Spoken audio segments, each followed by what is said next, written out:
Sorry? I said, well, it's just us and the chickens. The chickens are here. I can't understand what you're saying. I'm sorry I got a bad hearing thing. I heard chicken. Chickens. Okay, It wasn't all saying.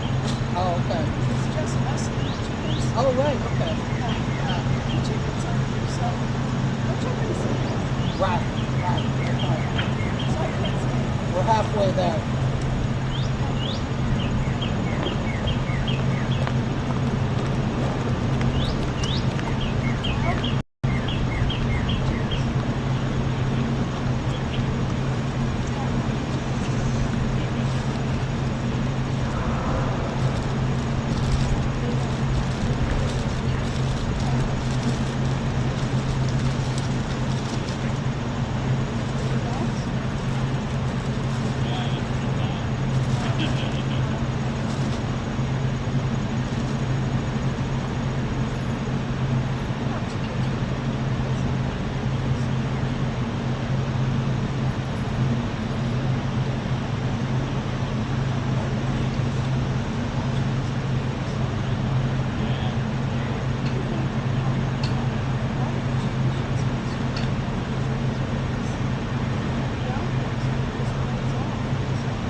I would take care of some.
Well, see, they got it blocked off. But there's one entrance on the side.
set this in there now. I'm just not gonna set it up.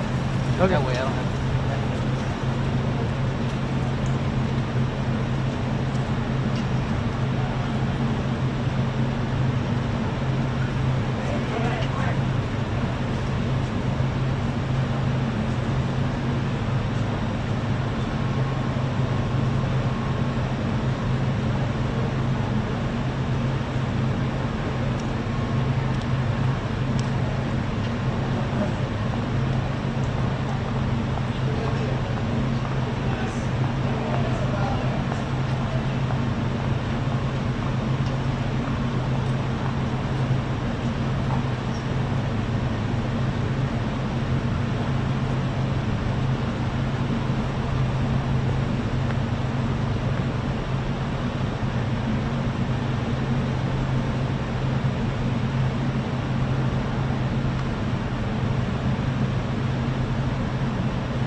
You on the car?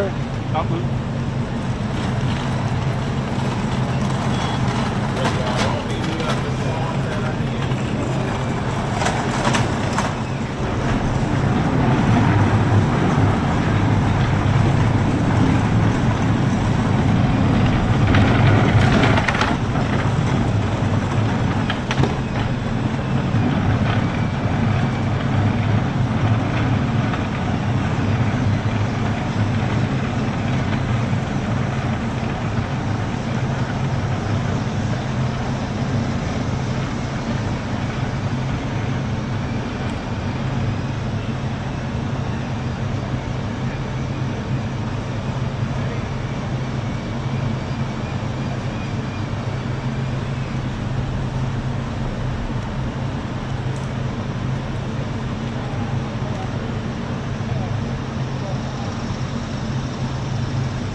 the awning?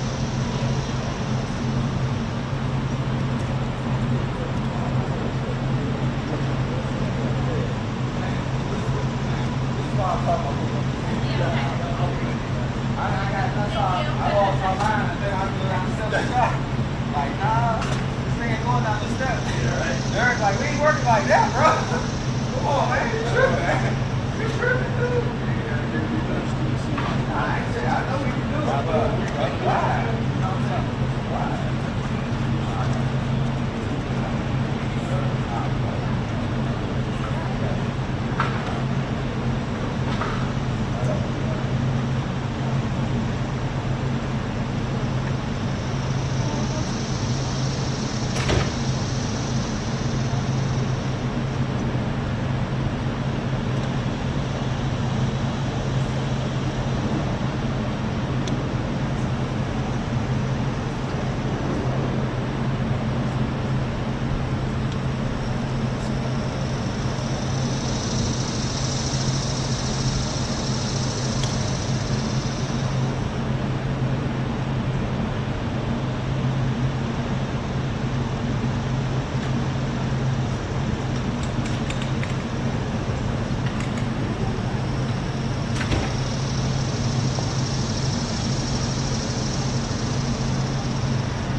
Miss you too.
hear you. I was thinking we could have a phone check. Where? Yeah, Oh yeah, there was. Yeah. It's two of them. I think so, yeah. Perfect.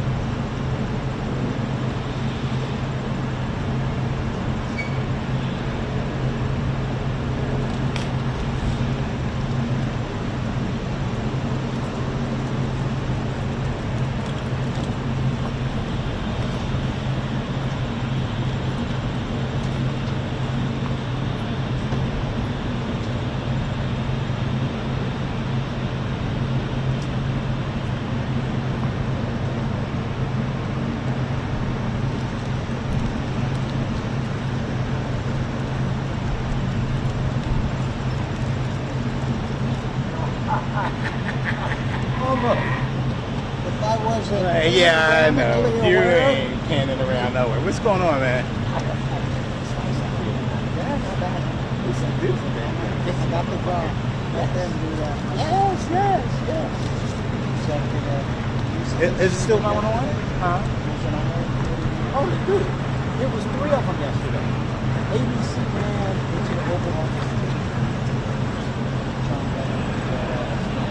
John, you should have seen, what's his name? Ryan? Yeah, Brian was like, Yeah, but you got a tripod. yeah, that's They got a true. stand on Who, these guys? Today? No, Oh, yesterday, yeah, yeah. They do.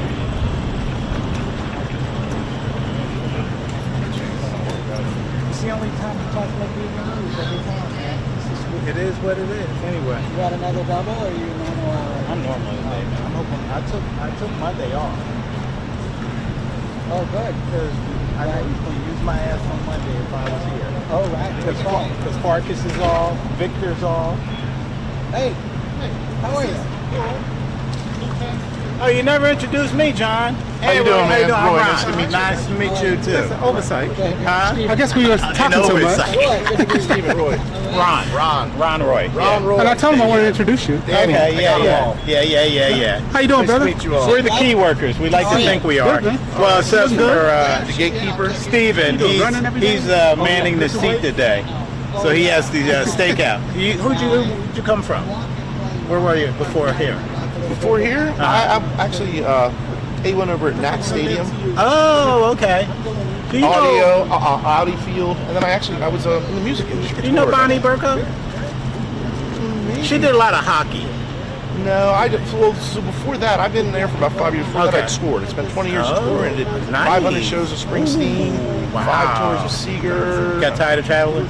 Yeah, back surgery a decade ago. Yeah. So, but I mean, It's it's when I was 35 countries, 185 cities. Yeah. Super Bowl, 5 world tours. Yeah. It's like it's a young man's game. Yeah. Oh. And in the position I was in, even though it was paying well, it's still like I kind of capped out. And I could hear my doctor in my head That's going, how I feel about this. yeah, doctor was like, hey, we cleaned you up, but I'm telling you, you go back out there on that Yeah, level, it's gonna happen again. It's gonna happen again. Yeah. So, and I honestly got completely disenchanted by after COVID. Like there was a period where I was like, I don't want to be around any gear. I'm like, I helped. I jumped in, and my father has a historic restoration masonry company that Right. I, as a kid, apprentice under. Right. I jumped in that for a couple years, but then in this, Yeah. they called me back, Yeah. and so here I am now. Yeah. Well, good. Yeah, Good to nice have meeting you. It's good to be here. Well, we ain't going nowhere. We'll be here at least until 5 years till I retire. Be done and start fishing.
Mid-range.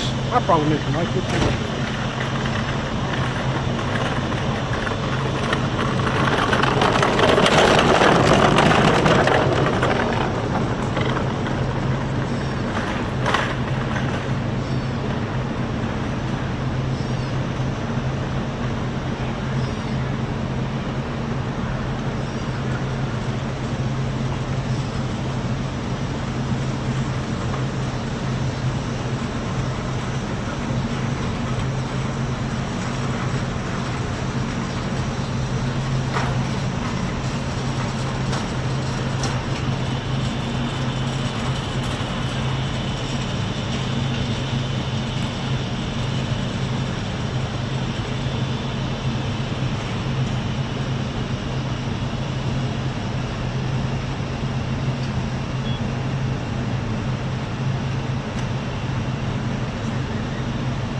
Hello, Edward. Hello, good sir. How are you? Good. Hey, John, tell me.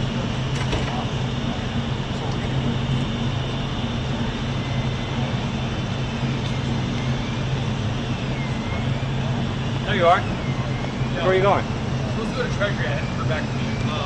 Shut down. Maybe just now. Alright. You guys. How you around that? No. Literally.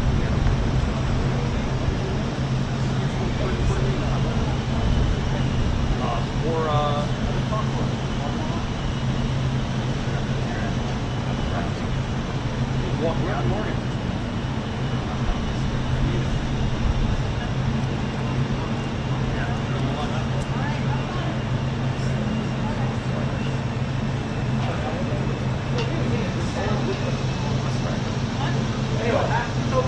You got the eye, not me. John had it. This thing. I know. The leader's coming in. That's true. Coming in this spot. That's true, but then I worry about somebody going. No. They can get up there. Oh, I know.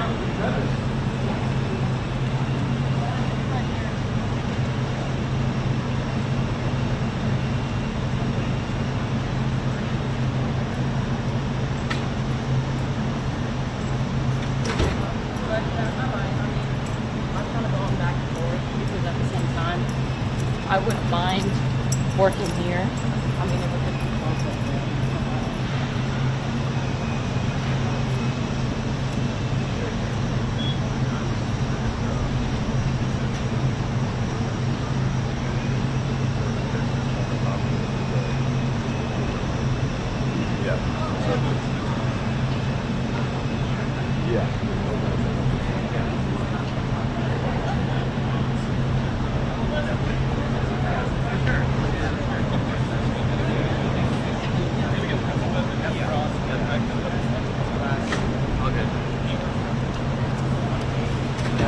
I mean, actually,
Roots. No, man.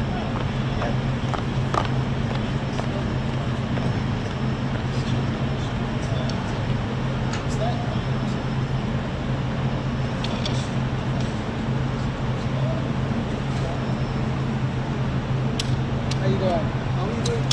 Good. Thank you. Yeah, man. Beautiful.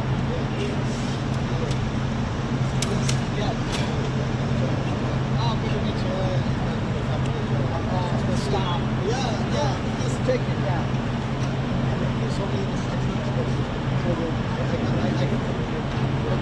Okay.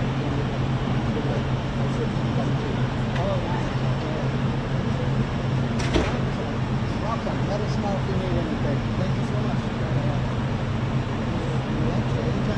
You guys need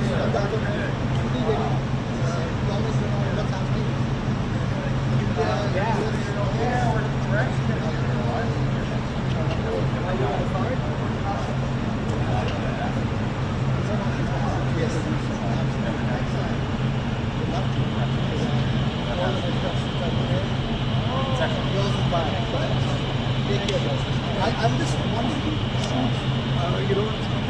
Is there a tripod that you guys have here? tripod might be a little tough. What are you trying to do? No, I'm just trying to take a background of this. I just want to keep my phone somewhere. I don't want to disturb your camera as well. I don't want to disturb your camera position because I They know. call that, I think they call that a champagne taste with the Coca-Cola wallet, I think. I owe you one, man. Now you know. Let's see what we can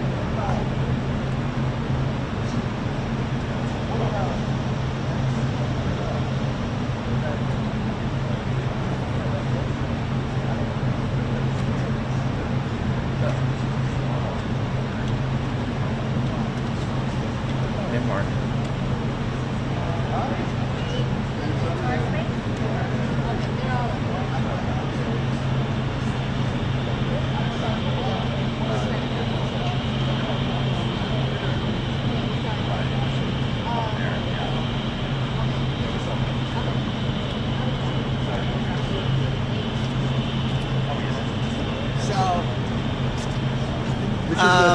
with the sun, With the sun, do you think this side is better? what are you doing, the camera? I have piece to camera, yeah. Well, do you have the audio that goes to it? You know, I just have to have my AirPods. That should be good. I don't need a. Yeah.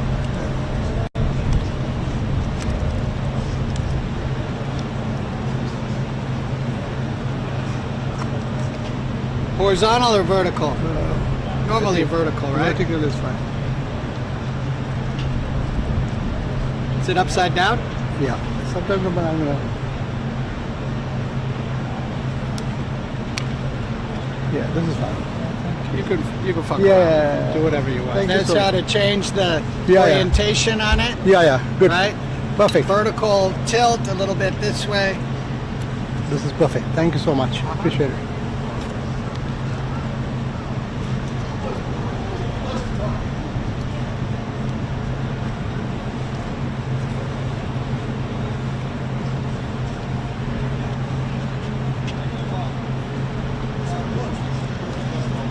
Thank you. Chicks don't get Takes talent. Mr. Skippy to you.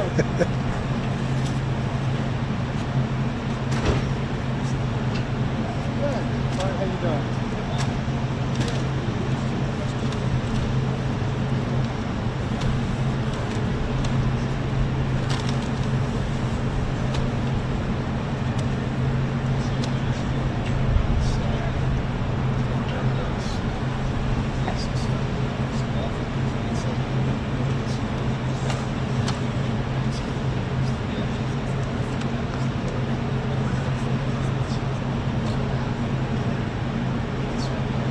Well, he posted his car and chocolate glass. I don't know if you read that.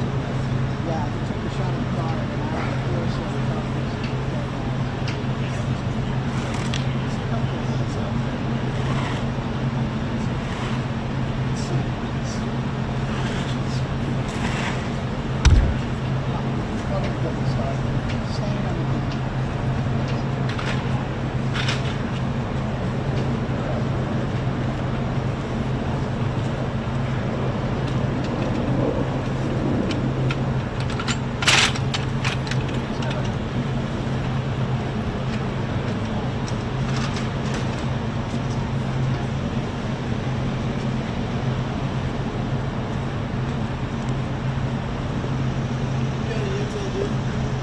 Excuse me? Yes, I'm the last person you want to know about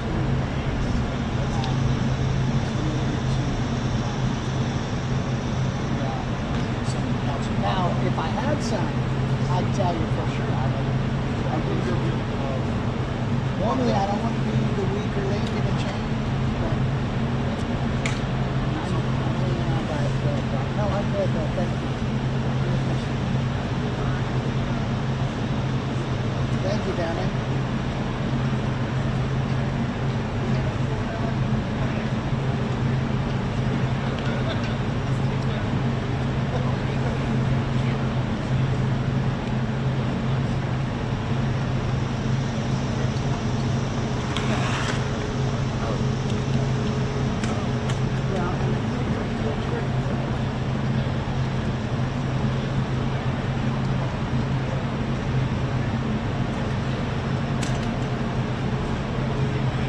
Do you think any of the cabinet members will come this way or no? You know, I'm a blue collar cameraman. You are the insider, man. No, we're not speaking. It's only going to get more He's- complicated, right? You guys are humble, man. Sorry, I ain't got nothing. No. I just sit here and wait.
Hey, Mark, how's it going?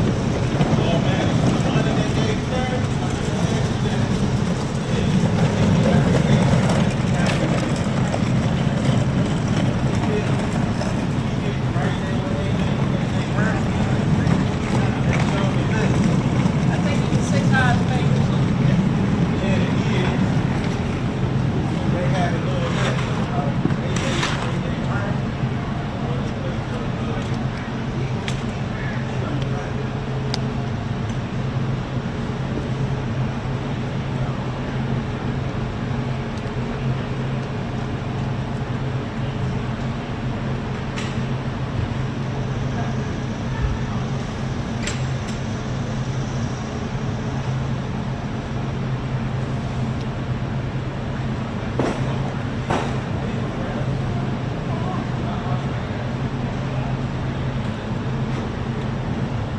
Hello and welcome to this special edition of News Mobile Editors Wrap here from the White House. I'm Saurabh Shukla.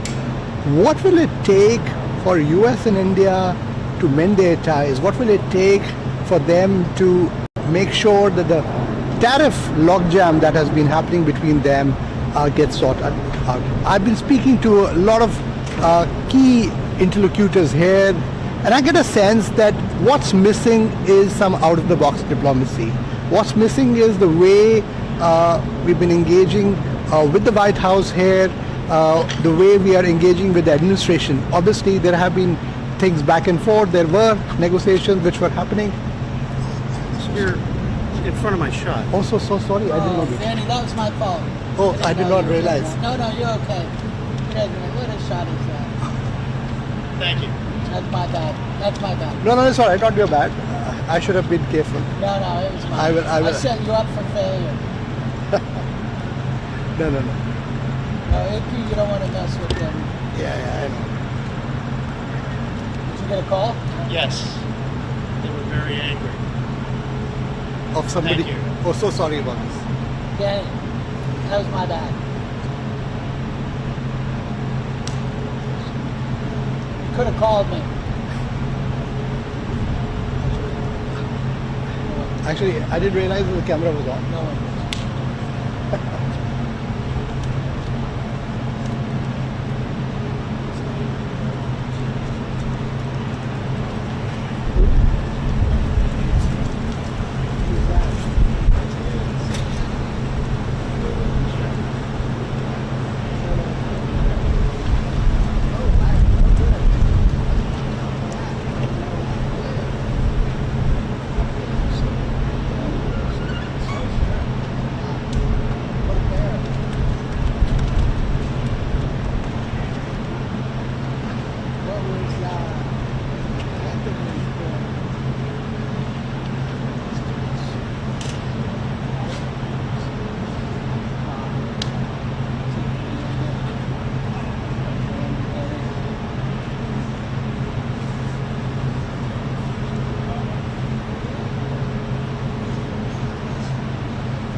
This is the West Wing behind me. Yes.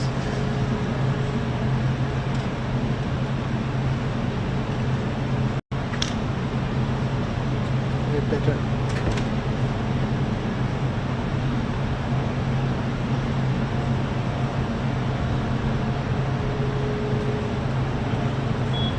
Hello and welcome to this special News Mobile Editors Wrap from inside the White House. Behind me is the West Wing of the White House, where President Trump sits with his key interlocutors and all the big decisions are made. Today I'm talking about what will it take to mend US-India partnership, which was good. President Trump several occasions has praising Prime Minister Modi, but this relationship has seen one of its worst dips. One of the things sources are telling me is the way we're engaging with the Trump White House. It will require some out-of-the-box diplomacy because President Trump is not like other presidents. He has a very different way of working.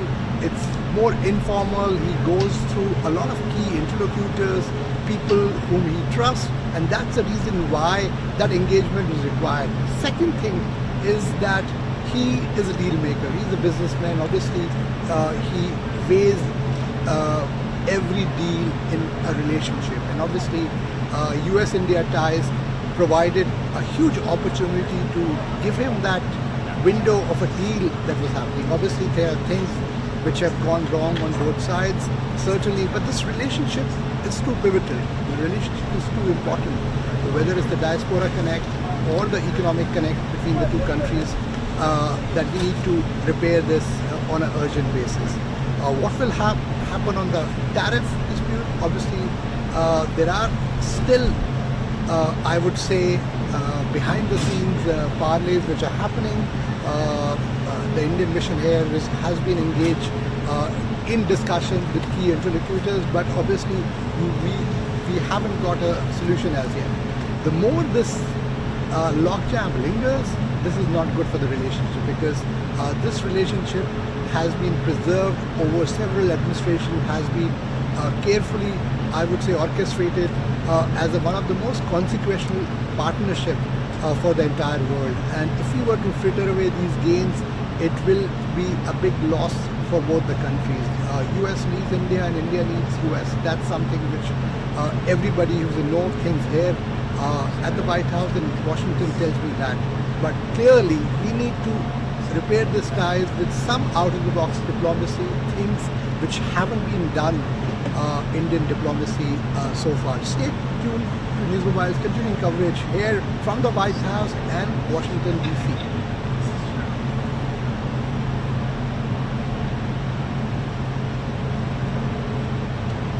Hello and welcome to News Mobile Primetime Wrap. I'm Saurabh Shukla here from Washington, D.C. at the White House.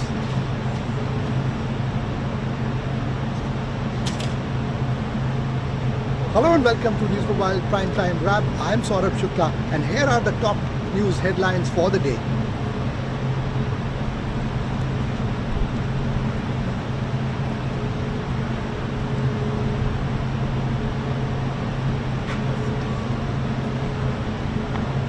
Hello and welcome to News Mobile.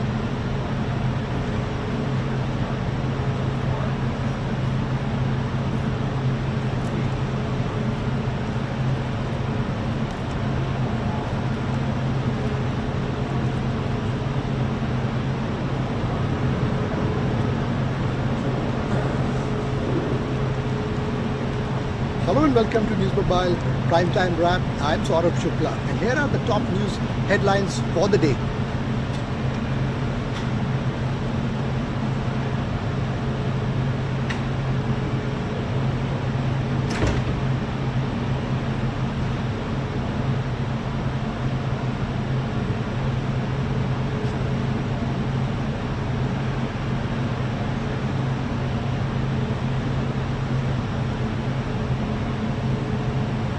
What will it take for a relationship to get repaired? This is all. Men and women of our country, which is doing very well, I have to tell you. Every policy of the Trump administration is designed to lift up the American worker, promote great-paying blue-collar jobs, and to rebuild the industrial bedrock of our nation. It's also obviously for great defense. We have the greatest military in the world. We rebuilt it largely in my first term. Some of it was stupidly given away to Afghanistan. For what reason? Nobody can figure that one. But it was still a relatively small amount of what, if you compare. The concept of what they did, however, is just incredible. But the country is doing well. We're respected all over the world like never before, probably. We went to NATO, as you know, and they went from 2% to 5% of GDP. Nobody expected that, and the difference is they didn't pay the 2 and they paid the 5. So, and as you know, we are selling a tremendous amount of equipment to NATO. We're not spending any money, we're making money, but I don't want to talk about making. I want to talk about we're no longer involved with funding Ukraine, but we are involved with trying to stop the war and the killing in Ukraine. So we're selling missiles and military equipment, millions and millions, and ultimately billions of dollars to the NATO people, where I'm very friendly and we have a great relationship. But that was an amazing trip. So they're funding the entire war. We're not funding anything. I think it's an important point to make, because a lot of people don't understand that. And we will continue to do that, and we're trying to get as much as we can for them. They want the American product. The American military product is by far the best in the world, and that's what they want to get. They have lots of options, but that's what they want to get. So the factories are doubling up and tripling up, where they make the Patriots and other really, you could say, defense and offensive weapons. The wages for blue-collar workers are now rising at the fastest rate in 60 years, which is so important to all of us around this table. The average American worker has already seen a $500 wage increase this year, and there's no inflation, because there's been decreases, tremendous decreases, with thanks to Doug and Chris, and some of the people, the great job they've done with energy. Thank you very much. And Chris, thank you very much. I see you down close to $60 a barrel, and you'll be breaking that pretty soon. And that has a huge impact. So we have groceries are down. Energy is way down. Energy is way down. It was $4 and $5 for a gallon of gas. Think of that, for gasoline. And now it's probably $2.25. There are some places it's $2. It broke $2 at a couple of locations in the South. In places like California, where they charge such high taxes, it's higher, but it's still much lower than what it was a year ago. So energy's way down. Groceries are way down. Eggs are way down. Thank you very much, Madam Secretary. You've done a great job. Appreciate it. When we came in, the eggs were through the roof. They were 4 times higher than they've ever been. And my first question from you people was, what are you going to do with eggs? I said, what's the problem with eggs? That was caused by Biden, or whoever was operating the auto pen actually caused it, I guess, because I don't think he knew too much about eggs. Factories are booming compared to before I took office. Domestic auto production is going to be, it's going to be so thrilling in 2 years when you see the numbers, because they're building plants all over the country. They're all coming in because of tariffs. They don't want to pay the tariffs. And if they build their plant here, they don't pay the tariffs. And they're pouring into our country, and you know about AI and you know about but the auto plants, that's the good old-fashioned stuff that I love. The auto plants are pouring into the United States of America. They're coming from Mexico, they're coming from Canada, and they're coming from Europe, all over Europe. And it's been pretty amazing. So factories are booming. And when they actually open, right now they're booming in terms of construction. This is something given to me by Mark Zuckerberg. And you'll see this is AI now. I never understood. I said, well, because I built shopping centers, and for $50 million, you can build a very nice shopping center. So I never understood when they said $50 billion for a plant. I said, what the hell kind of a plant is that? But when you look at this, you understand why it's $50 billion. So this is one he's building in Louisiana. That's Meta, Facebook, as people understand it to be. But look at that. That's the size of Manhattan. So that's superimposed over the island of Manhattan.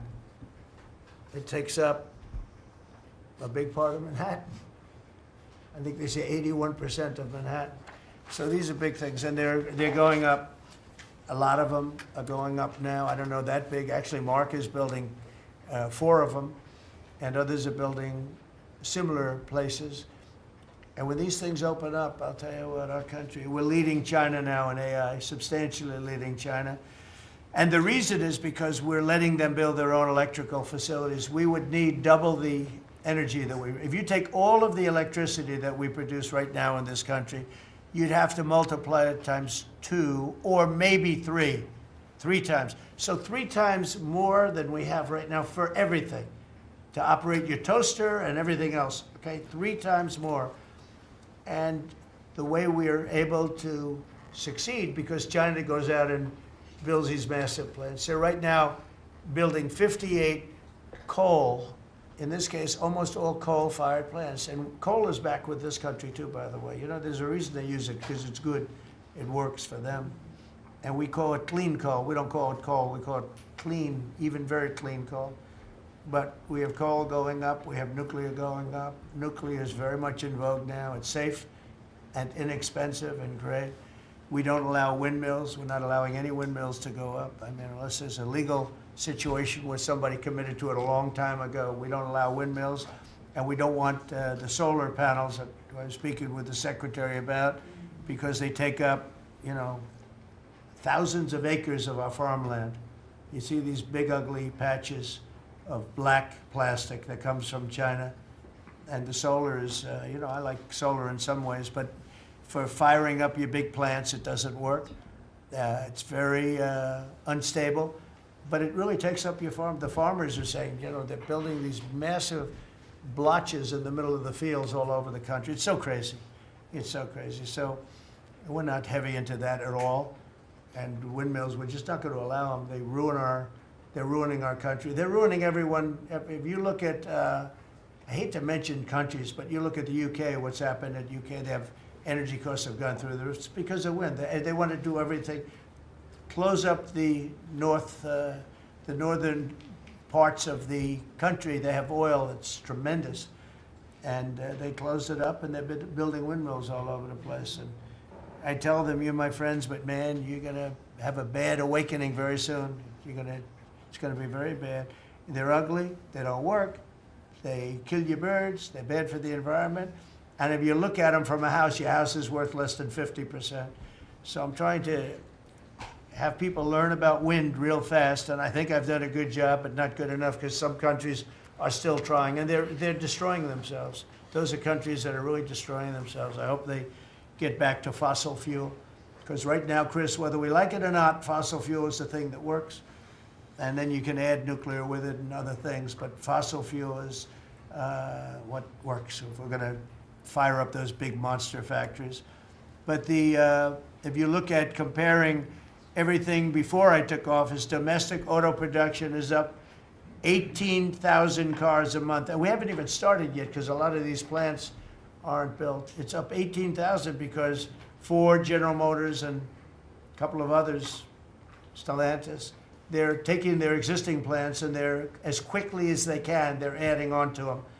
So when their plants open, because they're building big, modern, beautiful auto plants.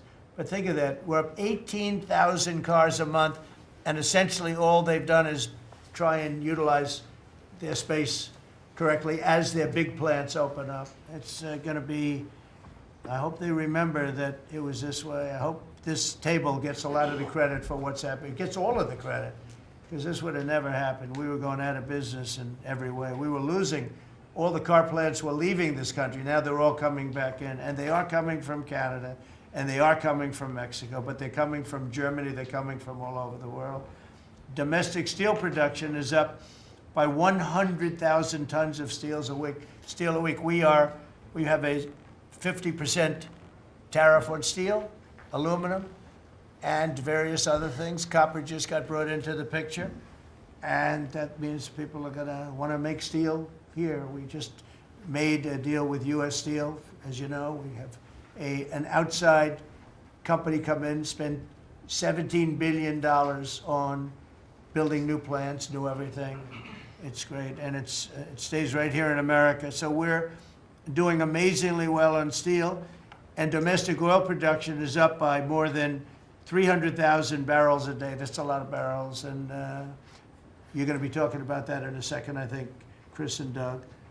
These two people have done a fantastic job, and we have the oil price down to about $62 a barrel. So just so you understand, because a lot of you like to talk about costs and prices, but I watch so much fake information. Product costs are down. Energy is way down. Energy brings things down. You know, with energy, that's what happened with Biden. He stopped our program, and then he went back to it when he realized that it looked like you're going to be paying numbers that nobody's ever seen, like $7 a gallon. You're going to pay $7 a gallon. They were up to $7.5. So then he immediately went back to the Trump plan that they terminated. But it was too late for them. It was too late. They blew it. They had a great thing going. I gave them something great, and they blew it. Since the inauguration, we've created over 500,000 new private jobs, and if you notice, when the numbers come out, government jobs are going down and private jobs are coming up, and that's what really fuels the country. It's easy to hire people and pay them for doing something that maybe is not very productive, but government jobs are down, actually substantially down, and private jobs are way up, and these are the jobs that make money, create a better life. Meanwhile, we've reduced the number of federal bureaucrats by 84,000. So we got rid of 84,000, and I think the job numbers, you're going to see the new job numbers are going to be through the roof because of all of the different businesses that are moving into our country. And not just production businesses, autos and AI, but any business you can think of. In the world of furniture, as an example, North Carolina, I went there many times when I built a lot of hotels and things, and I'd go to North Carolina, I'd buy the greatest, they were the greatest, most talented people. And then China came along and took all of those jobs away. If they would have tariffed them, China wouldn't have taken any of the jobs. But we had presidents that, honestly, and I like some of them, but they didn't know what the hell they were doing from a business standpoint, from running the country. And North Carolina, the most talented woodworkers that you've ever seen. I'd be there and I'd watch them. I'd say, I'd like to have a rail in that chair. Maybe can you fancy it up a little bit? How about this, sir? And it'd hand me a thing. It was like they were artists. They were unbelievable. And that business was stolen from us by others, not only China, but by others. All of a sudden, you're ordering your furniture from China. It was not even close to being as good, but they couldn't compete with it. If we would have said costs 100% or 200% tariff, you wouldn't have lost one job. It's so sad. But we're going to rebuild North Carolina furniture and other places, South Carolina too, to a lesser extent. They make furniture. But furniture, we're going to put a very substantial tariff on. We've already announced it. It'll be done pretty quickly. And when that happens, everyone's going to start. I just tell you, North Carolina, go out and start getting the grandchildren and the children, start teaching them, because some of those incredible artists that I knew as young people, they're older people now, but they still have the talent and they have time left, but they're going to be teaching their sons and their daughters and their grandchildren, and it's going to be a beautiful thing to see. It's going to happen like magic. It's going to happen without question. It's not like, gee, I hope it happens. It's going to happen. The results of Ford that just announced it's going to create 4,000 new jobs, American jobs. Hyundai, 14,000 jobs. General Motors is moving production of the Chevy Blazer and Equinox from Mexico back to the United States where it belongs. Don't forget, we lost 55% of our auto production over the last 35 years. 55%. We were the auto capital of the world. Like there was nobody even think about challenging us. We lost 55% of it to Mexico, Canada, China, a lot to China, and other countries. And it's all coming back. We will be bigger. A couple of years, we'll be bigger than we ever were. We'll be more dominant. We'll be bigger. We make great product, too. We're starting to make really great product. We're going to be bigger than we ever were. We're going to be at the level that it was when we were the only one that really, we sold to the world. And we're going to be back selling to ourselves and other parts of the world. It's not going to be the same, but it's going to be equally as important as it was in the heyday 30 years ago. But we lost more than 50% of the automaking capacity. In fact, the unions, the auto unions, as you know, the top guy didn't know me, didn't like me, and now he likes me. He says, man, I can't believe what Trump has done.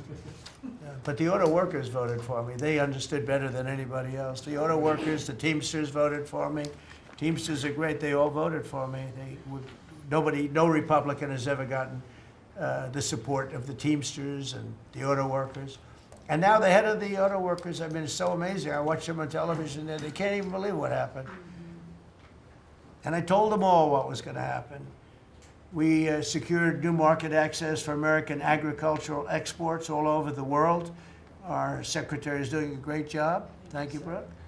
And we have negotiated historic trade deals with the United Kingdom, China, Indonesia, Vietnam, the Philippines, Japan, South Korea, who was here yesterday, and the European Union. Foreign nations are now paying hundreds of billions of dollars straight into our treasury, and numbers that nobody's ever seen before.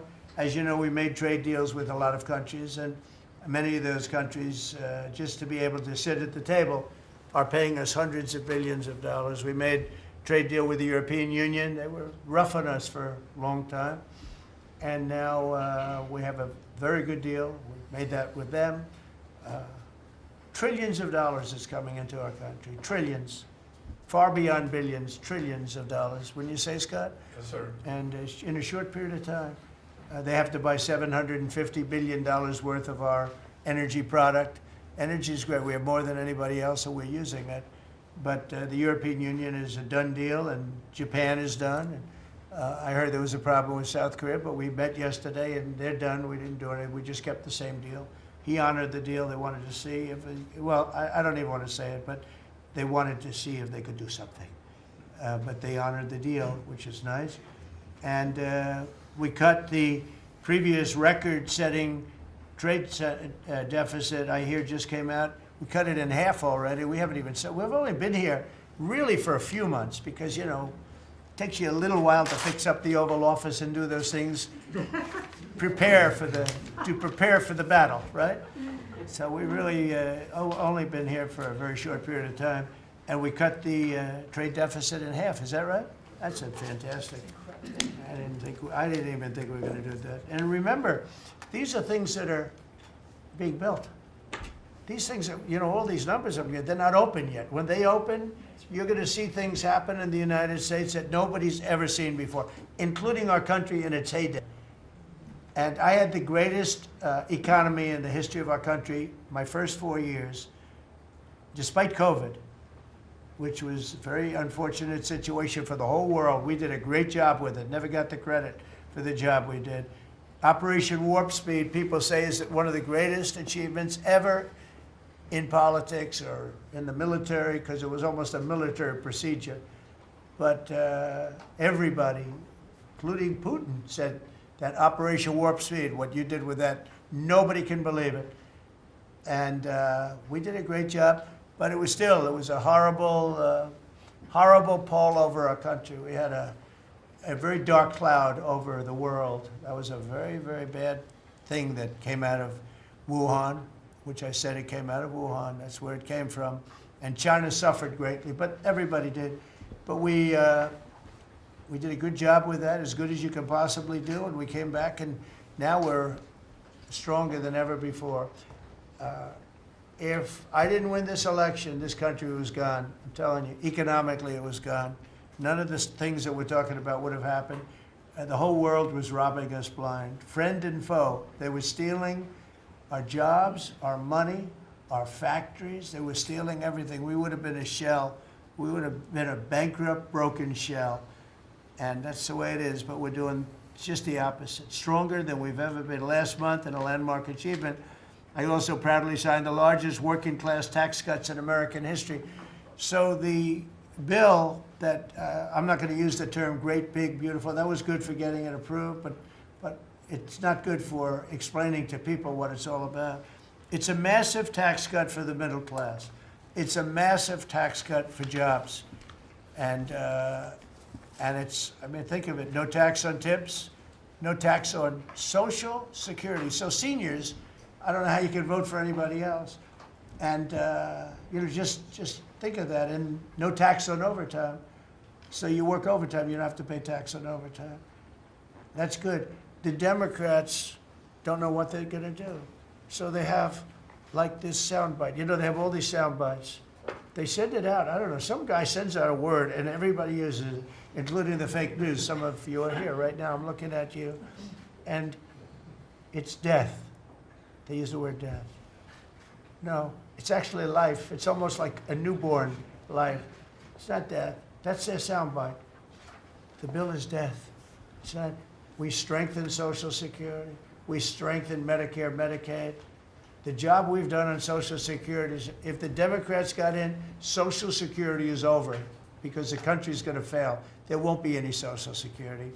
And I made that pledge to you. We're going to take care of Social Security, Medicare, Medicaid, and we're doing that in spades because the country is becoming so successful again. And it hasn't been this successful. I think in the end, it will never have been this successful. I don't think it'll even be close with what's happening.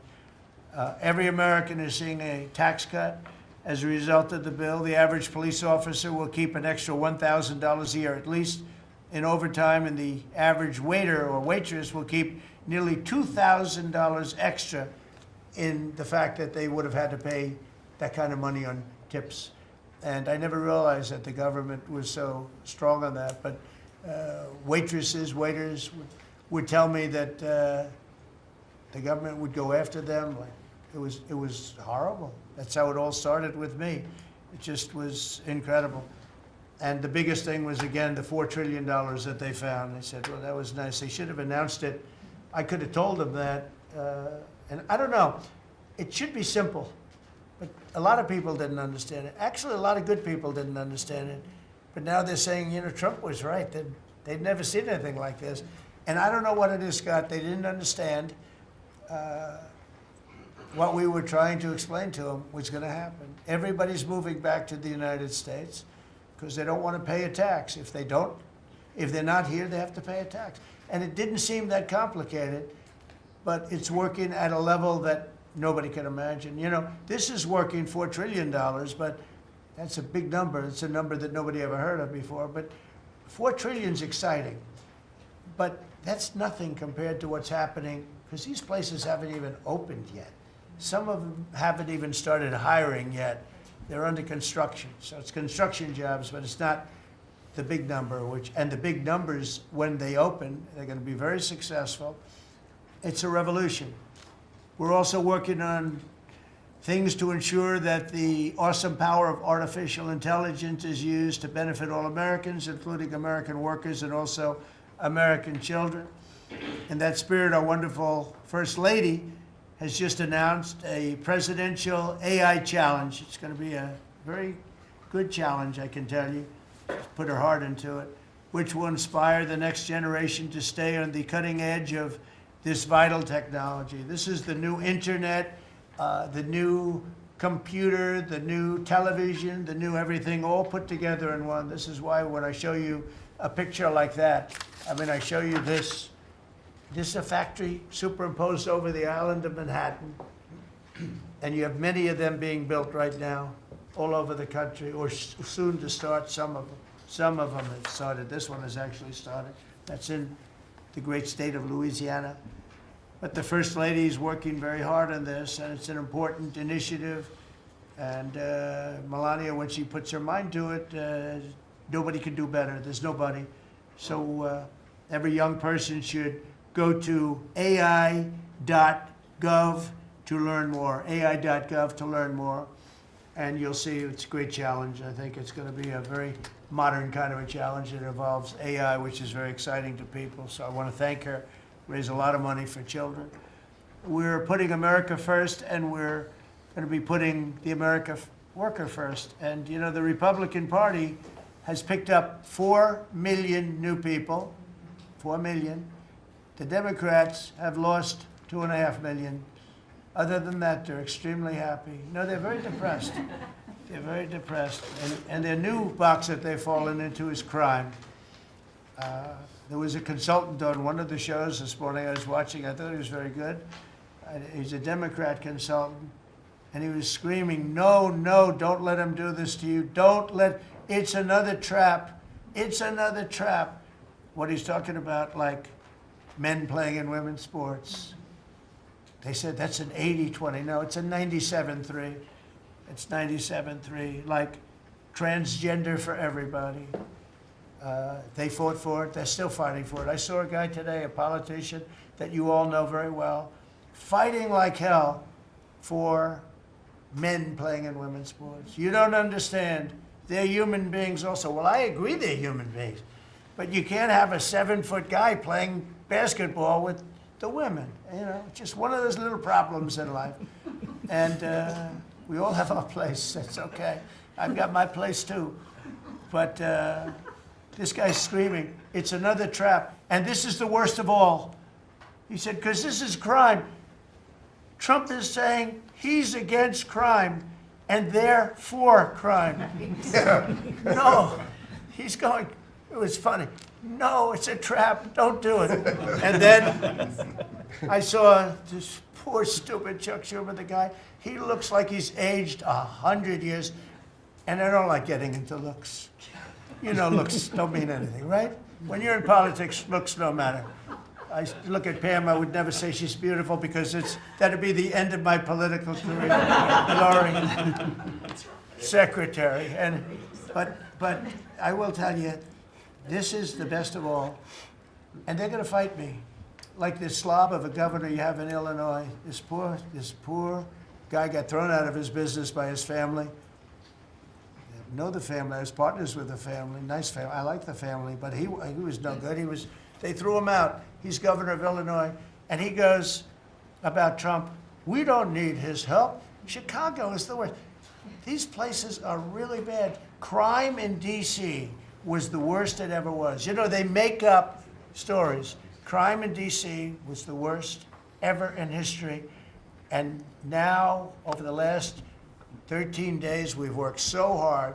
And we've taken so many, there are many left, but we've taken so many criminals, over 1,000. I watched a man from Maryland who said to me, sir, you're the greatest president. You're doing an unbelievable job. What a great job. Governor Moore, has anyone heard of him? Mm-hmm. He's another hopeful for president. I don't think so. But I met him, and I didn't realize it was on camera. Did you see they caught him on camera? I was at a game, I don't know, like the Army-Navy game or something. And I met him in a hallway. And as usual, you do your job very well. One of these great cameramen had it on tape. But I met this gentleman. I never met him before. Sir, you're doing a great job. You're doing an unbelievable job. Thank you very much. But then he goes on television and says, oh, Trump is a dictator. He's a dictator. And a lot of people are so the line is that I'm a dictator, but I stop crime. So a lot of people say, you know, if that's the case, I'd rather have a dictator. But I'm not a dictator. I just know how to stop crime. And you would think that Illinois, where they have such a problem with crime, such a bad governor, he should be calling me and he should be saying, could you send over the troops, please? It's out of control. It's out of control. In New York, it's out of control. Not as bad as Illinois, by the way. Not even close. In California, you would have not had the Olympics had I not sent in the troops. We sent in the National Guard. They did a fantastic job. We have the Olympics. We have the World Cup coming. I got them in my first term, and I was really sad because I said, oh, boy, I got them, and I won't be president. And little things happen. Thank you, God. Thank you. Little things happen. Think of it. You could ask Johnny. Johnny would tell you he's the head of World Cup. He's a great guy, too, great commissioner. But he's the head of the World Cup. He said, Trump is the only reason we're doing this. And the sad part is that I was not going to have it. I would have to be, probably I wouldn't have even been invited to the game, depending on who's president, right? And I got that. I did not get 250, okay?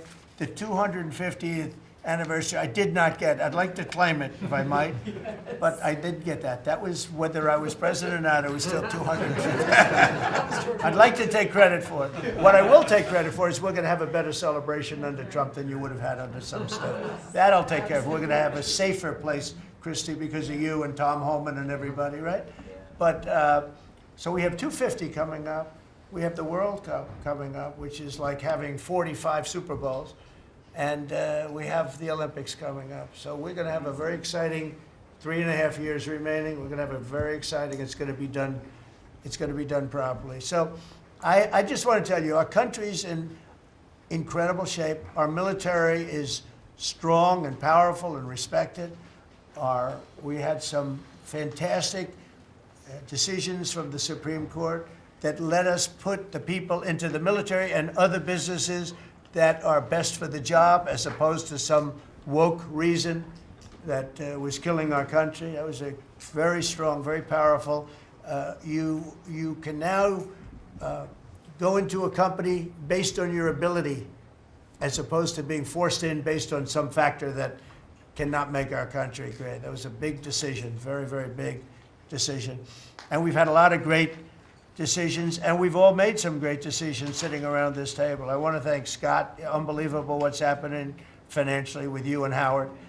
And Vice President's involved in everything, and he's been great. And Marco has been, really, I think you're born for this job. I don't think you should ever run for another office. I don't think you should, really. You're so good at this. He is so good. And everybody likes him, you know, everybody likes him. But everybody, much more importantly than like, I think you would say, is respect. They respect Marco. They respect all the people around the table. So what I'd like to do is, I'd like to go around the table. You seem to like it. Your audience seems to like it based on ratings. And I want to mention, you know, about crime, because we have a young lady here, Iris, of Epoch Times. You're Iris, aren't you, huh? And I heard you were very savagely mugged in the city, and I'm not going to let that happen under this administration. That was last year. And would you like to mention what happened? Of course. So first of all, thank you, Mr. President. You want to listen to this? For having me here to share my story to the room and to the broader public. My name is Iris Tao. I'm a White House correspondent for NTD, the sister media of the Epoch Times. So more than 2 years ago, it was a Saturday morning in broad daylight. I was on my way to work, and a young man with a black ski mask pointed a gun at my face and threatened me to hand over my phone, my wallet, my laptop, and everything else.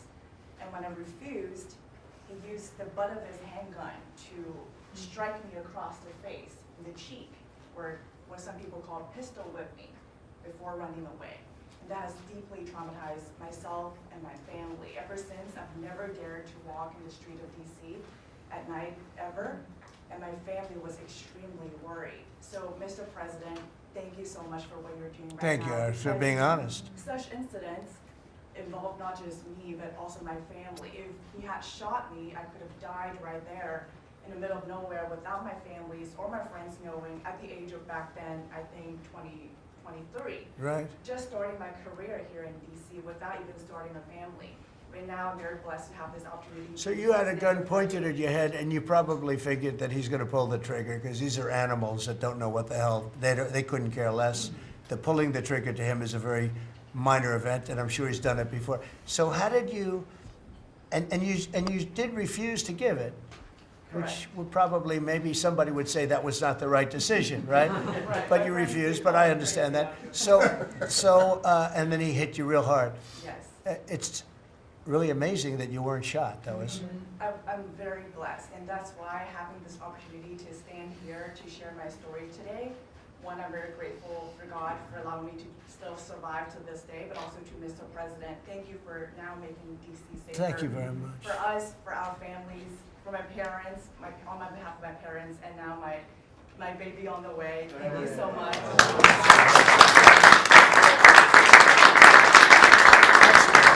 And there are other reporters and journalists, good people, and you don't have to say it, but that have also been attacked violently. And not violently, too, pretty badly. But, and I bet you see a big difference in the streets right now.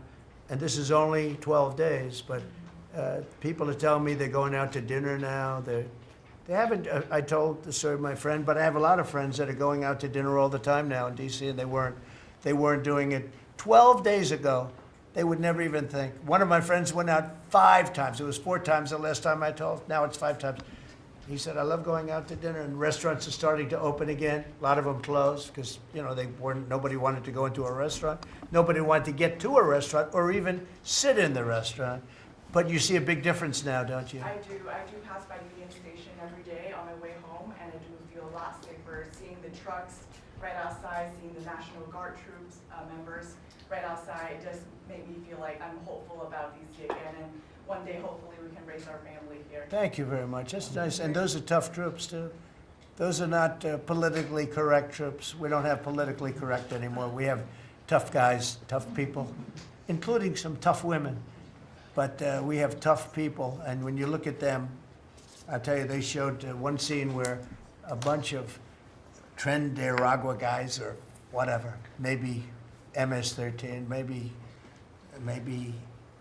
MSDNC, okay? Because to me, they're worse.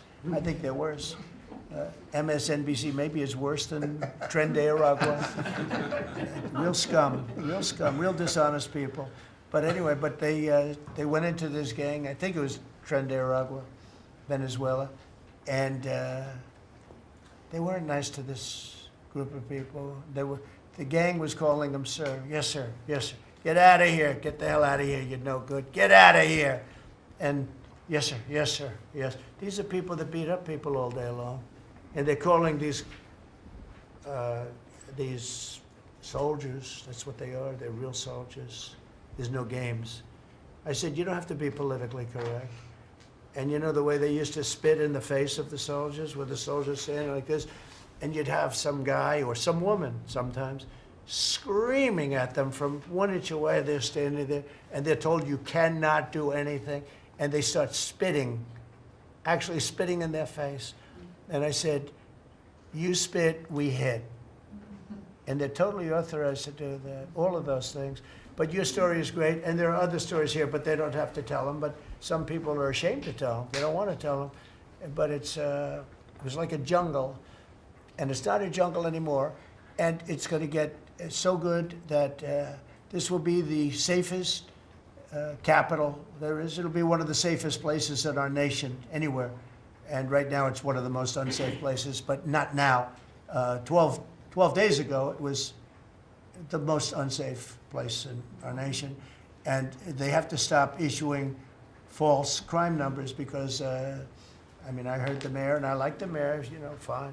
I don't care if I like her or not. If she did her job, I wish she were a horrible person who did her job. But she's probably nice, I guess. I don't care. I want her to do a job. But they issue false numbers. She said, crime is down, you know, before we got, now they can say crime is down. Crime is very much down. But what they did is they issued numbers. It's the best in 30 years. Not the best. It's the worst. It's the worst. It's much worse. And they gave phony numbers. And then they fired the man who didn't want to write the phony numbers. He got fired. And I guess that whole situation's under investigation because it's a very important thing, Pam. I mean, if they're going to give these phony numbers, it's a false feeling that you get crime. You have to do something about it. You can't go around saying, "Oh, Washington D.C. safe," if it's not. It's going to be very safe very soon. It's very safe right now. You're going to go out, have dinner. People are going out all over the place. They're walking. I have people that work in government, strong, tough cookies. They can take care of themselves. But it doesn't help to have big, strong muscles. And I work out. If a guy's over there with a gun shooting you in your face, you can be the strongest guy in the world. Guy has a gun, shoots you in the face. It doesn't matter how much you've worked out, how many weights you've lifted, how hard you worked. And so we have the toughest guys and we have the best guys. And I'm willing to go to Chicago, which is a big trouble, but we have a governor that refuses to admit he has problems, huge problems. Baltimore, Wes Moore was telling me I want to walk with the president. Well, I said, I want to walk with you too someday, but first you got to clean up your crime because I'm not walking in Baltimore right now. Baltimore is a hellhole. And this guy, I don't even think he knows it. He's another candidate for president. Between him and Newsom, you got some real beauties, I'll tell you. But if we didn't go into Los Angeles, you wouldn't have the Olympics, in my opinion. You wouldn't have the Olympics.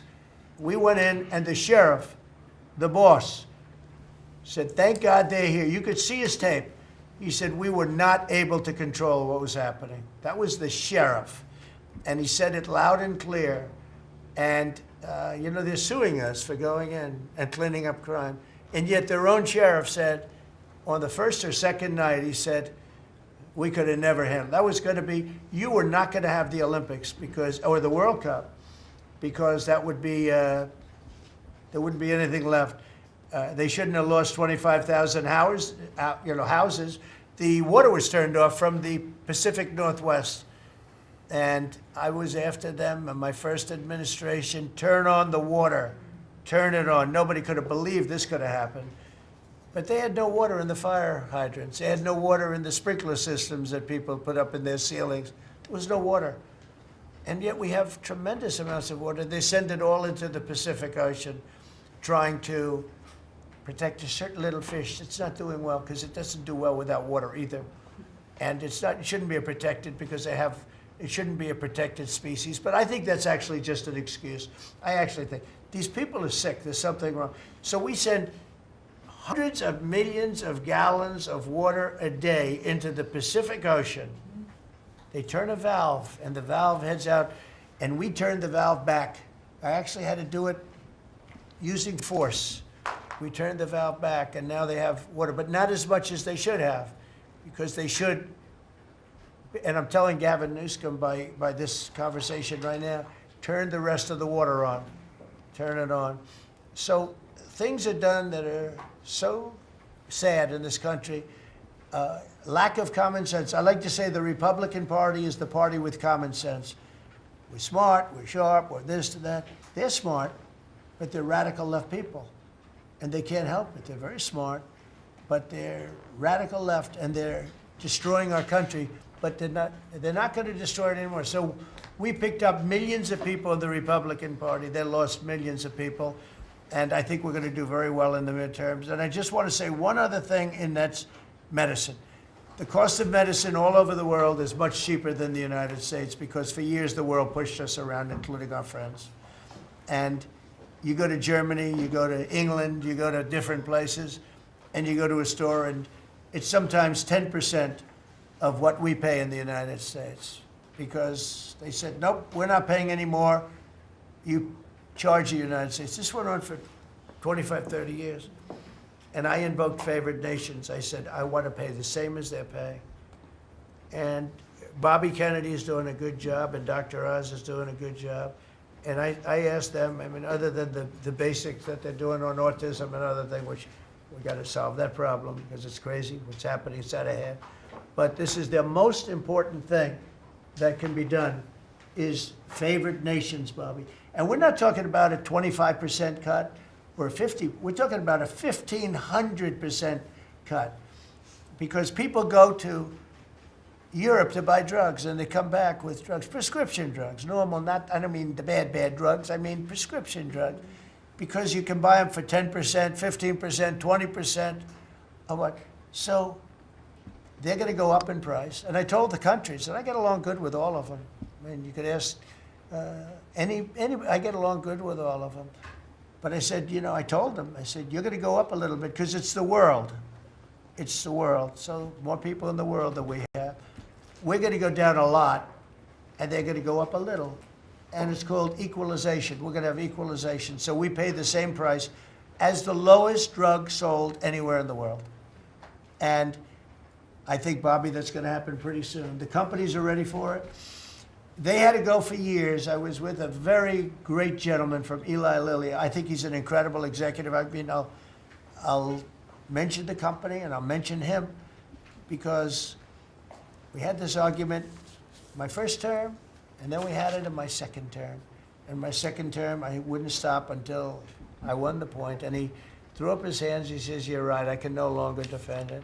I can no longer defend that a pill that's made by Johnson & Johnson in a factory, in the same factory in the United States versus a place in Europe or other places, including Canada, by the way, you could buy it for 10% or 15% or 20%, the cost of what we're paying.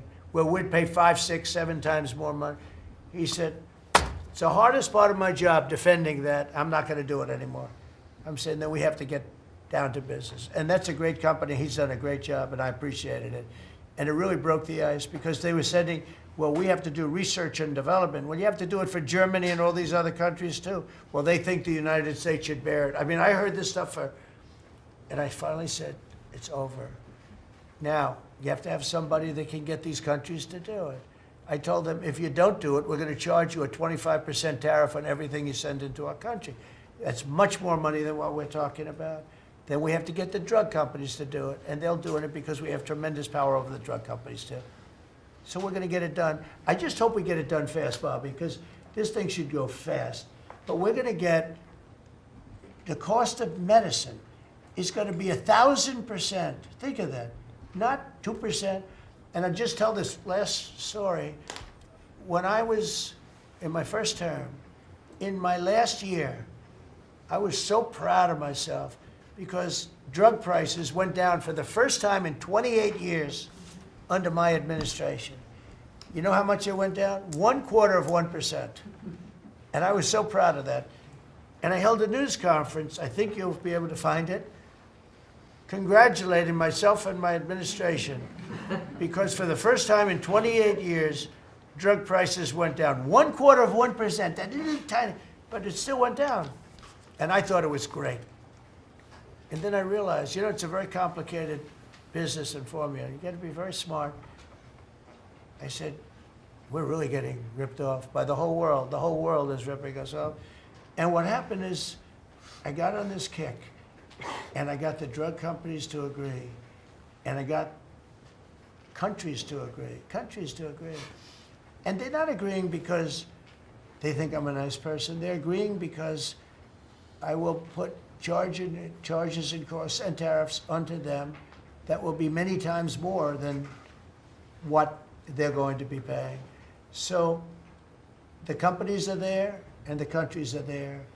And we got to get it done, Bobby. We got to get it done. And we're going to have the biggest price of it. Now, that's going to lower Social Security, Medicare, This is going to lower everything because drugs go for everything. It's going to have the biggest impact, I think, of anything that can possibly be done. But your costs are going to be going down for medicine, for prescription drugs, will be going down at levels that nobody ever thought possible. And that's going to happen in a matter of a very short period of time. And we're all set with the countries, and we're all set with the companies. That's all you need, the two. And the middleman gets cut out. Under this scenario, the middleman doesn't exist anymore. That was the other thing. They always blamed the middleman. I said, who are the middlemen? Nobody knew who the middleman was. You know, That's right. they had the most complex formula.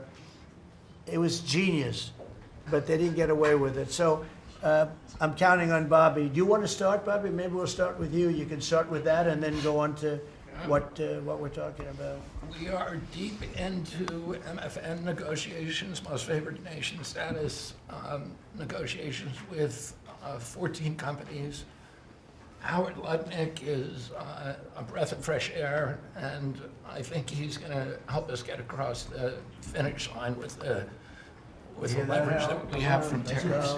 They're smart. Don't let them get away with it, Howard. Well, the combination of Bobby's MFN and the 232 Pharmaceuticals, which we launched together, when you put those two together, it really gives Bobby the tools to go execute your plan. So I'm supporting Bobby as he executes his plan. Good. Right? Yes. And this cabinet meeting is supposed to be about working Americans and bringing jobs back to this country, and particularly rural America. And I want to mention the big, beautiful bill. Right now, we spend 7% of Medicaid dollars on rural hospitals. So they're getting the short end of the stick. It's about $19 billion a year. Under the Rural Transformation Program, we give them an extra $10 billion a year. So we're raising an infusion of cash to rural hospitals and rural communities by 50%. It's going to be the biggest infusion in history, and it's going to restore and revitalize these communities. And we can't survive as a nation if we don't honor our rural communities, which are the source of our values, our virtues, our character, our economy, our food. And you are bringing that back. You are bringing those communities back. I wanted to talk, because you mentioned the wind farms, we now have an interdepartmental coalition, a team, which is Doug Burgum and Howard Lutnick and Chris Wright and Pete Hegseth. We're all working on this issue. And Lee. We're all working together on this issue. We're meeting together. There are right now 11 wind farms planned that were launched during the Biden administration. Between Maine and Virginia, it's 1,130 towers. These towers are twice the size of the Washington Monument. The blades on them are... They're massive. It's so crazy. The blades are 350 feet long, one blade. One of these blades blew up on Nantucket last summer, and the water was filled with shards of glass, of sharp glass, so it was dangerous to swim. They had to close the beaches, but they have indemnified themselves so the local communities can't sue them. None of these projects are bonded. If you build an oil derrick in the Gulf, you got to put a bond down. There's no bond for dismantling them, and that's one of the tools that Doug is now using to challenge some of these projects. None of the cost of energy from these projects is 39 cents a kilowatt hour. The average cost in this country is 17 cents per kilowatt hour. And natural gas is 3 cents. Right. So it is the most expensive energy. I've been representing commercial fishermen for 40 years. They are so excited about what you're doing, Mr. President, because their fisheries are being wiped out.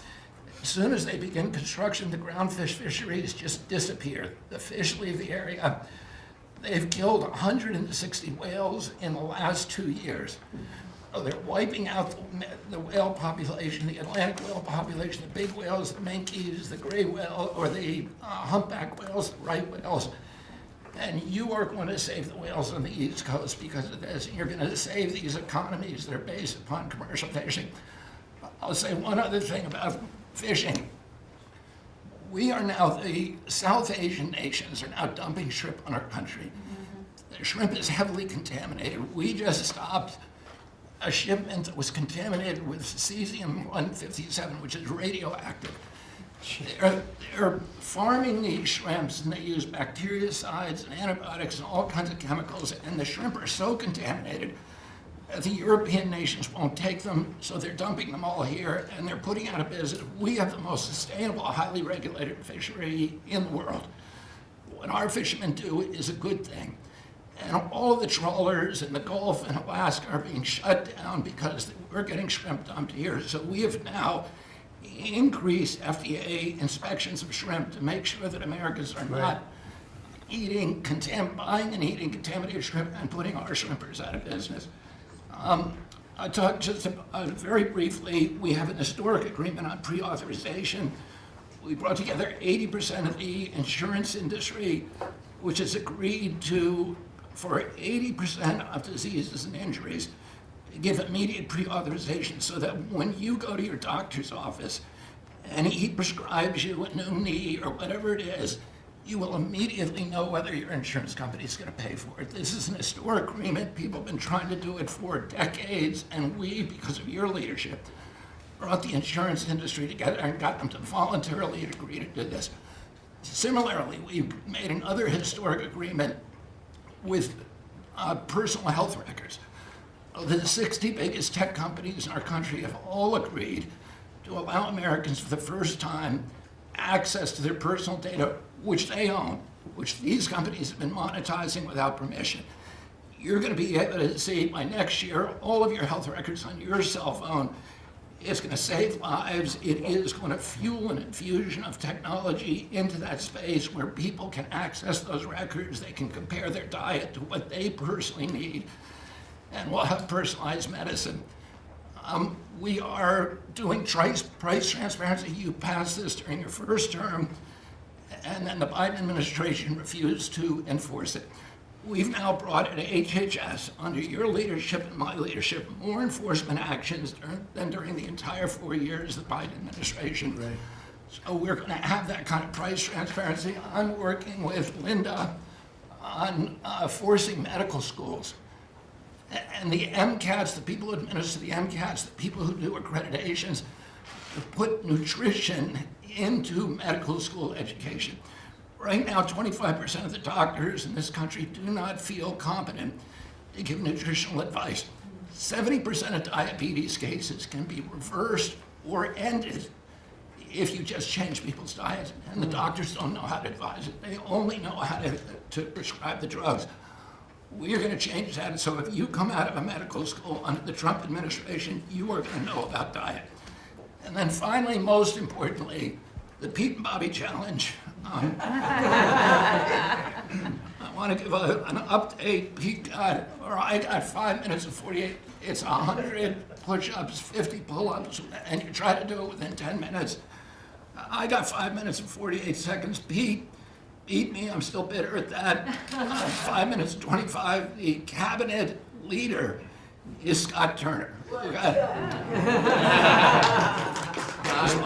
You beat me. Your arm. That's You good. got 5 minutes and 15 seconds. I'm waiting for reports from the rest of the cabinet. The only exemptions currently existing is if you can hit a 50 at Bedminster, which President Trump did with Bryson DeChambeau, so he's the only one exempt in this room. Everybody else. That's great, Bobby. Bobby, autism, if I could just, I don't want to go too long because we have a lot of people, but the autism is such a tremendous horror show, what's happening in our country and some other countries, but mostly our country. How are you doing on that? We are doing very well. We will have announcements as promised in September. We're finding certain interventions now that are clearly, almost certainly causing autism. And we're going to be able to address those in September. It's such a big day. I'm looking forward to that day because there's something wrong when you see the kind of numbers that you have today versus 20 years ago. And those numbers, what are those numbers, Bob?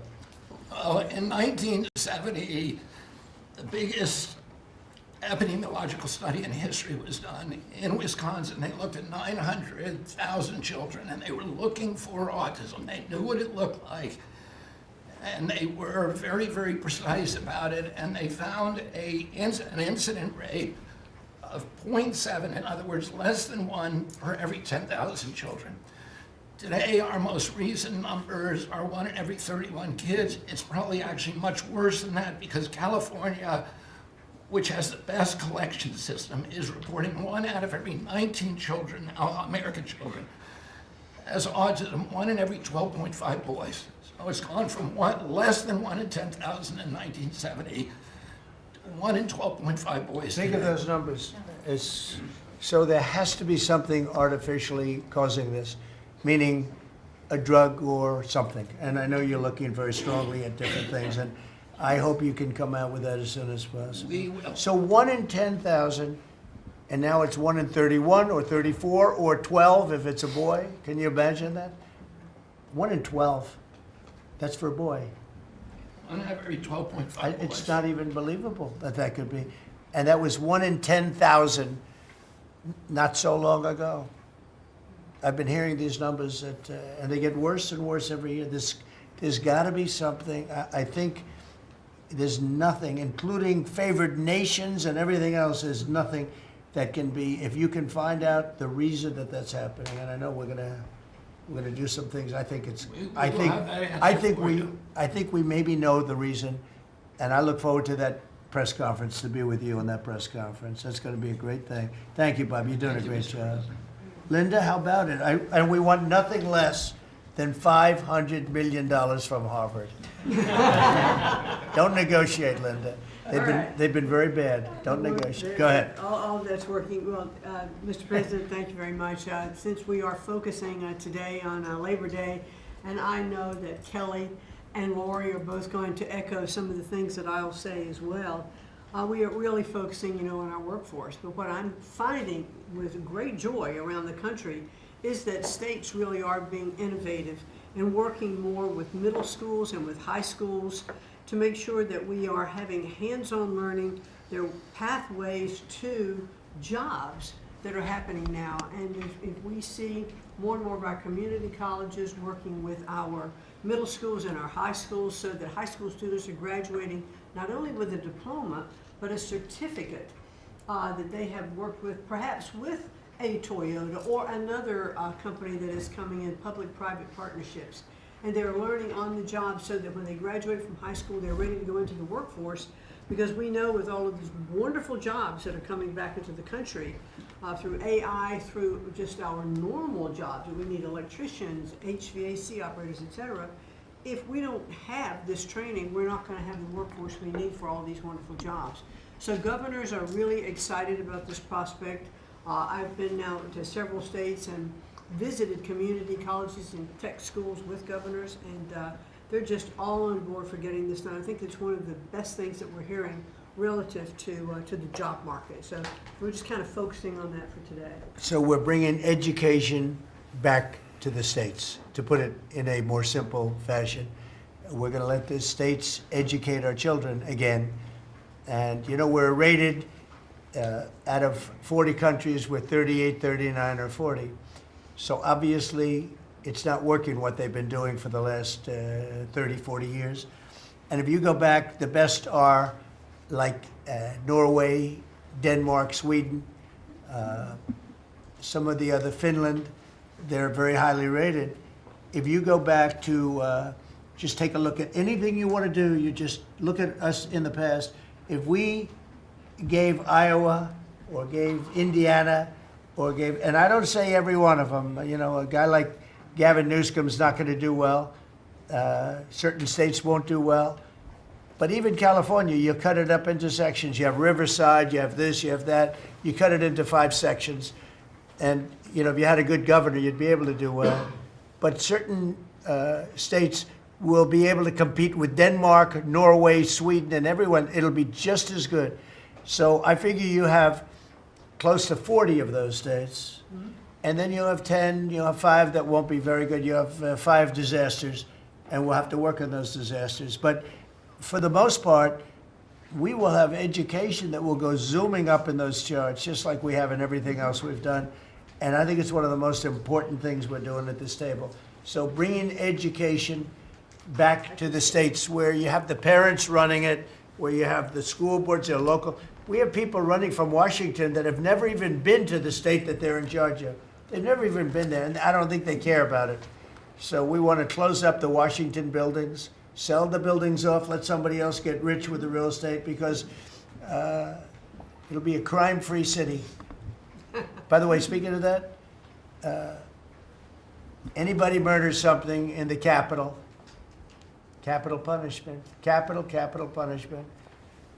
If somebody kills somebody in the Capitol, Washington, D.C., we're going to be seeking the death penalty. And that's a very strong preventative. And everybody that's heard it agrees with it. I don't know if we're ready for it in this country, but where you have it, it is, we have no choice. So in D.C. and Washington, states are going to have to make their own decision. But if somebody kills somebody, like you could have been killed, very lucky you didn't get killed, it's the death penalty, okay? Fantastic job you're doing. Thank you, Linda. Very much appreciated. How are you doing with the colleges, by the way? You're doing some pretty good work in terms of getting them to treat people fairly.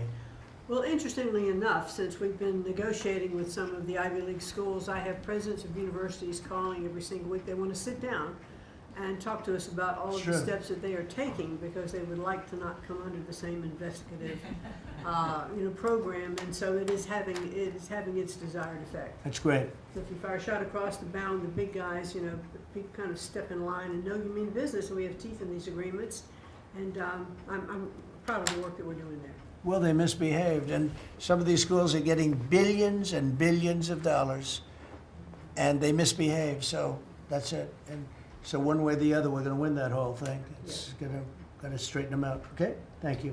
Great job. Thank you. Lee, please.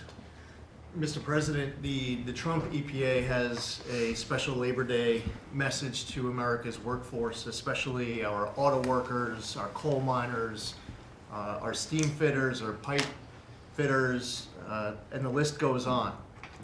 See what a difference a year makes.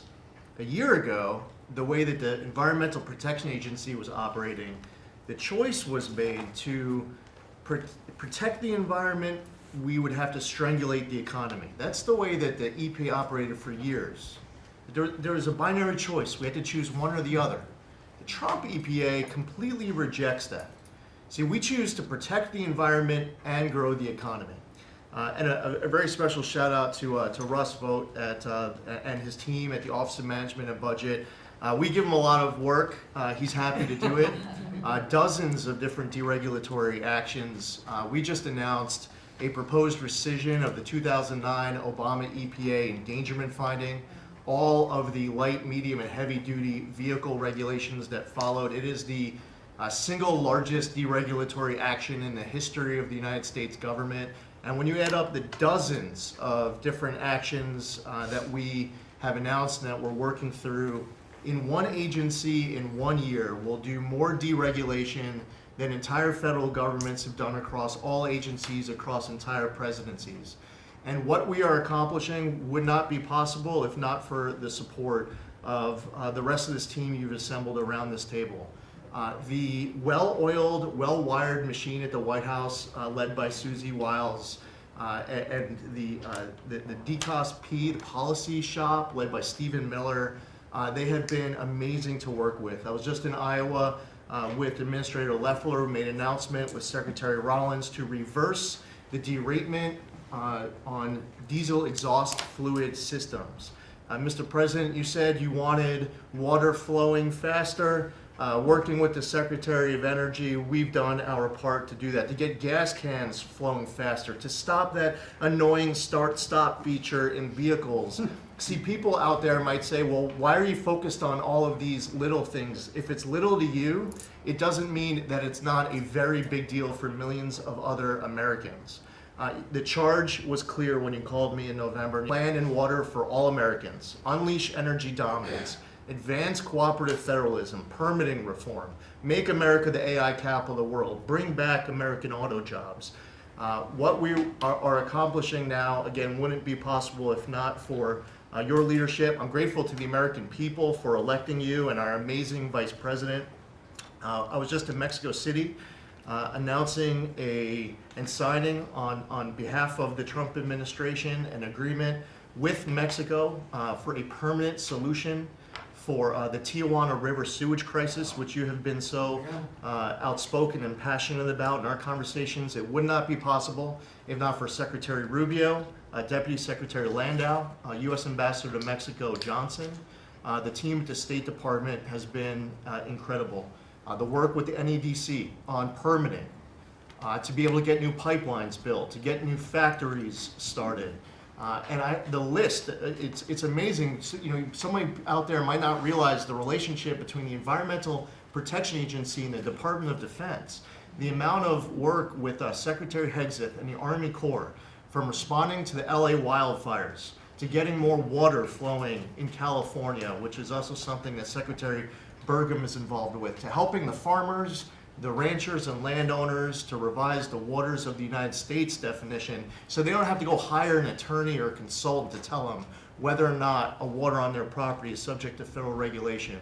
Thank you for putting this entire team together. It's an honor to be at the Trump EPA, where we choose to both protect the environment and grow the economy. It's a very happy Labor Day for America's workforce. And Lee, in Los Angeles, if you could, because of the fires, Lee was there, and as you know, we have very strict federal rules having to do with the rebuilding of those houses. And Lee was able to get the approvals done for everybody immediately. It was so fast, nobody could believe it. And the mayor and the governor still haven't gotten their approvals. And they're going to have riots out there for that reason. These are great homeowners. They want to build a house. They can't get approved because you have the mayor, Bass, who has no idea what she's doing. And you have a governor who is just such a bad governor, and the people are unable to build their house. The toughest permit to get was the federal permit by far, and yet he got them all in a short period of time after the fire. How long did it take? Well, Mr. President, you came in, signed an executive order, and told the EPA that we had less than 30 days to complete our hazardous material removal, which the initial response, once all of our heart rates went down a bit, was just to figure out how to get it done. We got it done in just less than 30 days. The Army Corps of Engineers then comes in for the debris removal. The federal government, in clearing over 13,000 properties that were destroyed because of these wildfires. We've got to the point today where property owners all across Los Angeles, they're grateful to the Trump administration. They're happy that we did our part, but they are desperate to rebuild. And there is not a single green light approval that they are waiting for from the Environmental Protection Agency The EPA and the Army Corps of Engineers proudly have done our work. It's important for those local officials to let these property owners build on their land. It's their property. It doesn't belong to the mayor of Los Angeles. And they need to represent their people better. They're ready to build. When will they have their permits from Los Angeles? Well, here's the problem, Mr. President, is that they have been ready since the moment we were done with the federal part. I mean, I was visiting a week after. Actually, I thought my first trip was going to be to Los Angeles. However, the moment I got confirmed, the vice president said, "You're going to East Palestine right away." So that actually ended up being the first visit because the vice president's so passionate about that from the great state of Ohio. Then we went to Los Angeles from there. We're talking about the beginning of February, where we were meeting with property owners already. They were already all set up. They had the contractors. It was the beginning of February, and they were waiting for green lights from Los Angeles to be able to go onto their property and start rebuilding. Some of the same people who were waiting for a green light ready with the contractors at the beginning of February are still waiting now in the middle of August. Let these Californians rebuild.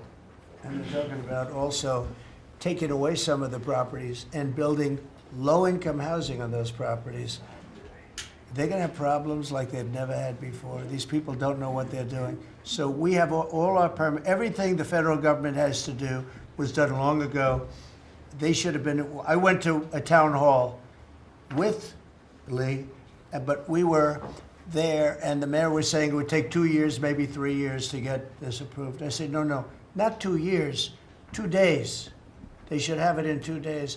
And I toured the site, and I met 100 homeowners, all standing in front of this site a couple of days after the fire, and they were ready to go right then. They wanted to just build right then. And the city won't let them do it. Los Angeles, I don't think it's that they won't. I think they're incompetent, okay, to be honest with you. I think they just don't know how to go about it. It is so badly run by Newscomb and by Mayor Bass. Mayor Bass, she was in Africa during the fire. She knew the fire was starting to rage, and she decided to take a trip to Africa. These people they're just bad. You know, you talk about make America great again. They could never make America great again, but we are doing that. Congratulations, you found some interesting things, Tulsi. Sir. She's becoming a bigger and bigger star every day. She found a lot of good things. Go ahead. Thank you, sir. As we approach Labor Day weekend here, this is just such a great opportunity really to recognize your leadership as a true champion for working people. And I know we'll hear, as we go around the table here, how your focus singularly on putting the well-being and interests of the American people first is that common thread that we're seeing in your policies being implemented across your administration. For ODNI, number one, our focus is and must always be making sure that our intelligence community is focused on our mission, keeping the American people safe, secure, and free. We're doing great work on this front. I'll point out our National Counterterrorism Center, led by Director Joe Kent, are working across different agencies with Homeland Security, DEA, FBI, and others to catch terrorists, both those who are trying to come into our country, those who may already be in our country. They are finding the worst of the cartel bosses and making sure that they're not able to continue to wreak havoc and terror in our communities.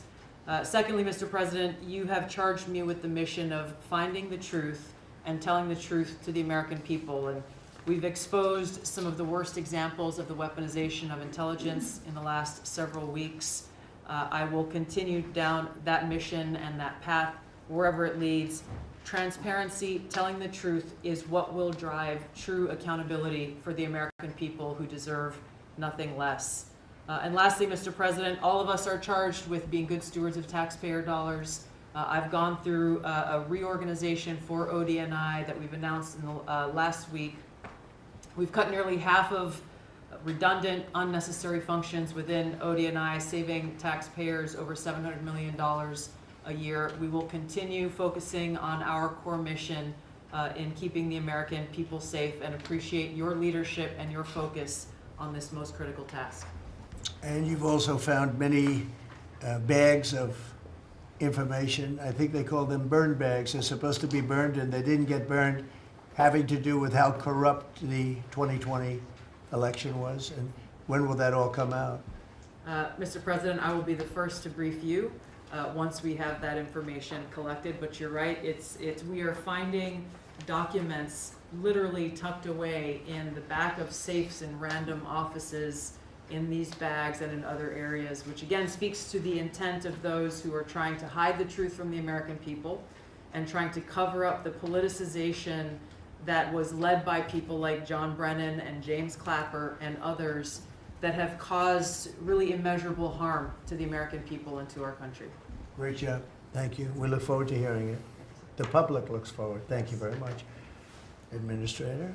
Thank you, Mr. President. Well, everyone knows there's no stronger advocate for hardworking American families than you, sir. Thank you for the largest tax cut in American history for working families. The average family of four is going to save about $10,000 take-home pay more a year. And what we're seeing is an increase in the child tax credit, the increase in the standard deduction. Hardworking families are going to benefit from this bill, and small businesses. There's no bigger beneficiary than Main Street, because small business makes up 99% of all businesses in this country. I've traveled to nearly half of our states, 24 unique states. I've made 40 state visits. In fact, I was with our great vice president at a small business manufacturer in Georgia last week. I was with a trucking company in Ohio. I was in Michigan at a motorcycle manufacturer.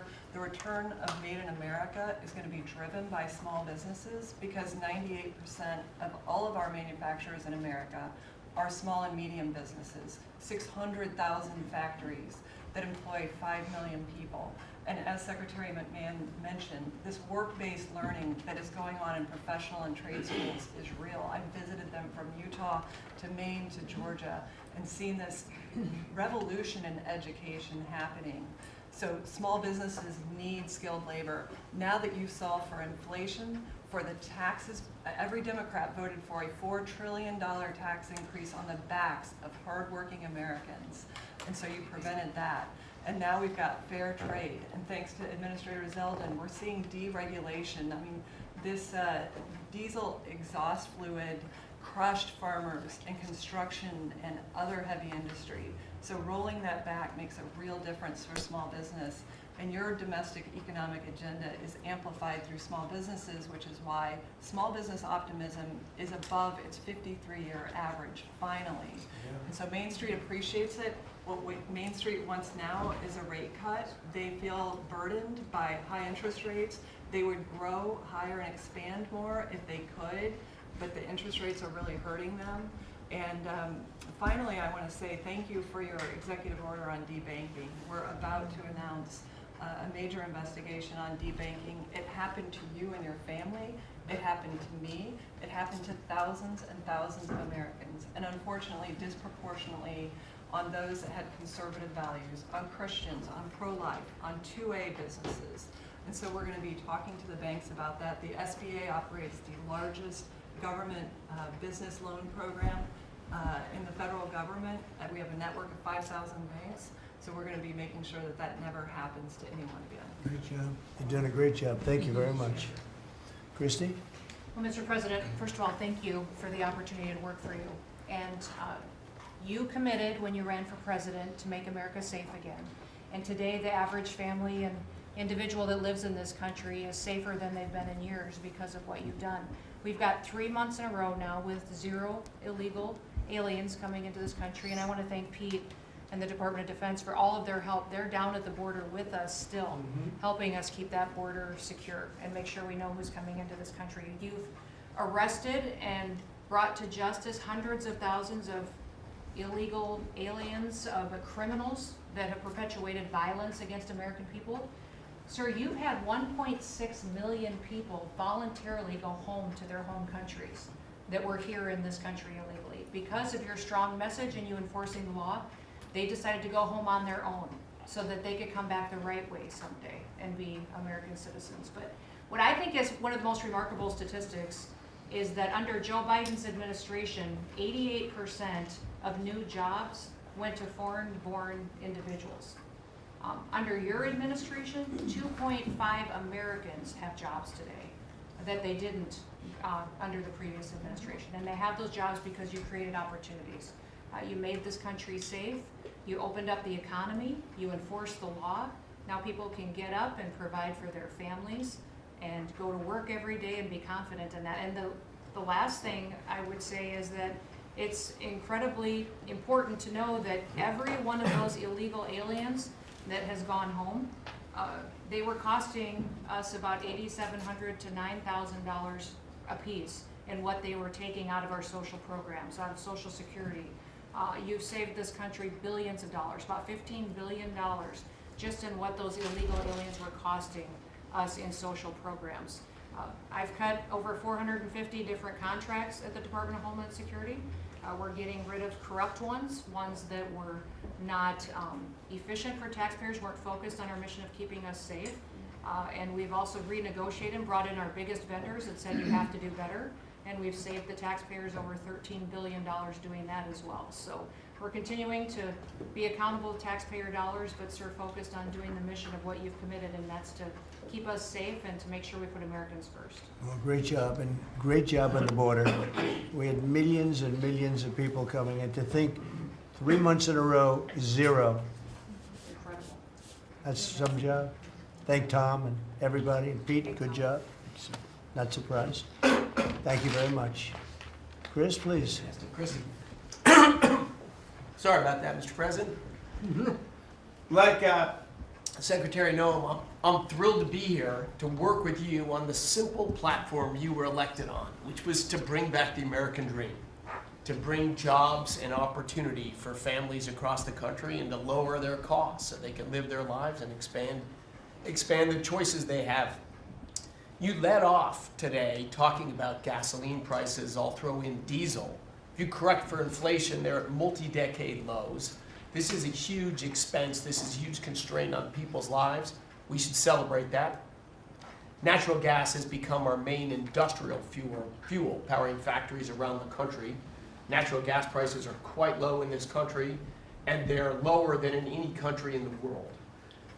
The reason for that is the United States produces 2 times more natural gas than the second largest natural gas producer in the world, and 4 times more natural gas than the number 3 and number 4 producers in the world.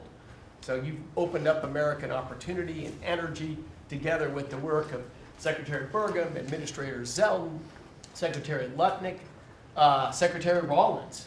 You know, we've made it easy to produce energy in America again, and those benefits are flowing. I could go on about this stuff forever, but let me talk about one specific area of energy, electricity. That's in the front of people's minds. When the day you were inaugurated, we get hold of all the data. We can look at the resource plans of utilities across the country. What you inherited when you arrived was a plan over the next 5 years to close 100 gigawatts of reliable electric generation. So that's 100 large power plants. Now that was offset with a plan to build 22 gigawatts of reliable electricity generation. Their plan was to close more than 4 times as much electricity generating capacity as they were going to build in that 5-year period. How do we lead the world in artificial intelligence if we're shrinking our supply of reliable electricity? How do we reshore steel and aluminum and automobiles and semiconductors and all those jobs Americans want back in our country when we're degrading and shrinking our energy system? We were going to hand that leadership to China in artificial intelligence, not just to our economic loss, but to our huge national security loss.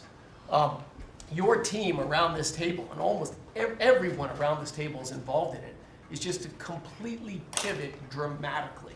We're stopping the closure of all these plants way before their retirement date. Some plants get to their end of life. That's a small percent of the planned closures. Most of those were just political nonsense at the cost to American taxpayers. So we have rapid new construction of power plants under in the United States. We're doing everything we can with suppliers who build the equipment for these power plants. They've got to build their factories bigger to build power plants in America. People thought those days were past. We weren't going to build big things in America anymore. We're just going to keep sending it over to Asia and overseas and just buy other people's stuff. Totally nuts economically, totally nuts for national security, and of course crushing for working Americans, particularly Americans that work with their hands. But we are seeing a revitalization of those people, of that optimism. You showed that picture of that plant being built in Arkansas, dozens of those under construction, just in artificial intelligence. But the reshoring of steel, of aluminum, of plastics, of fertilizer, semiconductors. Like this, America's the land of opportunity. How did we get to become this awesome nation? Because we believed in the American dream and we leaned in on it. But the wealthy in our country and the coastal elites that live away from where stuff's actually made, they just lost their way, and politicians just let them have it. Your tireless campaign and your relentless messaging made people realize the American dream isn't dead. It's just been smothered, and we're unsmothering it and setting it loose.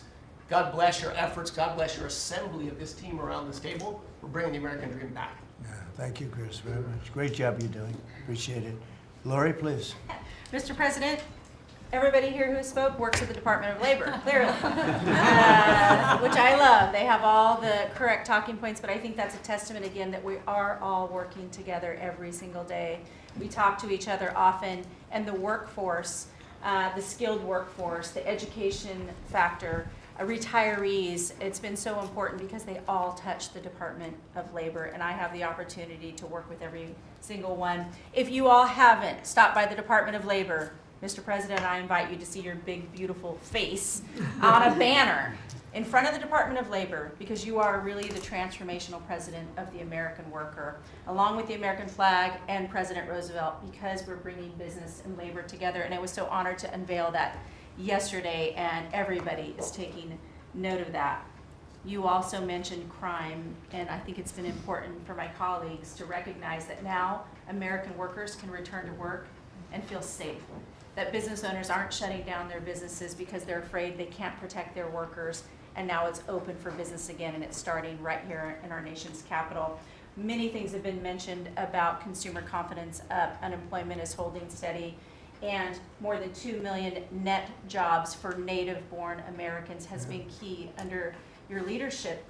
84% of the workforce and jobs has been produced by the private sector. I think that was the mission of this administration and the Department of Labor. And I will continue to say for a little bit longer, until I heard you today, the one big beautiful bill, because it equals one big beautiful workforce. And Congress passed this legislation. It probably will be the single most important bill that they did sign, because it is protecting our American workforce by expanding Pell Grants and child care and reduction in taxes, so they can keep more of their hard-earned dollars. I am at the Department of Labor announcing $30 million in grants for our skilled workforce, that I have an MOU with Secretary McMahon. I have an MOU with Administrator Loeffler. That's important to share the data points on how important this is. In June, we awarded nearly $84 million in grants for the capacity of what? Registered apprenticeships. An executive order to have 1 million active apprentices across this nation, where we've already registered 185,000 since in the last few months. One of the other things that we have done is the Biden administration's guidance on cryptocurrency. And thanks to you and your leadership on that, we've rolled that back. And of course, we're going to see the 401k, the investors in our alternative assets. That's been key through the Department of Labor to work through. Partnering with our agencies, again, as I mentioned before, is important as we work together. I have visited, I'll be 31 states on my 50-state tour by the end of this month. I'm headed with Secretary Duffy, with the South Korean President Lee today, as we move through the shipbuilding. We will do that in Philly, and then I'm off to New England to talk to those states about how important the apprenticeship program is.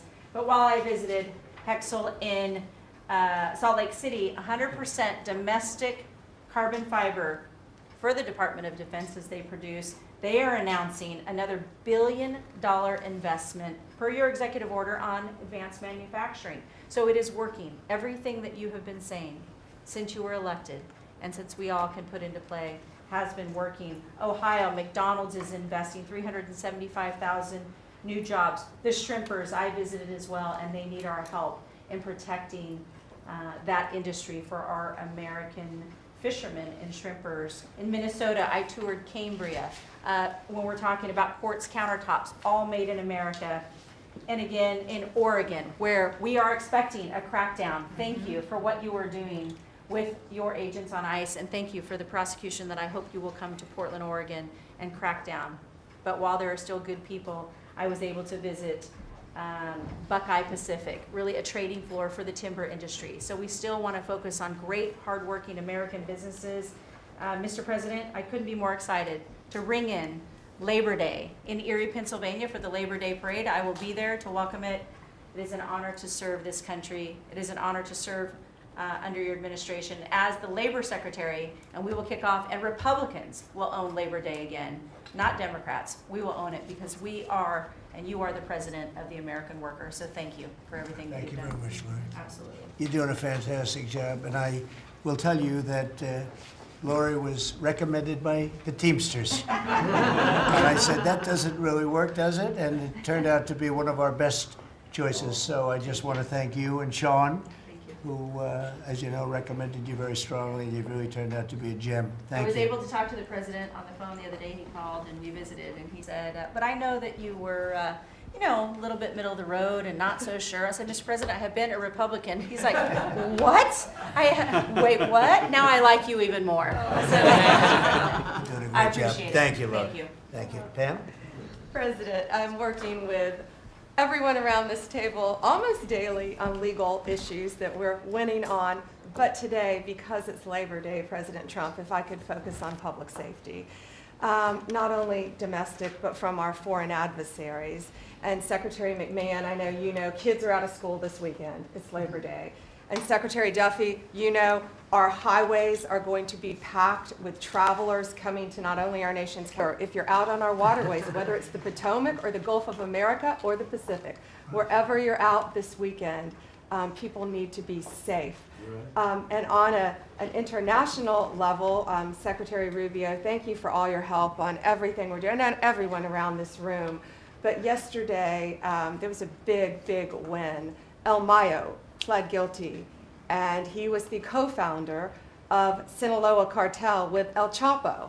And there's even a Narcos Netflix series about these guys. Well, now we know the ending. He's going to die in an American prison.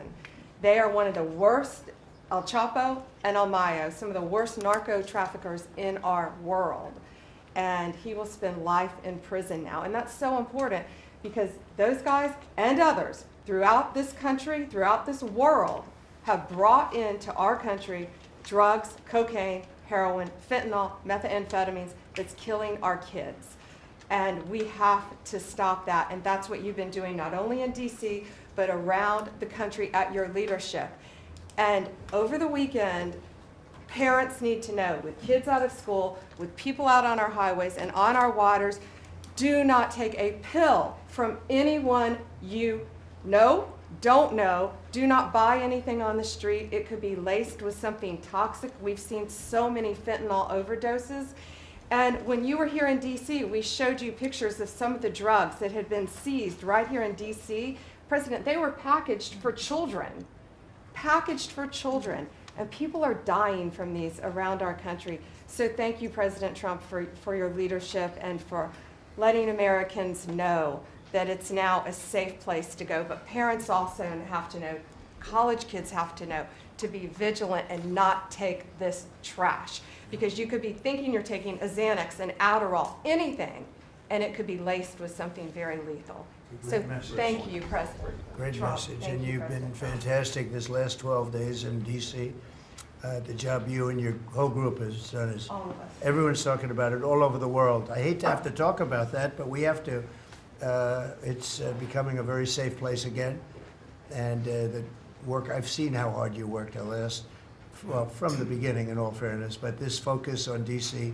is so important for the country, so great job, and to everybody. And great job. President, it's a team around. We're all working hand in hand, side by side, all of our agencies together to make America safe and DC safe. And Iris, congratulations on your baby, and I'm so glad that you're safe now.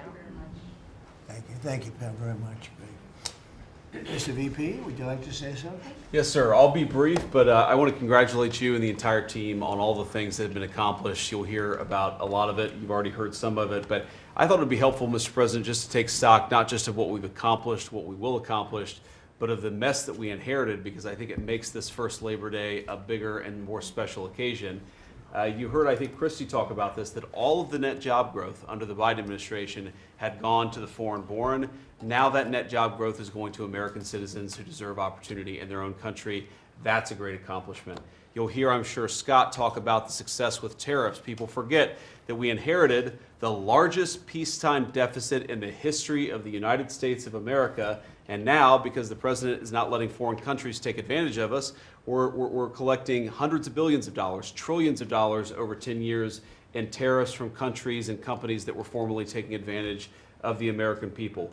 You heard Pam talk about the public safety and the success that we've had there. I happen to believe that maybe the most sacred thing that we can deliver to American workers is the ability to live safely and comfortably in their own neighborhoods. Public safety is not just something that should belong to the wealthy, it should belong to every working man and woman in the United States of America. And because of the work of this administration, that is happening. And of course, Mr. President, you yourself talked about the inflation mess that we inherited under the Biden administration. Maybe the most striking and even shocking statistic of the Biden administration is that housing costs have gone up by 100% over the 4 years of the Biden administration, literally doubled, making the American dream of homeownership unaffordable. We've made great strides and great progress already. But to the American people who are listening, there's a lot more to do. We're going to keep on working hard at it, but it's an honor to do this job under the president's leadership and with this very great team that you've assembled. So we've done a lot, but there's a lot more work to do, and we're very cognizant of it. Thank you, sir. Thank you, J.D. Scott? Sir, as we've said very often, economic security is national security, and our country has never been so secure thanks to you. You have brought us back from the edge.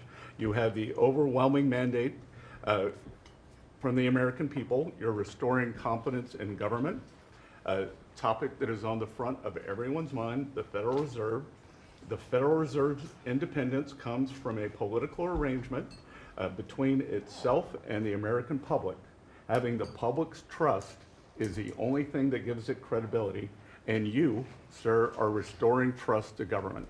You are weeding out the waste, fraud, and abuse, and the old ways of doing things are not good enough.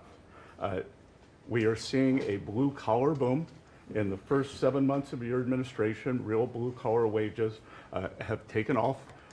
And the only other time that they've done this in the past 70 years was in your previous term. Your efforts on tax, trade, and deregulation have boosted paychecks for American workers while slowing the pace of inflation and lowering the cost of energy. Inflation has plummeted to just 1.9% since you took office, and the economy rebounded with real GDP surging 3% last quarter. The blue-collar boom coincides with a CapEx comeback. In anticipation of your one big beautiful bill becoming law, CapEx increased by American businesses by nearly 14% in the first half of this year. And as you and I talk about frequently, and as that chart or that photo attests, we are going to see, I believe, a bigger CapEx boom from here. This is just the beginning, just the beginning. You have saved this country by making it the best place in the world to do business again. Treasury is helping to implement these new provisions, as well as no tax on tips, no tax on overtime, and no tax on Social Security. This weekend, I will be meeting with workers from local restaurants to discuss the positive impacts of the pro-labor reforms on no tax on tips.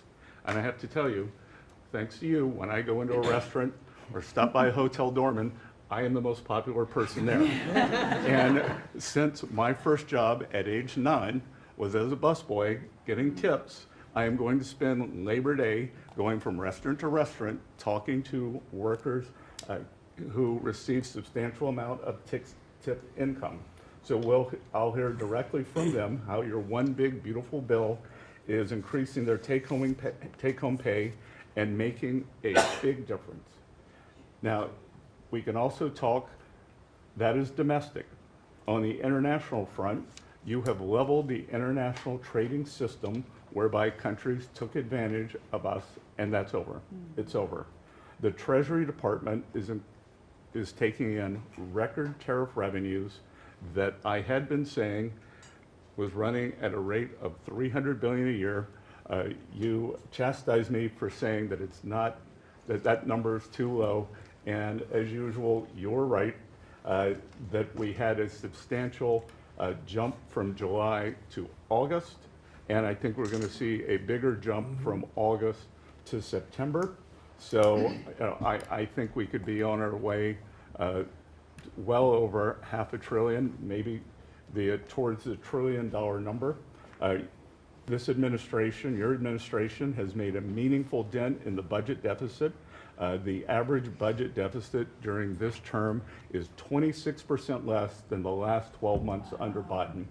And even the CBO, and we don't agree with CBO on everything, as you said, last Friday, on a summer Friday, had to admit that they believe over the next 10 years, the budget deficit will be $4 trillion lower than they had previously scored. $4 trillion, 3.3 trillion of tariff income, 700 billion of lower interest cost, and I would expect that that number could go up from here. So, Mr. President, your return to the White House marked the return of the American worker. Thank you for reclaiming Labor Day for the American people. You're growing the economy for everyone, especially the middle and lower income households who suffered disproportionately under the last administration, and it's an honor to do this under your leadership. Great job. You're doing great. Thank you very much, Scott. Brooke? Sir, I dropped my second son off at college last week.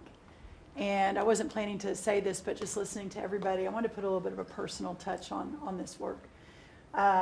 He started his freshman year yesterday at Texas A&M, for all my SEC friends in the room. Thank you for saving college football, by the way. We're all very grateful.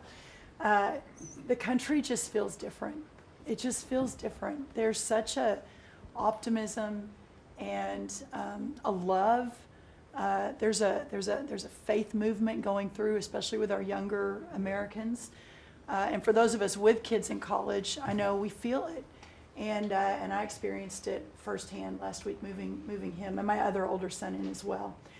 As we move toward Labor Day, you have made a lot of dreams come true for a lot of people, but one of my longtime dreams was for the right to recapture Labor Day. And I've been talking about this for almost 20 years and writing about it, that why are we ceding the day that we are celebrating the American worker to the Democrats? Because this is our day. Perhaps of any day of the entire year, this is our day.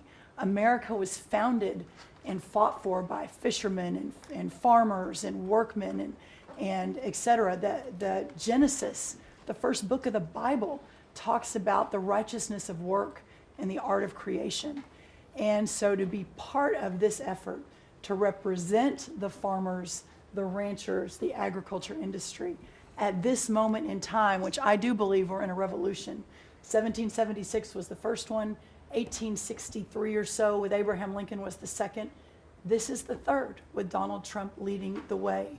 And we are saving America.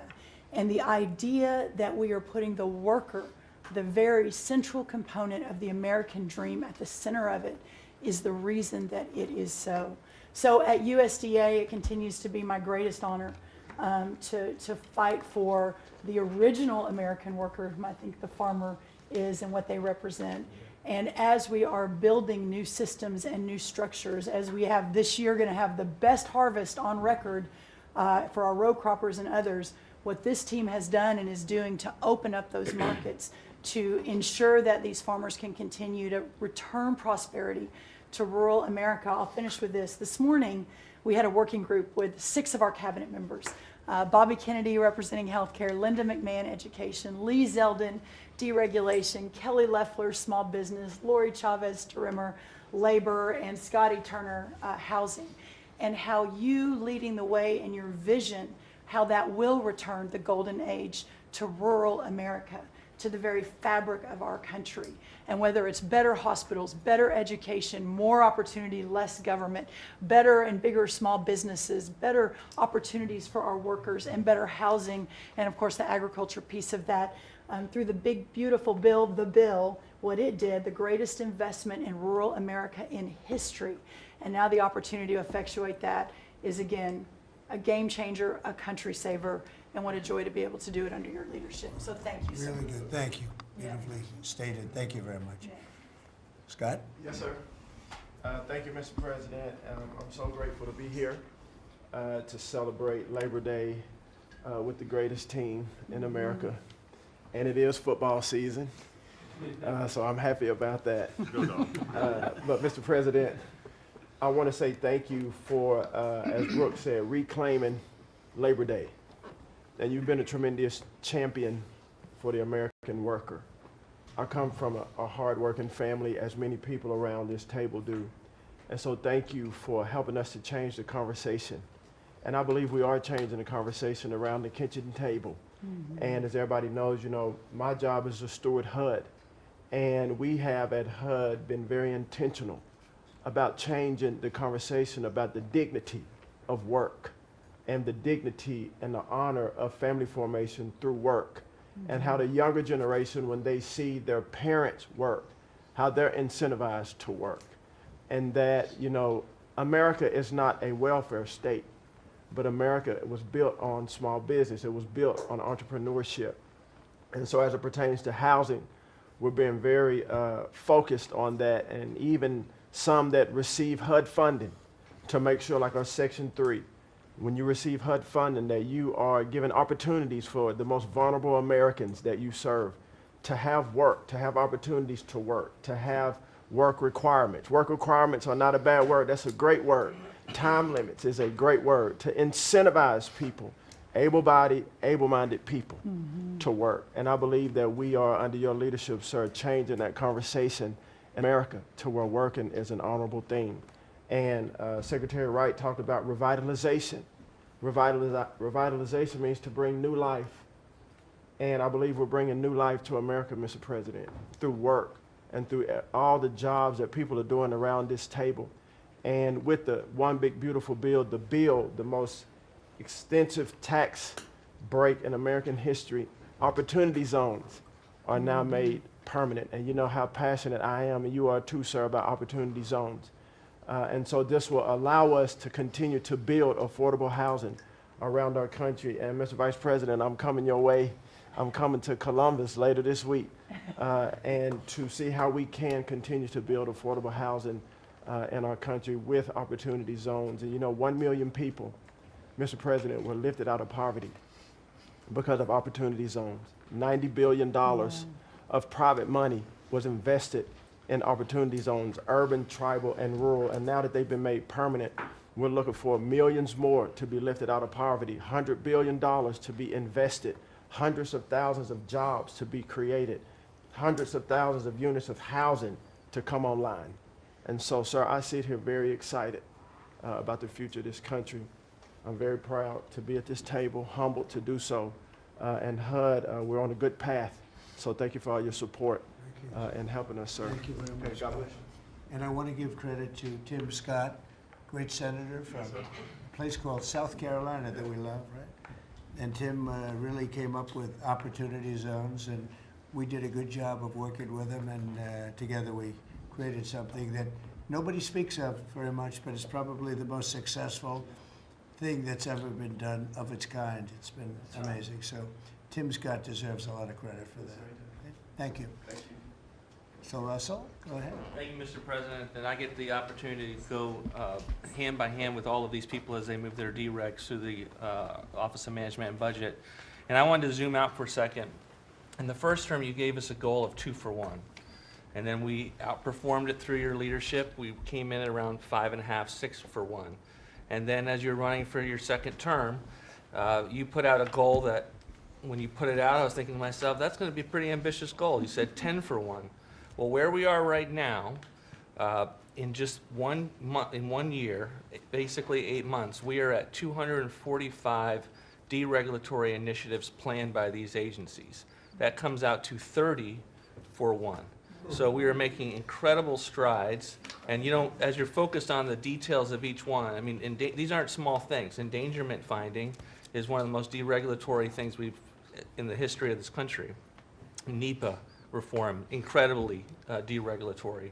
WOTUS just came in, which is Waters of the United States. So every single one of these agencies is doing incredible work when it comes to deregulatory, and when you add that to the work being done to get us going on energy, reduce spending, we're going to lower costs for the American people, we're going to be able to have innovative jobs and get them back to work. So thank you for your leadership, Mr. President. Thank you. Great job, Russell. Appreciate it. John, central casting, I call him. He's central. Well, Mr. President, I'm grateful to be with everyone today, and as we're talking about jobs and workforce at CIA, consistent with your directives to all of us, we've embraced your mantra for a leaner, more effective, more efficient workforce. But at CIA, Mr. President, we had an additional challenge because, as you know, at times, our workforce had been misdirected. Its focus put on political narratives, some that even worked against you and always worked against the American people. I heard about that. But under your leadership and your direction, we have been focused back on the core mission of what CIA is supposed to be doing, which is to provide you and this entire incredible team around the table with a decisive strategic advantage in accomplishing your goals. And your success in that regard, the examples are clear and many. With regard to Iran, everyone knows that our DoD partners executed that mission flawlessly. But flawless military operations are subject to flawless intelligence. And as you know, Mr. President, CIA was the backbone in terms of its intelligence operations in providing that flawless execution that allowed you and your team to obliterate Iranian nuclear facilities and set back a nuclear program by years. Likewise, with regard to your ability to prevent and to preempt wars between India and Pakistan, between Armenia and Azerbaijan, between Rwanda and the Democratic Republic of Congo, in all those cases, CIA intelligence supported you and your entire team in making that possible. It's not just you, it's folks around this table, Secretary Bessent, Secretary Lucknick, Trade Representative Greer, and their great successful negotiations on trade and tariffs, again, was a CIA workforce working to enable them to accomplish your goals. So as we roll into Labor Day, I tell you that the CIA workforce at the Trump CIA is grateful to be focused on what it's supposed to be, which is helping you prevent and end wars and to make America safer. Thank you very much. You've been really fantastic, but I'm not surprised. I've known John a long time. I'm not surprised at all. Thank you very much. Steve, please. Mr. President, working for this government, for you, is the greatest honor of my life. I tell it to everybody, and I really do feel that way, and I thank you, because it's a privilege to go out there and represent you in your humanitarian effort, in your goals of solving conflicts all over the world. I think there were actually more than 7 conflicts that you put to bed in the last 8 months. And I hear these, I travel all over the world. In Hostage Square, they talk about you reverentially. It's really quite amazing. I sometimes wish that I had a cam recorder with me and I could put you right there as I listen to it. I was in Gaza, the first American diplomat, on your behalf, and as we delivered food and aid pursuant to your new aid initiative, pushed forth by your great Secretary of State, Marco Rubio, who it is a privilege for me to work alongside. The people were applauding you. The signs were up. I mean, these are people who I just don't think you get the proper credit for it all.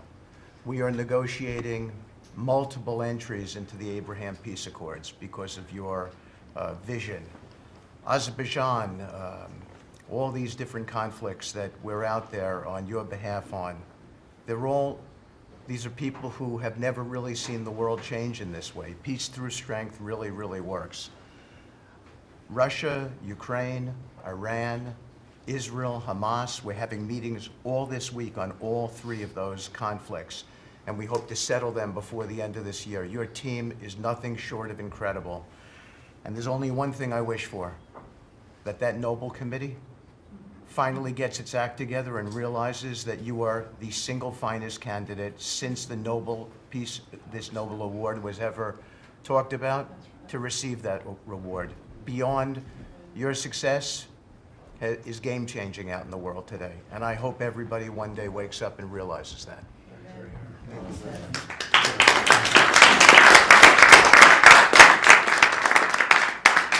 Thank you, Steve. Jameson, please.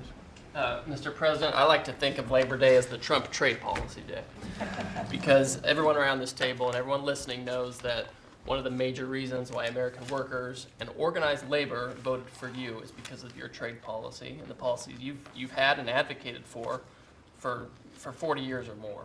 You have reset global trade policy in the past few months, and it shows that it's been working for American workers. When you look at President Biden, in the last quarter of 2024, median weekly earnings fell 2.1%. In the first quarter of your term, they went up 3.3%. And that's why we're doing the trade policy we're doing. It's to help the workers of the United States of America. And they're the best in the world, but they can't do it without a level playing field. And you have flipped the script. For many years, the other countries had high tariffs and high non-tariff barriers, while we were open to all of their labor and services and goods and capital. You flipped it. Now we have the tariffs, and they have lowered theirs and the non-tariff barriers. And we couldn't have done it without you and the leverage you've created. So between the tariffs and the deals, the hot streak continues for the workers of America. So thank you. Thank you very much. Really good job, by the way. He's a good negotiator. Very good negotiator. Thank you. Please. Yeah. Well, Mr. President, I feel like, as everybody here has talked about how great working with this team is and all, but I do feel a special need that you've given me the privilege of working with the best of America. I get to take care of the veterans. I get to take care of the veterans who Labor Day really finds its roots in, if you think about it. We wouldn't have Labor Day if it wasn't for men and women who would leave their jobs and go fight this nation's battles to keep us free and independent so that they would have jobs to come home to. And over the past few years, they've been coming home to many times a government that was keeping them back, holding them back, taxing them, regulating them. And now we have veterans who represent the bill, the big, beautiful bill, they're the beneficiaries of. And I get to see them all the time because they're receiving the benefit, because they see the jobs, they see the care that they're being given. And these veterans can look at their country with pride, knowing that we're taking care of them, just like you told me to do. When your only statement you said to me, I asked you what to do, you said, go take care of my veterans. Well, that's what we're doing.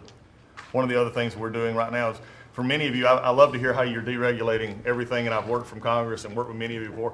I get to do the same thing with the largest bureaucratic organization in the government. We're deregulating from the inside. And it's amazing to me because we have such a powerful workforce at the VA who really want to do good, but yet they kept tripping themselves up. They kept making their own, they'd take one step forward and put a regulation in that put them 3 steps back, and it always hurt our veterans at the end. We're taking that away. We're making community care again, Mr. President. We talked about this yesterday. We're making community care a part of our direct care system. So if a veteran wants to get into the community, they have our direct care, and they also have the ability to go into the community. Something that the previous administration decided they wanted to keep everybody inside because they thought it was a fiefdom they were building. I'm telling you, we're not building a fiefdom at the VA. We're trying to take care of a service organization that takes care of veterans. So how do we do that? We make best medical interest, where a doctor can send a veteran to the community a lot quicker without having to worry about miles and time logged and wait times. Just get them the help they need. We've actually expanded out, and it's made a difference in this regulation, and also unleashed a workforce that is now free of the collective bargaining agreements and other things that have kept them from being able to do the job of national security that they've been intended to. I'm actually giving them the benefit of the doubt to actually go be the workers that they're called to be, and that's what Labor Day is about. The VA is going to have the best workers. But just to let you know how that's working out, wait times at our hospital are going down because we're getting them into our hospitals or into community care. And then one for you, Mr. President, you heard about this a lot, and that was backlogs. At the backlog when I first came in, and I've said this before, in February we had over 260,000 backlog. That means over 125 days of not getting an answer.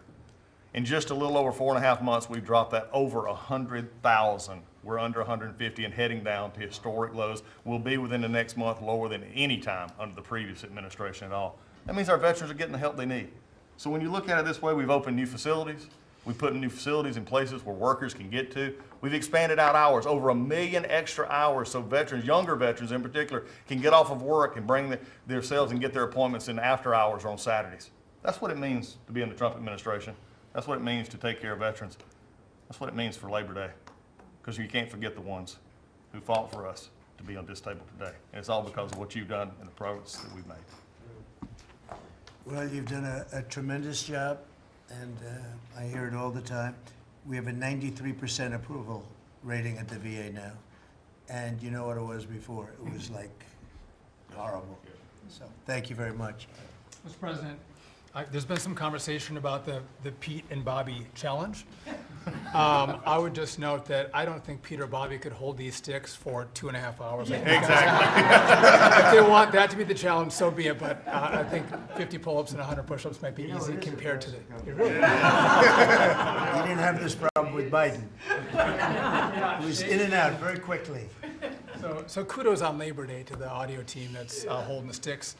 But Mr. President, it's pretty great to celebrate Labor Day with a builder who loves labor, who loves the men and women who built this country, the people that sweat, that have great skills, they have grit. They do the dirty jobs of America that have made this country great, and you know them very well because you have worked with them. The great Trump projects have come from the very men and women we're going into this weekend to celebrate. We all want to claim Labor Day in our departments, but I'm going to claim this at DOT because, you know, roads, bridges, pipelines, shipbuilding, rail, passenger, and freight all fall under the great men and women who wear boots and make this country wonderful. And at DOT, we don't want to have the Congress spend money.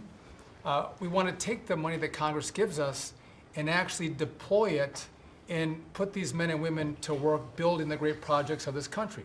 That you said, the big, beautiful projects that connect this country. And that's why we have got rid of the DEI. We've got rid of the green.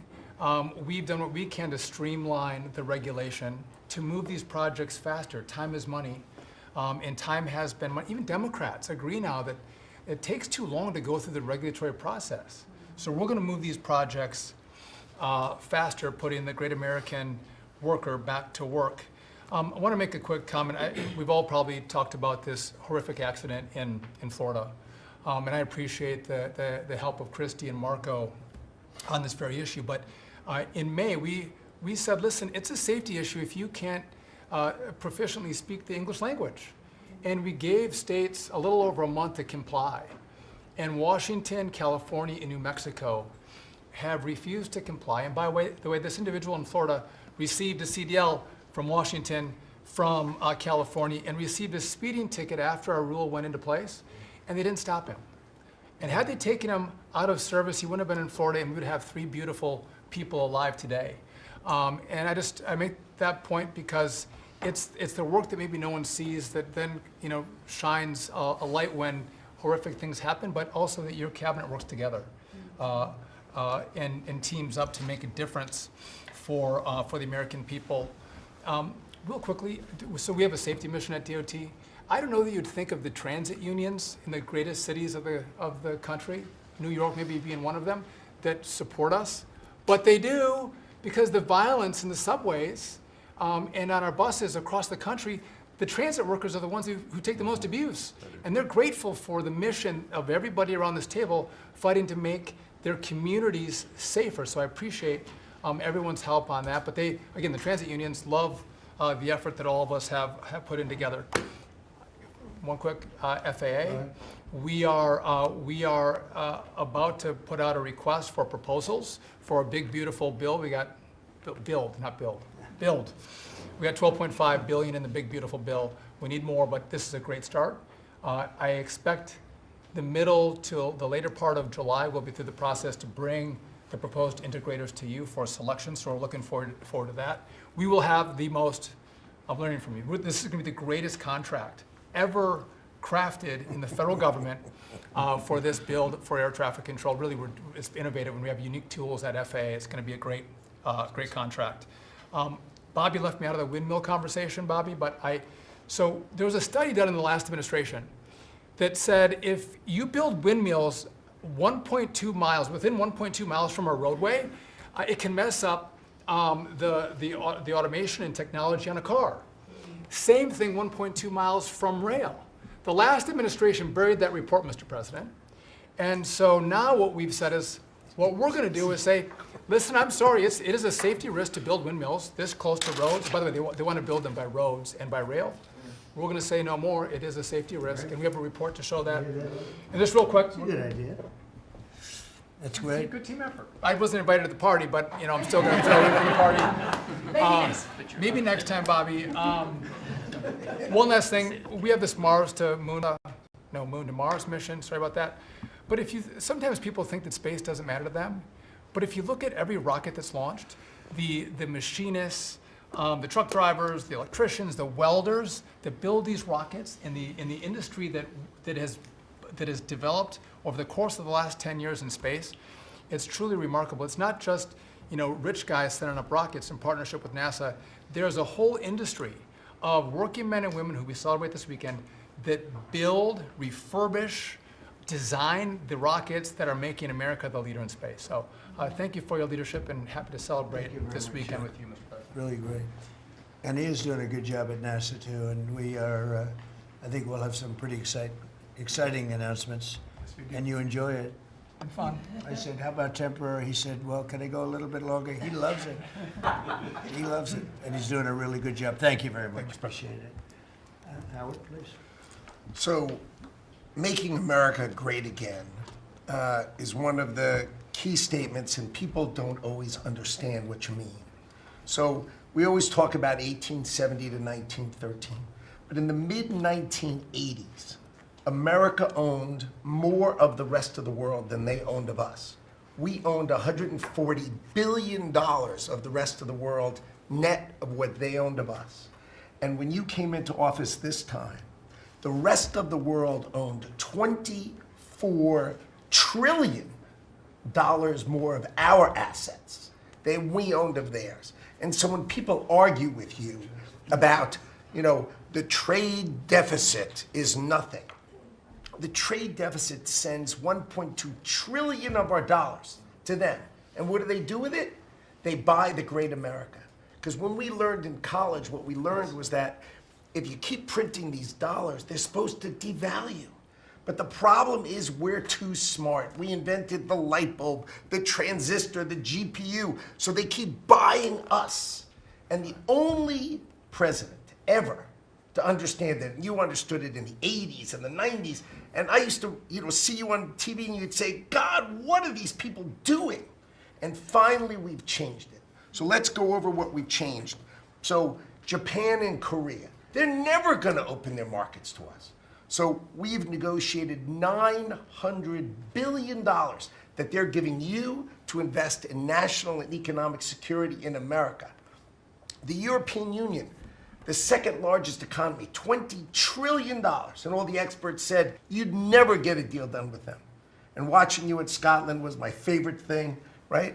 15%, they'll pay us 15%, and we will pay zero. So we can export to their $20 trillion economy, and they can pay to come to the great American consumer, right? So, a couple of other things. 4 days before you took office, the Commerce Department, which had the CHIPS money, they set up this thing called NatCast, which was a make-believe not-for-profit. And they signed contracts to wire them $7.4 billion. This was just nonsense. So we stopped the payment. We've got the money. It's an illegal thing to try to set up a department that's not the Department of Commerce, that kind of acts like the Department of Commerce. And what was it filled with? All these people who worked for the Biden administration. I mean, it's exact corruption that you talk about. $7.4 billion now clawed back. Last week was the most fun. In 1 week, Intel came in, right? The Biden administration had given $11 billion to Intel, given it to them, done. Corporate just gift. And you turn that into really, it was like less than 5 minutes of conversation, and Intel agreed to give us 10% of their company, which of course was worth $11 billion. So it's not socialism. This is capitalism. If you give someone $11 billion who's just building in America, they're not doing something special, they're building in America. And their CEO told the president he didn't need the grant. And you said, well, then why don't we get something for it? So it's amazing. You're going to watch semiconductors come home, right? We don't produce semiconductors. We've got $165 billion for TSMC, but you're going to watch the whole ecosystem come home because Donald Trump is the only president who understands the magnet to make them come home is one word, which used to be your favorite word. Now it's dropped to number 4, which is tariffs. Right? Tariffs are going to bring semiconductors home. They are going to empower Bobby to execute MFN. Tariffs are going to be one of those tools that he's going to use to do that. We're going to do it for furniture. We're getting autos. We got steel, aluminum. I mean, it has been a blast, a blast. So 2 more things.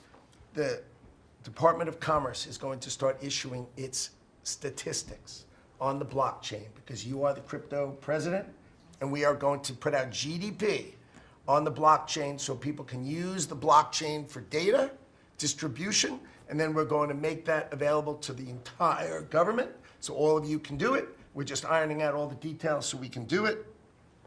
Patents. We have given tens, if not hundreds of billions of dollars to universities for them to do research, and they invent things. And you know who owns those patents? The universities. So we are going to make a deal with them all, which is if we give them the money, don't you think it's fair that the United States of America and the taxpayers who funded it get a piece of that, right? So we wrote a letter to Harvard, so Linda and I working together. I mean, it's so much fun to work with everybody here. I mean, we just have a blast, you know, because Linda's hitting Harvard and she says, what can we do? And now we send them a patent letter and we'll hit them again. So we're having fun together. This is the greatest cabinet working for the greatest president, and I just want to say thank you. I'm having the time of my life working for you, Mr. President. Thank you. That was very well stated, wasn't it? Some things people don't think of too much. Thank you very much. Great job. Pete? Sir, well, amen to what Howard said. And I would just say, heading into Labor Day from the American military, sir, we happen to be the largest employer in America. We like to think we have a different form of employees who need to be the toughest and the strongest and the most well-trained and the most lethal. And under the previous administration, and for decades, frankly, it was social justice, it was political correctness, it was divisive ideologies seeping into the ranks and changing how well we do our job. No more. Now it is only merit-based, gender-neutral, colorblind, the best of the best from the top to the bottom. That's our expectation. And sir, you've enabled that. So from the troops directly, which they ask me to say all the time, thank you for your leadership, for your boldness, for your clarity, for common sense, for providing a shield for the rest of us to put America first and to apply peace through strength. We're in the strength business. That's our job, is to stand behind everybody here and alongside John in everything they do to keep the country safe. And the world is noticing. And I wish everybody could. There were 2 meetings yesterday that I think tell the story. One was, because today happens to be the 4-year anniversary of what happened at Abbey Gate in Afghanistan. Mr. President, you had the families in, who you've met with multiple times, who, when the cameras were on and not on, acknowledged, sir, you were the only one that gave them a proper greeting, that recognized what they gave their sons and daughters in the debacle that was the withdrawal in Afghanistan, that we will bring accountability for at the Defense Department through our investigation. That's good. But at the same time, the world sadly took notice, whether it was Israel, whether it was Ukraine. Those wars never would have started if you were president. Instead, they looked at the foolishness of Joe Biden. Under your military, your Pentagon, we are restoring deterrence, whether it's Midnight Hammer and those beautiful B-2s, 37 hours straight, whether it's counter-drug operations in our own hemisphere, whether it's the border, working with Christie and the national security team, whether it's LA, whether it's Washington, D.C., you name it, whether it's Europe. Our allies paying 5%, now our allies in the Indo-Pacific stepping up to do the same. That's a recognition that American leadership is here.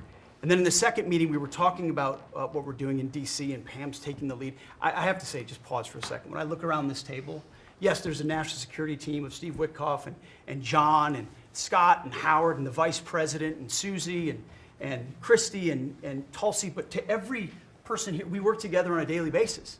And if you call me and I call you, if the answer is yes, how do we do it together? I think that's exceptional. It's what the American people deserve, and you've demanded that, sir. So I very much appreciate it. In that meeting on DC, I started my sentence by saying, the Department of Defense, to which you said that just doesn't sound right. So maybe next time we're here, my card will read Department of War. We'll see. But it's not, here's the thing, here's what people miss. It's not just about words. It's about the warrior ethos. It's about what the department is supposed to do. George Washington started the Department of War because he wanted us to win our wars. Our founders didn't want endless foreign entanglements. They didn't want endless contingencies and deployments.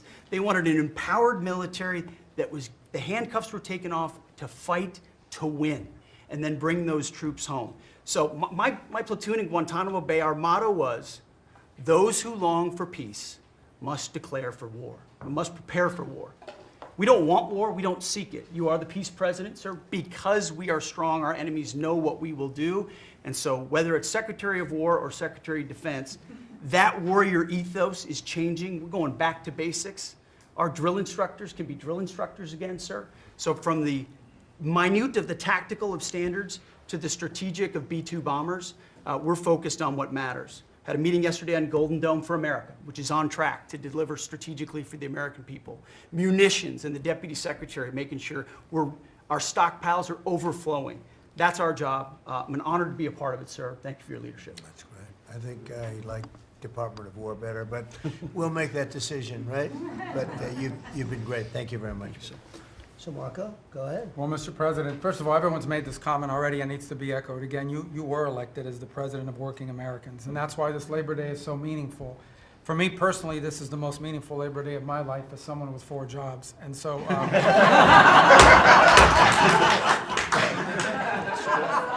true. And, but on the point of, you made it very clear from the outset, even in foreign policy, everything we did has to be pro-American. It has to make America stronger or safer or more prosperous.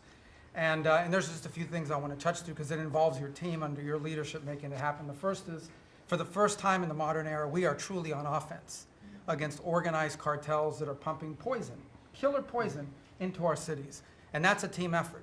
It's Christie's team, it's Pete's team, it's Pam's team, and obviously it's under your leadership. And by the way, we're getting incredible economic international cooperation. Countries just in the last week, Ecuador, Paraguay, Guyana, Trinidad, today Argentina, all joining us or trying to be helpful in advancing this.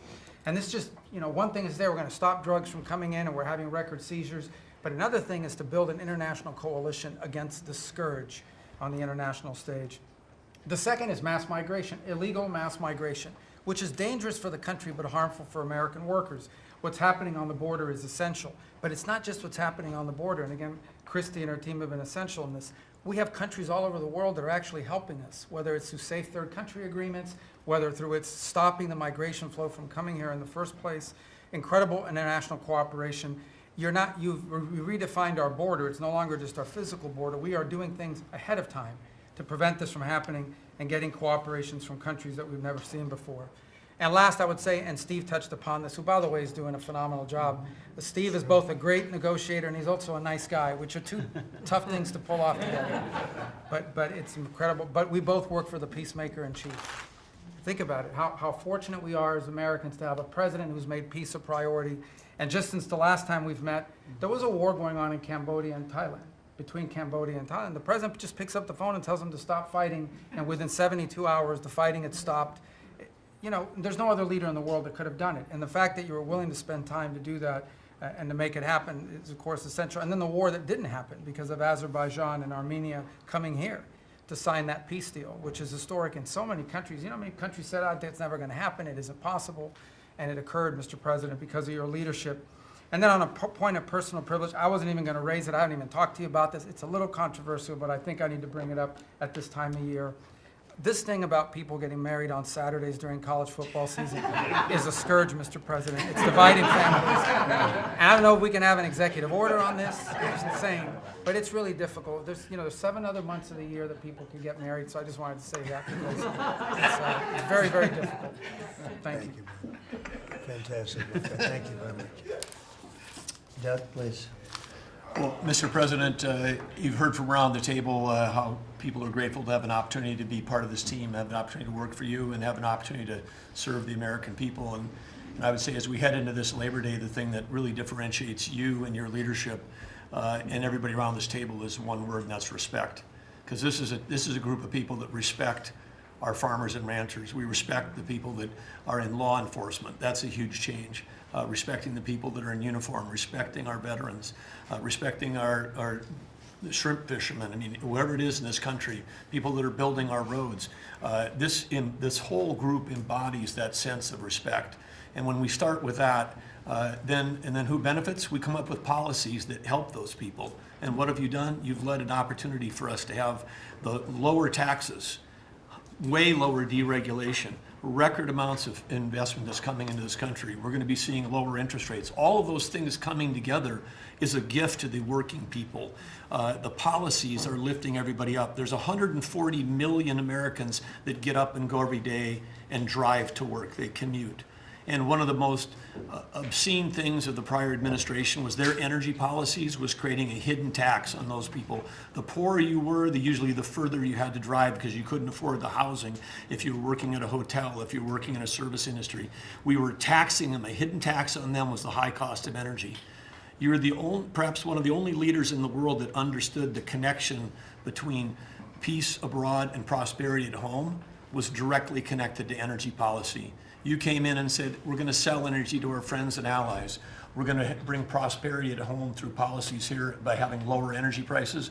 And we're going to stop funding wars abroad with energy policies that help their adversaries and hurt us. You said we're going to sell energy to our friends and allies. And with the work that Jameson and Howard and Scott and everyone has done on these trade deals, we're going to have an opportunity to have a renaissance in American energy, selling energy to the world, which is going to help bring peace abroad. But the real key thing in closing I want to say is 2 things. One has to do with the U.S. Park Police. That's the group here in Washington, D.C. They're the oldest uniform law enforcement group in the nation. You coming out and visiting with them in person before they went out on the surge.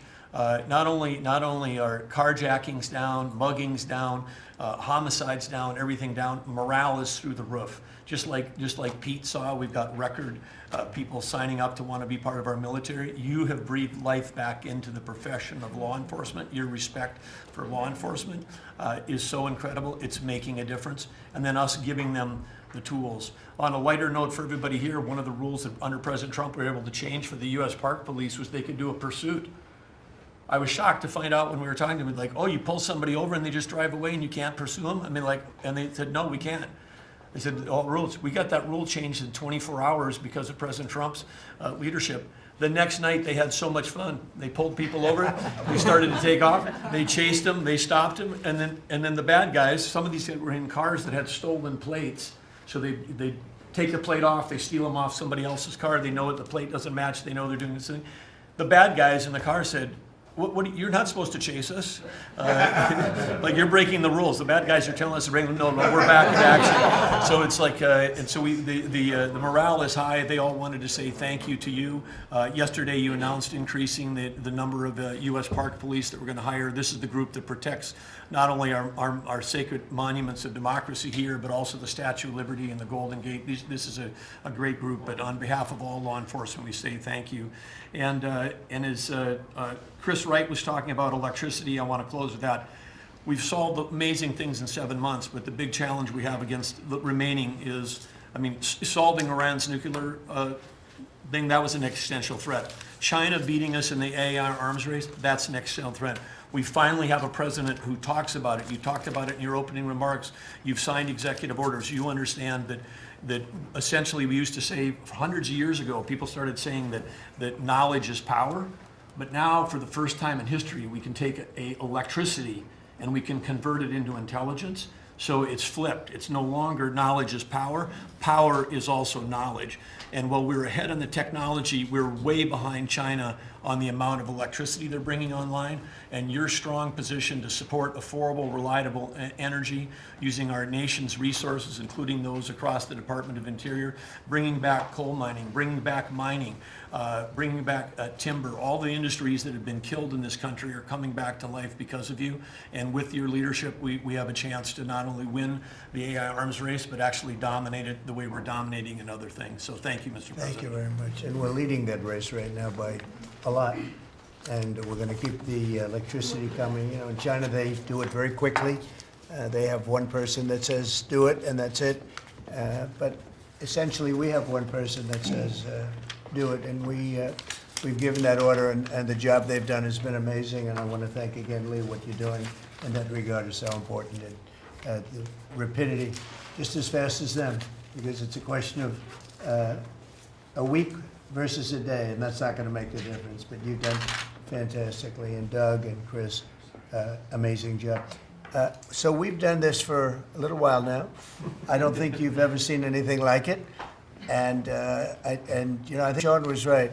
These guys that are holding these up, if you ever try holding your hand out for 2 hours, that's a long time. These are pretty strong characters. You've been doing that a long time, I guess. Congratulations. Are you getting tired? Are you getting tired? I'm looking at these guys. They look like they have no problem. It's amazing, actually. It's I think they would have beaten you guys in the test. So I want to thank you. If you want, you know, it's been a long time. If you want, we could go in and we can call it a day. And feel free then to ask some of the questions here. Look, I believe in very open, you know, we want to be open, above board. We want to be honest with the media. I wish the media was totally honest with us, but I think they're getting better, to be honest with you. And so we'll see. But if you want to take a few questions, you really on a serious note, when it comes to Fed Governor Lisa Cook, her lawyer has said that they're going to be filing a lawsuit challenging this legal action. What is your response? Are you prepared for a legal fight? And then a little bit more. Oh, sure. Of a Always. You always have question, legal sir. fights. Look, I had a legal fight that went on for years with crooked people, with very horrible people, people that have been found out now between John Ratcliffe and Tulsi and Pam. And I mean, the things that we found out, of course, it's a very, very sad group of people. But no, she seems to have had an infraction, and she can't have an infraction, and especially that infraction because she's in charge of, if you think about it, mortgages, and we need people that are 100% above board, and it doesn't seem like she was. Yeah, please. Mr. President, first, I would love to ask you a serious question, but I have to tell you the biggest pop culture news of the year broke while we were in this cabinet meeting. Travis Kelce and Taylor Swift are engaged, and the world wants your reaction, sir. Well, I wish him a lot of luck. Thank you, I think it's. I think he's a great player. I think he's a great guy, and I think that she's a terrific person. So I wish them a lot of luck. On a serious note, Mr. President, in May, Secretary Rubio said that they were aggressively removing visas of Chinese students. Yesterday, you said you wanted to allow 600,000 Chinese students to study in the United States. Could you and the Secretary clarify what is the policy on Chinese students in the United States? Well, we think we're, look, we're getting along very well with China. And I'm getting along very well with President Xi. I think it's very insulting to say students can't come here because they'll go out and they'll start building schools and they'll be able to survive it. But I like that their students come here. I like that other countries' students come here. And you know what would happen if they didn't? Our college system would go to hell very quickly. You'd have, and it wouldn't be the top colleges. It would be colleges that struggle on the bottom. And you take out 300,000 or 600,000 students out of the system. I like having, and I told this to President Xi, that we're honored to have their students here. Now, with that, we check and we're careful and we see who's there, and Marco wants that. We're in the same position. But we have a tremendous college system, the best in the world, nobody even close. That's why China sends them here. And you can call it an industry if you want, but you're talking about millions of people. And I'm honored to have the students from China come here. And we're just getting along very well with China. And It's a different relationship than we had for years, where they took hundreds of billions of dollars, just sucked it right out of our country. They respect us again. I respect them. The relationship is very good. I think it's important that these are two very major powers, nuclear powers at that, but two very important powers. You know, when I get along with Putin, when I get along with President Xi, when I get along with these people, that's a good thing, not a bad thing. We're tough and we're smart and we're strong. We get along.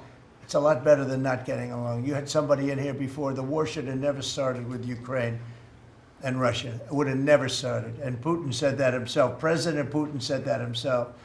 So we want to see college students come in from countries. There are some countries that we can't necessarily say that. These are places that have ideologies that we can't live with. So there are some areas, some countries that we can't say that. But we're honored to have the students come here. Please. Yeah, please. Yesterday you said that within 2 to 3 weeks we have a pretty good conclusive end to the war in Gaza. What did you mean by that? And could you tell us? On what? In the war in Gaza. You said What about it? You said in 2 to 3 weeks we would have a conclusive end, a pretty good conclusive. There's no conclusive. It's been going on for a long time. You're talking about, I guess if you really add it up, Steve, you're talking about thousands of years, okay? It's been going on there's nothing conclusive, but hopefully we're going to have things solved very quickly with regard to Gaza and also with regard to Ukraine and Russia. Mr. President, who are you considering for the replacement to nominate for Lisa Cook, and what economic background or history are you? Well, we have some very good people for that position, and I think we have some very good people. We're down to, I think I maybe in my own mind have somebody that I like, but I deal with Scott and I deal with Howard, and we're dealing with a lot of people actually that are going to be involved in that decision ultimately. It's a very important decision. As we see, I got a bad recommendation when I went with Jerome Too Late. He's too late. His nickname is Too Late. Costing us a lot of money, hurting the housing. Our housing industry is good, but it could be phenomenal. Most of this country, in economic terms, has been phenomenal. We've never seen anything like it. Because of him and his high interest rates, the housing is less than it could be. We're going to get that straightened out very quickly. He gets out very quickly, fortunately. He's been the wrong guy. Not a bad person, I don't think, but I do think he has motives, by the way, but I don't consider him. I've dealt with worse, but he hasn't done the job. The recommendation from a certain person was not a great recommendation. That person vouched for him, but we're doing a very careful study. We'll see what happens. Look, we just put a very good man in one position. We might switch him to the other. It's a longer term and pick somebody else, but we're very happy with the person we have in there. And we'll have a majority very shortly, so that'll be great. Once we have a majority, housing is going to swing and it's going to be great. People are paying too high an interest rate. That's the only problem with housing. We have to get the rates down a little bit. And when we do, it's going to be a tremendous difference. The country is doing so well. It sort of blows through the fact that we have a man who's too late and not doing a very good job. Please, in blue. Mr. President, regarding crime in D.C., something that might help especially ladies is being able to carry. I know you've talked about reciprocal carry. Would you like for that to apply here in Washington, D.C.? When you say carry, I assume you're talking about carry what we're talking Concealed about, right? or, yeah. In other words, carry a gun. Is that right? Would you like to carry a gun? I would like to, yes, sir. You'd feel a hell of a lot better, right? I absolutely would. I agree with you 100%, okay? Okay, great. But I'll tell you, within another couple of weeks, it's hard to believe what's been accomplished in 12 days, but within another couple of weeks, you won't have to carry. You're not going to have to carry. You're going to be safe. People are safe now. The turn has gone fast. I knew it was going to go fast, but this turn has gone really fast. And within a month or two, this is going to be one of the safest places in the country. I have no doubt about it. And we'll do an extension. We'll work with Congress, or I could declare an emergency, but I don't think that's going to be necessary. We'll work with Congress. We're going to be working with Congress. I spoke with our great speaker, and I will be speaking to John Thune, and we're getting tremendous support from Congress, especially maybe here. Everybody wants to see our Capitol be great. could say be great again. You know, it's such a beautiful place, but if you have crime, nothing looks beautiful. So, but you won't need to carry a gun, but if you do, Well, I would like it's to gonna be have your the choice. option, just in case. Well, a lot of Sir, people feel that. Also in other blue cities, you've got Karen Bass in Los Angeles, Brandon Johnson in Chicago. It seems to be very popular here, the fact that people can walk around, go to restaurants, shop, not Yeah. have to worry about their safety. If blue city mayors oppose those efforts in their cities, do you anticipate that Democrat voters are going to take it out on them at the I ballot? think so. I think that crime is going to be a big thing. And we are the party, the Republicans are the party that wants to stop crime. We're against crime. The Democrats like crime. I don't know why. I mean, we talk about common sense. I think I got elected on talking about common sense. The border, we have to have a wall. We don't want transgender for everybody. We don't, as I said before, we don't want to have men playing in women's sports. I mean, you see the difference. Weightlifting. Take a look at weightlifting. Take a look at long distance running, where a runner came in 5 hours and 14 minutes ahead of another runner, both champions. One male, one female. It's not fair. It's demeaning to women. It's so bad. But they have another one, and I think this is the beauty of them all: crime. They're against crime prevention. You can't do that. You can't do that. And I think to myself, I say, is there some game? You know, they're smart people. Is there anybody that could cheat like that in elections is smart, okay? And there's never been in history anybody that could cheat like that. They're smart. They're brilliant in many ways. I say, is there some trick to this? When they say, Trump is in Washington, D.C., stopping crime. He's a dictator. And people are being mugged like your brilliant associate here. I don't know how you're alive. I mean, based on that story, you got very lucky. He didn't just go, all he had to do is this, right? And, you know, it's pretty amazing. Was it an So intentional we have something. I think we have two things. I think what Bobby was talking about with respect to drug prices is unbeatable. Nobody else could have done it but us. And I think that I think crime will be the big subject of the midterms and will be the big subject of the next election. Think of it. They are, instead of saying, Trump's right about crime, it's really bad in Chicago. You have a guy in Illinois, the governor of Illinois, saying that crime has been much better in Chicago recently, and Trump is a dictator. And most people say, if you call him a dictator, if he stops crime, he can be whatever he wants. I'm not a dictator, by the way, but he can be whatever he wants. I think it's going to be a big subject for the midterms, and I think the Republicans are going to do really well.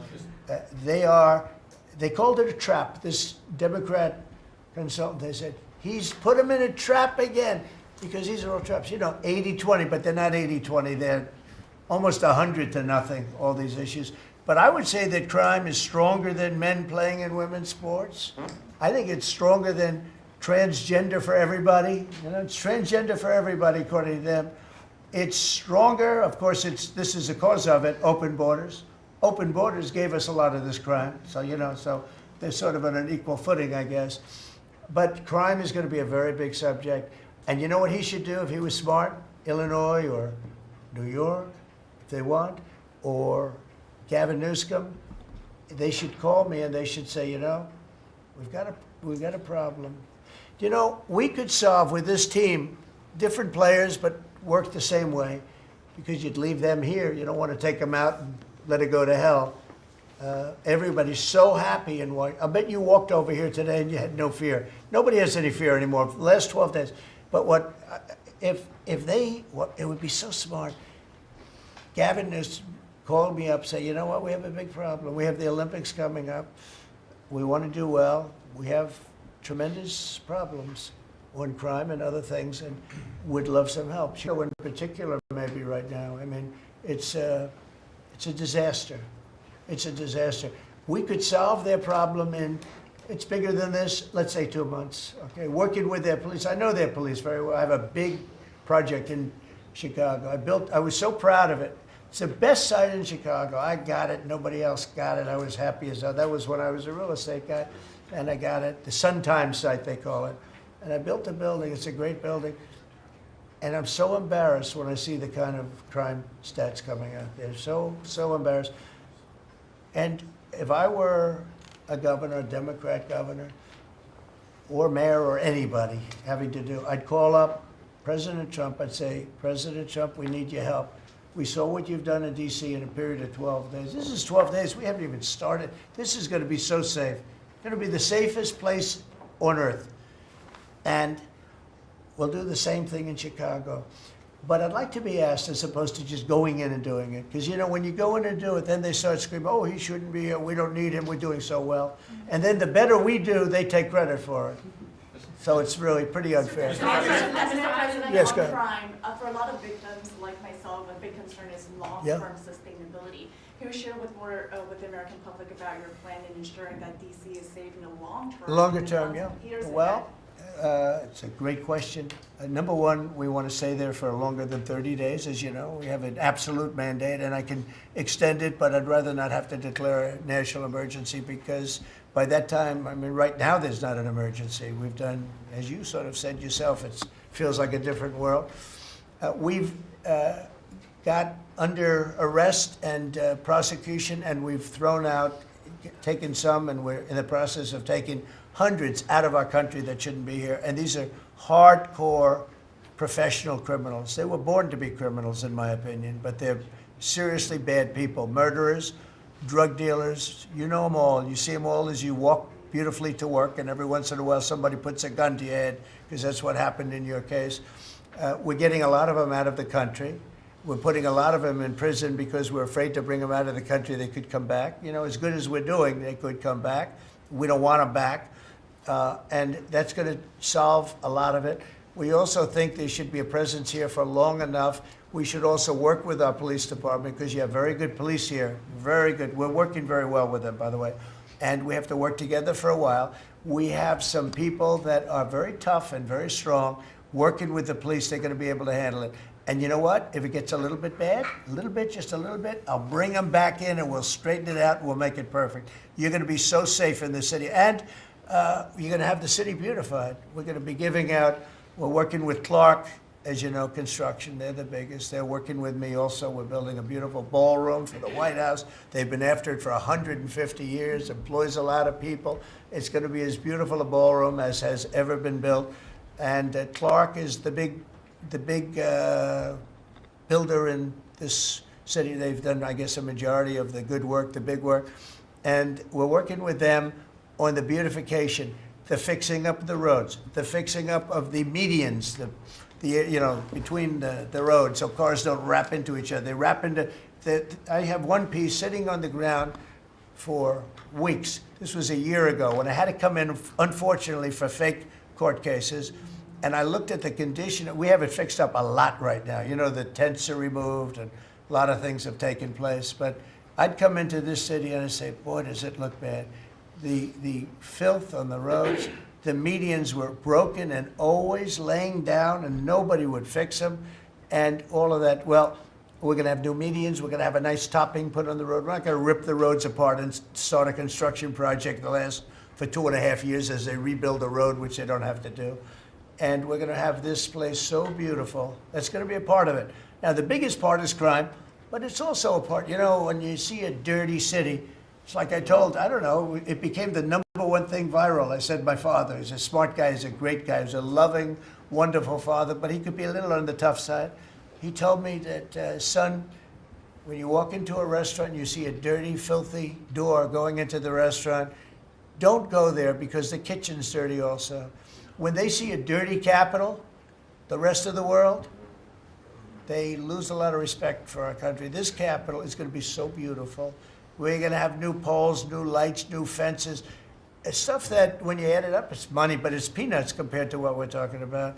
And we're also going to have great safety. Mr. President, I wanted to ask you on crime and also a question on foreign policy that maybe other officials can weigh in into. And on crime, Iris shared her story, and you mentioned, you know, people going. That was a terrible story, because I'm just amazed she's here. when the gun is, Pam, when the gun is put to the head, did they ever capture these people, by the way? I kept calling, but I haven't heard back about this guy. It'd be really great if you could maybe give the information. She's very good at capturing people, you know? She's very good. If you could give that information to Pam, would be great. Would you do that? Yes, All right. Wouldn't, you'd love to see them. I would assume you'd like to see them For captured. sure. You can't, you just can't. For years. Yeah, take a good look at that.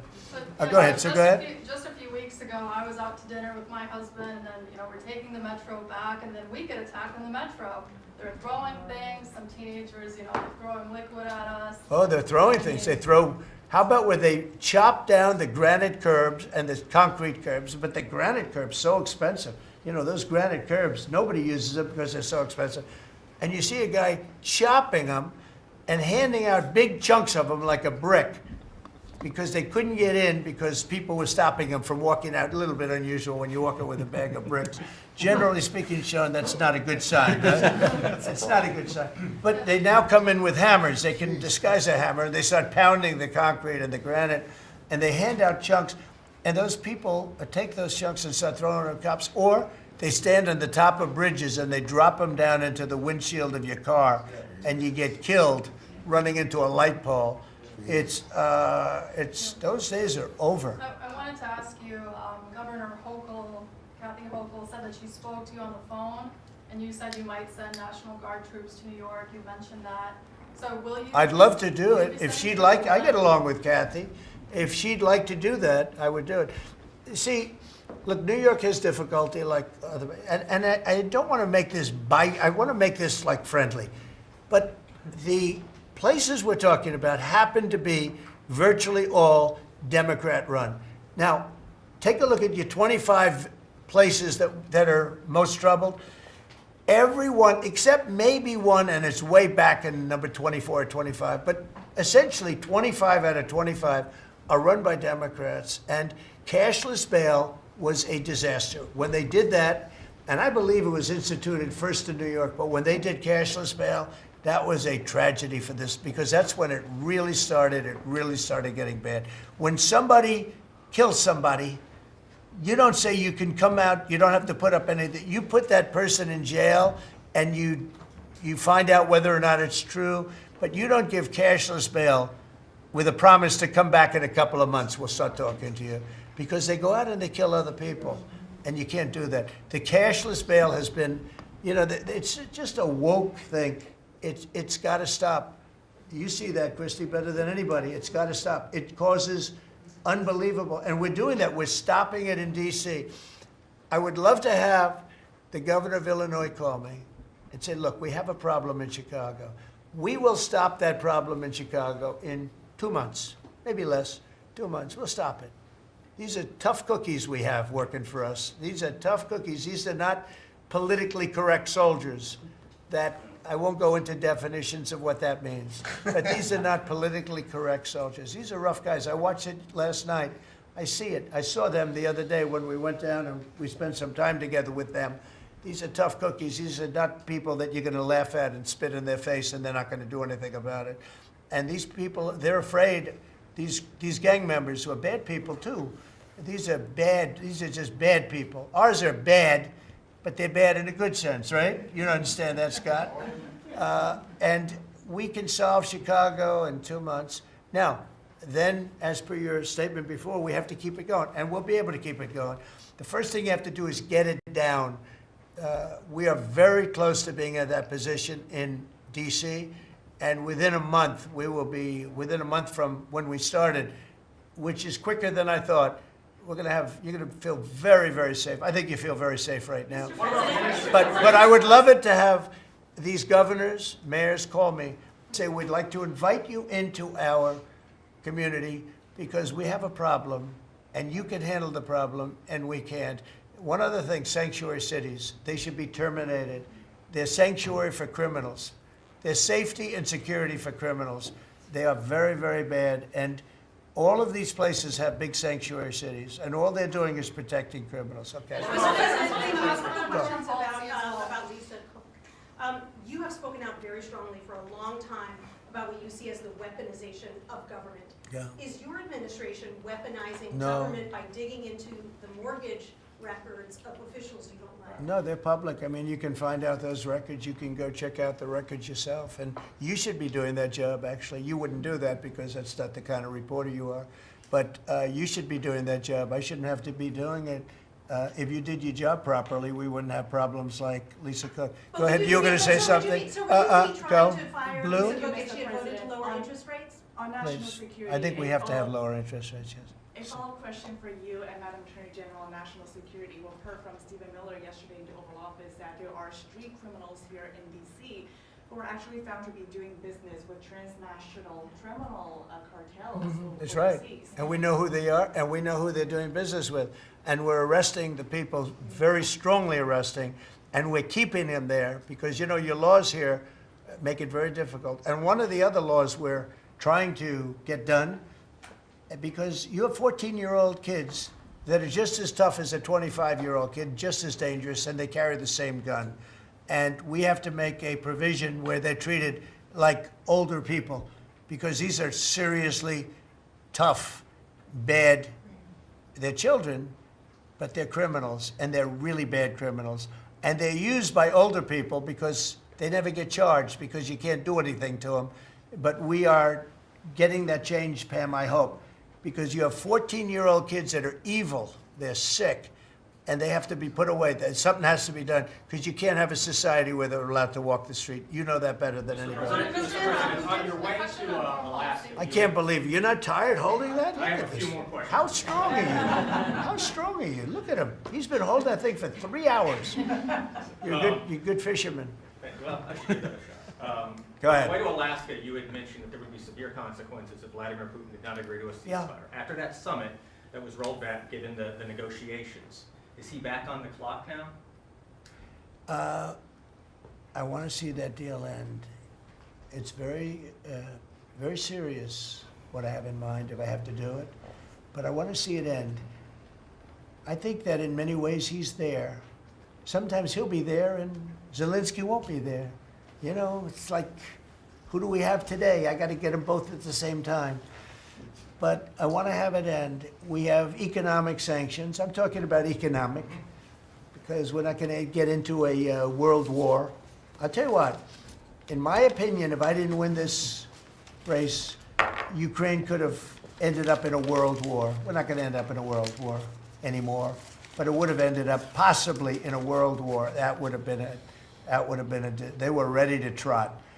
But just like India and Pakistan, we're going to end up in a nuclear war if I didn't stop them. You know, it's sort of strange. I saw they were fighting. Then I saw 7 jets were shot down. I said, that's not good. That's a lot of jets, you know. $150 million planes were shot down. A lot of them, 7, maybe more than that. They didn't even report the real number. I'm talking to a very terrific man, Modi of India. And they say, what's going on with you in Pakistan? Then I'm talking to Pakistan on trade. I said, what's going on with you in India? And the hatred was tremendous. Now, this has been going on for a hell of a long time, like sometimes with different names for hundreds of years. But I said, what's going on? I said, I don't want to make a trade deal. No, we want to make a trade deal. I said, no, I don't want to make a trade deal with you. You're going to have a nuclear war. You guys are going to end up in a nuclear war.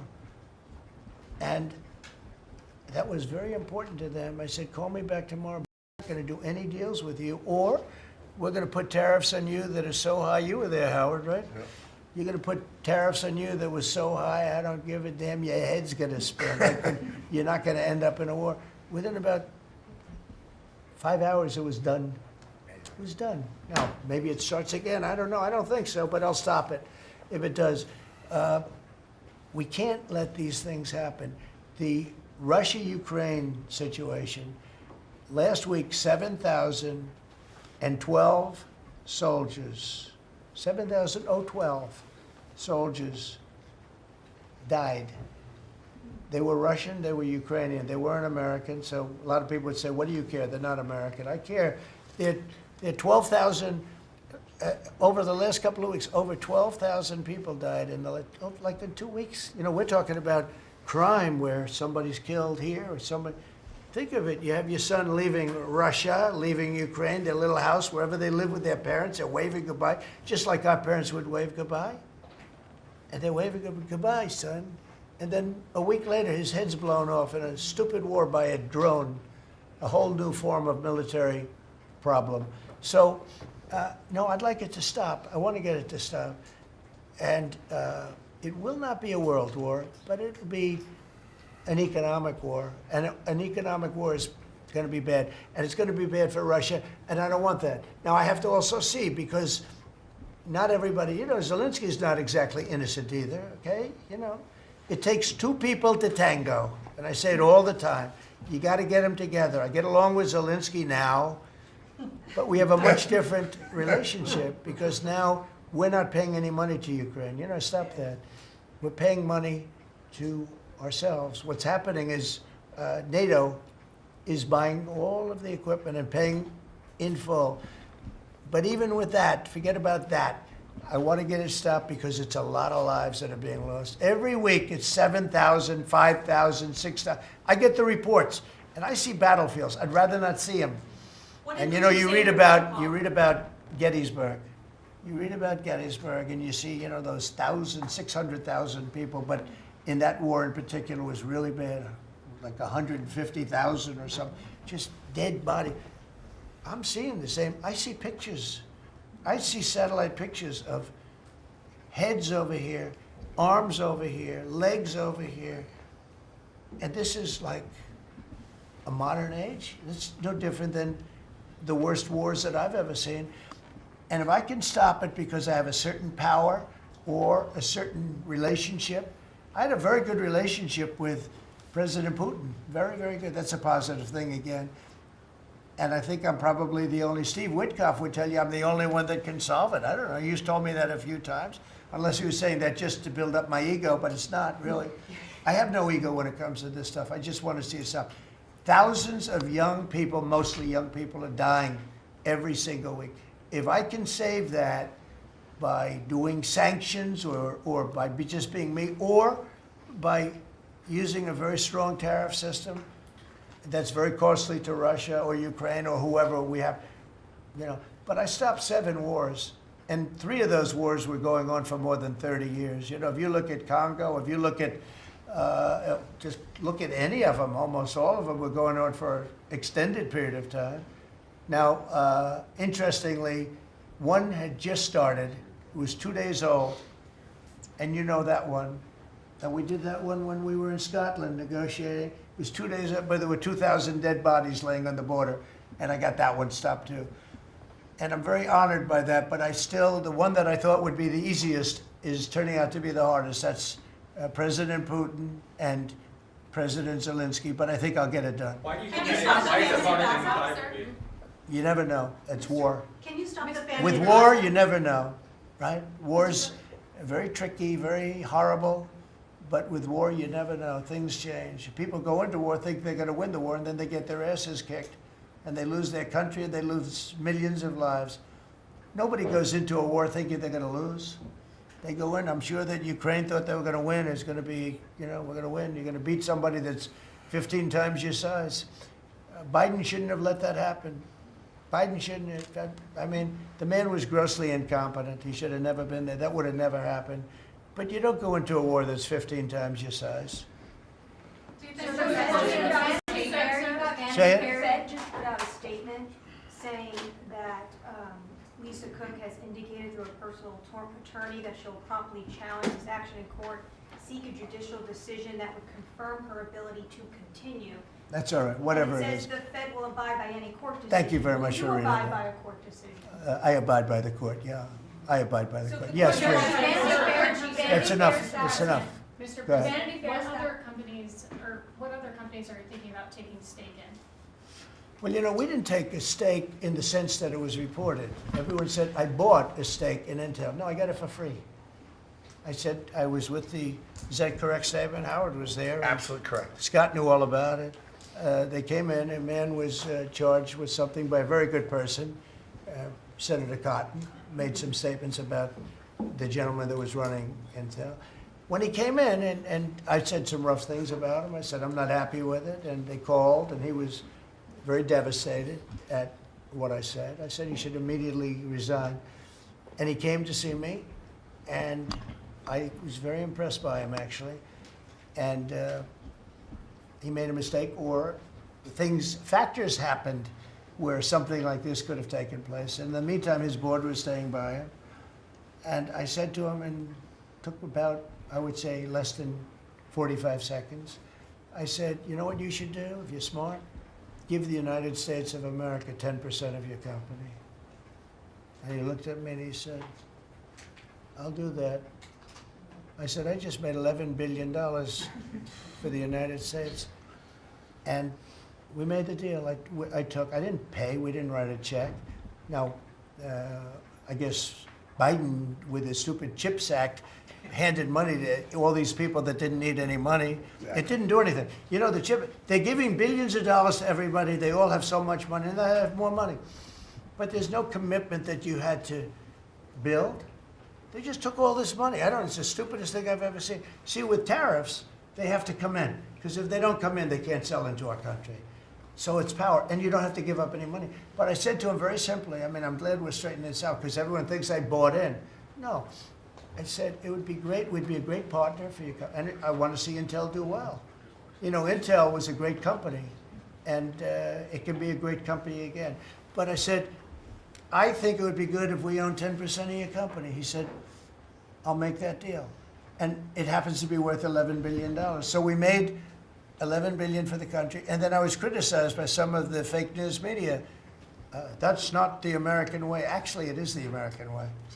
Now, if I can help other countries or do those deals with others, I would do that. I think it's great. It's good. Builds up our balance sheet. Let me tell you, our country is becoming very rich again. You don't see it. When the CBO came out on Friday and said, we just found $4 trillion, and that goes to reduce our deficit, $4 trillion, and it was from the tariffs. Our country is becoming very, very rich again. I hope you get used to it. You know, you're going to have to get used to it. In addition to reducing the deficit, any update on your previous talking about potentially giving Americans a tariff rebate check? Well, we have a lot of money coming in, rebate check for the Americans, and it's coming in at tremendous numbers. Don't forget, I would say, Scott, we probably are talking about right now 50%, maybe even less than that. With all the money you're hearing is coming in, you're talking about, a lot of it hasn't kicked in yet. And when it really kicks in is in 2 years when these plants are built and opened and the money starts pouring in, right?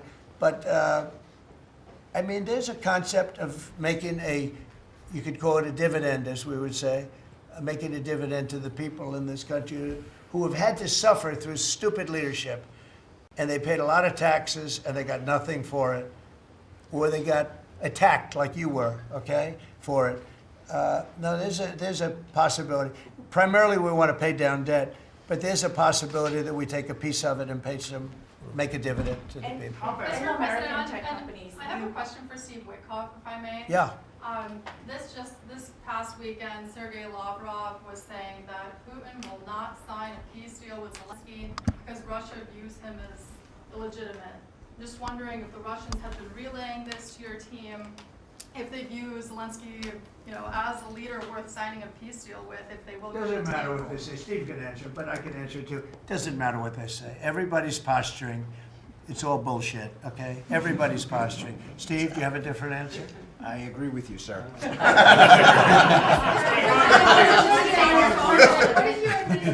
in this city, there's 500 people short of the police department, police. In New York City, it's 3,000. In Chicago, it's 1,300. Would they have had to bring in troops from the National Guard if the police departments in this country were fully staffed?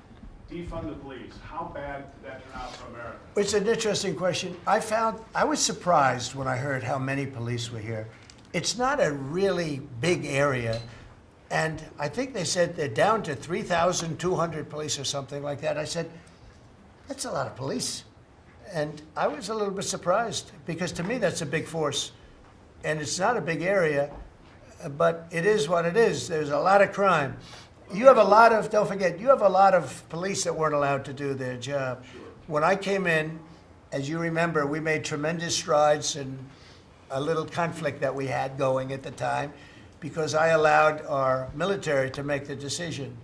I said, you can make any decision you want. I gave it to the colonels in the field. I gave it to the captains in the field. You remember that, where everything went through Biden, meaning one of the people, and everything went through Obama before him. Everything went through. They had to make the decision as to whether or not to attack the Taliban. So they'd find 30 people together. They'd call up Washington, and they'd go to a political hack who knew nothing about it. My first night, I got that same call. Like, they called me, and they said, we have a, I got a call at 3 o'clock in the morning because I listened to their system, and they were calling me, and they were asking me whether or not they could attack a group of people having to do with you-know-what war I'm talking about. And I said, I know nothing about this. Wait a minute. And then I said, who is he? Let me speak to the people calling. They're calling from Afghanistan. And I said, let me speak to the people. I want to speak to them. And it was a colonel. I said, where'd you go to school, Colonel? I went to West Point, sir. Were you a good student? I was, sir. I was a very good student. So you're calling the White House to ask for permission to attack, and by the time you get the answer, how long does it take? Sometimes 2 or 3 weeks. So by the time you get the answer, the people that you want to attack have already left, right? He said, how did you know that, sir? I said, let me ask you, so you're a good student, you went to West Point, and you love the military, right? Yeah. You make the decision. And I gave all those guys that went to all these great schools, and they're all military people, I gave them the right to make their own decision, and we kicked ISIS's ass. Don't forget, ISIS was supposed to be, was supposed to take 5 years to terminate them, and we had a man named Raisin Kane, who happens to have done the whole thing in Iran. He's a great general, and he's a wonderful guy too, believe it or not, but he's a great soldier. We let them do their work, and we defeated ISIS. We defeated everybody. Every fight that we had militarily that I had, I won. And I let these great soldiers do some make a mistake, I guess. But like this colonel, I'll never forget it. Where did you go to school? I went to West Point, sir. I did ask him a question. I like good students as opposed to bad students. He said, I was a good student, sir.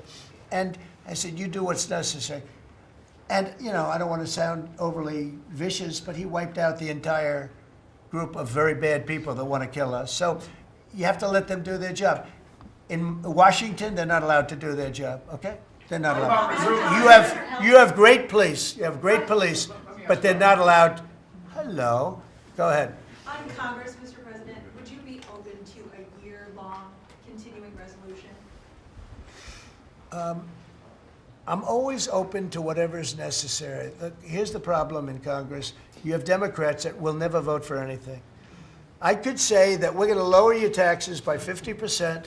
We're going to guarantee you free cities, safe cities. Nobody will ever get touched, molested, beat up, shot in the head. We're going to give you the greatest country ever. We need your vote. And they won't vote. And they do it in unison. The only thing they do good is cheat on elections and unite. You know why they unite? Not because they're good or they're loyal people. They unite because they're afraid. They're afraid of the radical left. And you can't get their vote. So we have a vote coming up at the end of September. And I think we're going to pass it because we have the majority. And I think almost every Republican will vote for an extension. Because no matter what deal you make with these people, look at Schumer. He made a deal a year and a half ago. And after making the deal, he's been almost run out of the party. He's not the same man. He's not the same man. He's finished. He aged 20 years. He's become a Palestinian, by the way. We call him our great Palestinian senator. But Chuck Schumer, and I wrote him a letter. I said, Chuck, that was really great. Thank you very much. And somebody gave the letter to the press, not me. And he was destroyed because they thought I was being sarcastic, and I wasn't. He made a great decision. It kept our country open. It was a positive. But you can count on almost no vote. I mean, I see things. I'll give you an example, crime. So we're going to pass a bill to stop crime. We may not get one Democrat vote, okay? We may not get one. So when you say continuing resolution, I guess so, and it's going to be passed exclusively by Republicans. On farm Mr. President, visas, why do you use you those mentioned needed in in Iowa Iowa that you that wanted to you see said, some changes to the H-2A visa Yeah. program for farm workers. Right. You mentioned in Iowa that you want to see changes. Do you want to see that before the fall harvest? Well, I love both groups, and we take care of our farmers, and we also take care of the people that want bad people out of our country. And we're working on something that's going to work really well. We take care of our farmers, but we also have to take care of those people that voted for me because they don't want criminals in our country. And we're working on something where we can take care of both. Mr. President, the CBO report, and you were talking about the CBO report that 2 of your cabinet members were talking about. I remember back on Liberation Day, many of us reporters covered your detractors, people saying that it was going to explode the deficit and therefore explode the debt. Who all has called you to say I was wrong? That's very good. You know the answer to that. Okay, yeah, please. Governor Pritzker said yesterday that at the press conference that he would encourage nonviolent resistance to the National Guard if they were sent to Chicago. What's your response to that? He said what? That he would encourage nonviolent resistance if the National Guard is sent to Chicago. Look, this guy doesn't know what resistance is or nonviolent resistance is. He's a bad politician. It's amazing. I mean, if he didn't have the money, he wouldn't get any votes because there's no compelling reason to vote for him. The guy's a major loser. But it would be nice if he would call me. I would change my mind immediately. He said, you know, because everybody knows Chicago is a hellhole right now. Everybody knows it. It's not like he's saying, Chicago has much better numbers, right? Well, what's much better? You mean 100 people are going to be murdered? It's going to be much more than that. So I would have much more respect for Pritzker if he'd call me up and say, I have a problem. Can you help me fix it? I would be so happy to do it. I don't love, not that I don't have the right to do anything I want to do. I'm the President of the United States. If I think our country's in danger, and it is in danger in these cities, I can do it. No problem going in and solving, you know, his difficulties. But it would be nice if they'd call and they'd say, would you do it? And we do it in conjunction. Now, we work very well with the police because we naturally get along with the police. So the police and us work really well together, whether the mayor is opposed or whether, I mean, you have a really rotten mayor there too. He's got a 6% approval rating in Chicago. And I see black women wearing a red MAGA hat last night on television. Please let the president come in. My son was attacked. You have a force of black women. They're like only Trump. They want Trump to come in. And you see them, they're all over the place in Chicago because they're afraid to go out and they don't want their son or their daughter killed, just like your parents didn't want you killed. And we have a tremendous, look, it's not about winning elections because we want to have nice, fair elections. It's not politics. We want to see a safe country. You have people that want to see a safe country, and they're great people. You have great people in Chicago. The mayor is at 6% approval. He's an incompetent man. He should have never been put in a position like that. He can't handle it. You have an incompetent governor there. You have an incompetent governor in California, Gavin.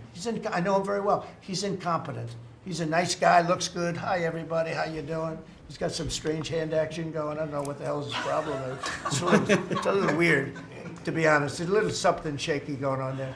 But, you know, all he has to do is call me and say, we have the Olympics coming up. We want to make it really good and safe. And I'll put some really good, great American patriots in there, and you won't have any problems. Don't forget, it's loaded up with some stone-cold killers, some really bad people, some people that were just born to be bad. They're criminals, bad criminals, dangerous. And we can solve the problem for them very quickly. Okay, you know what I think? I think this.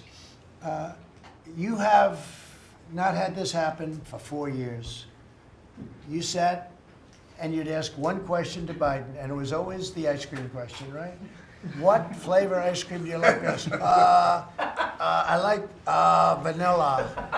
And that was the end of the conference. I think now we've done enough. These people are very busy. I want to just thank, this is the greatest, this has never been done before. First of all, a cabinet meeting was sacred. You'd never let the fake news media in. But the fake news media isn't all fake. It's, a lot of it is, but it's not all. I think it's a great thing. I think maybe it's going to be done in the future. I hope it's going to be done.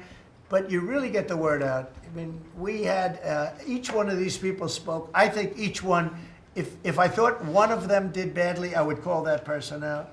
I would say, Christy, what the heck are you doing? Please don't say that. No, but no, seriously, you have a very talented group of people. They get along, they work along together. And there's something really nice about just, you know, the openness of what we're doing. It's government. It's an open government. That's what we are. And we haven't made too many mistakes. Maybe we'll, but we haven't made too many mistakes. We've called it right. And I think you can be very proud of your country. We are a respected country again. We are really, right now, respected at the highest level, and we're doing great. And we're a very rich country again, very rich. And that's a good thing, because when we're rich, we can take care of poor. And that's what we're doing. And we're taking care of crime. And I hope, just in finishing, I hope that Illinois, I hope that New York, I hope that California, I hope they call me and they say, I'd love to have you come in and help us out. I will be a totally different person with them. I will respect them for doing it. Thank you all very much. Thank you, everybody.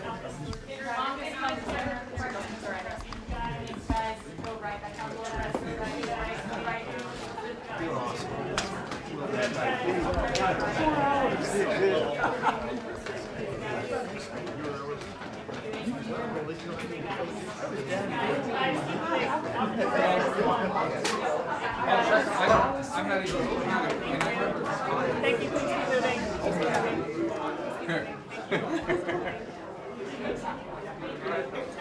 Thank you. Yeah.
Kim. I'm the CEO for the Hanwha Philly Shipyard.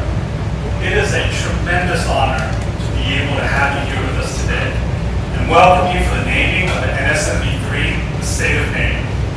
This is a proud moment, not just for all of us here, but for us at the Hanwha Philly Shipyard, and especially meaningful since it is the first naming ceremony under our new name. With the acquisition by Hanwha last December, we've opened a bold new chapter based on global capabilities, innovation, and an unwavering commitment to U.S. shipbuilding excellence and jobs. I'm thrilled to be joined by an incredible set of individuals who represent the best of both our countries, as well as our partners who have all made this happen and help us to achieve this milestone.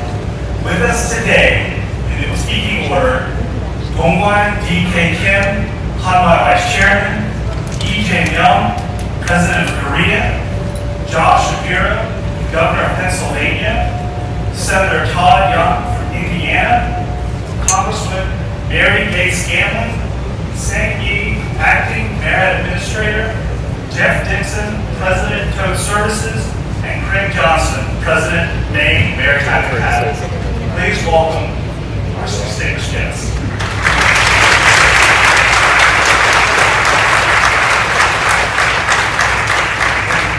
Last but not least, I do want to offer special thanks to our sponsor of this ship, former Secretary Elaine Chow, who was instrumental in awarding the contract for this yard. Secretary Chow, I had the honor of having dinner with you, get to know you a little bit yesterday. Your belief in the program for the NSMB and in the yard was instrumental in bringing us to where we are today. Your decisions changed the trajectory for the yard for the years past, but also for the years to come. So we thank you.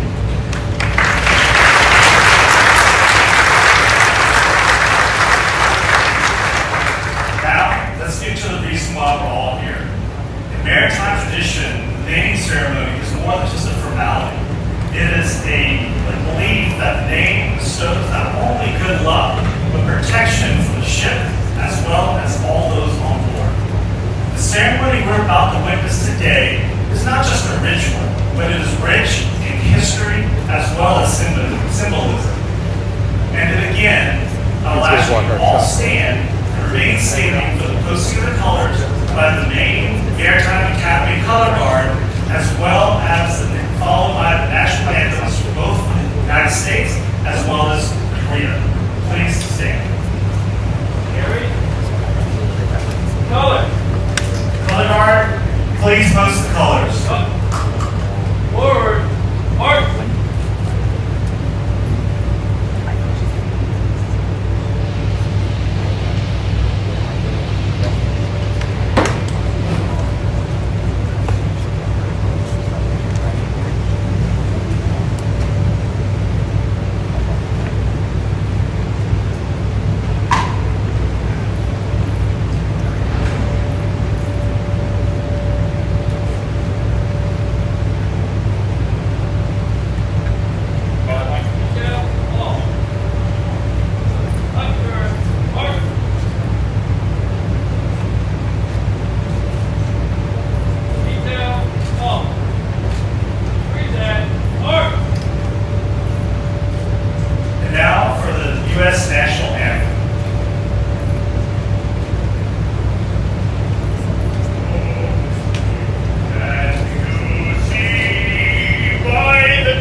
It is my great honor to welcome President Lee Jae-myung of the Republic of Korea to the Honolulu shipyard. We are deeply grateful for the leadership of President Lee and President Trump around shipbuilding, which is strengthening the alliance between the Republic of Korea and the United States. I would also like to recognize Mera Administrator Yi and former Secretary Chow whose support of the National Security Multi-Mission Vessel Program underscores the importance of America's shipbuilding industry in the maritime workforce. We are also fortunate to be joined and supported by many champions of American shipbuilding and this shipyard. Governor Josh Shapiro, Congresswoman Mary Gates Gallen, who represent the yard, Congressman Donald Norcross, representing many of our workers across the river in New Jersey, Senator Todd Young, sponsor of the SHIPS Act, and Mayor Cheryl Parker of Philadelphia are all with us today. We also wish Senator David McCormick could be with us here today, as he has been a strong advocate for us as well. Their leadership and commitment reflect the deep and bipartisan support that underpins the strength of this yard and America's maritime future. Today's christening of the state of Maine is more than just a ceremony, and more than an acknowledgement of this shipyard's successful completion of the third NSMD. It is the embodiment of our two nations working side by side to reindustrialize for the sake of shared security and prosperity. We are creating good manufacturing jobs, building the world's most advanced ships, and fostering a new skilled workforce right here in America.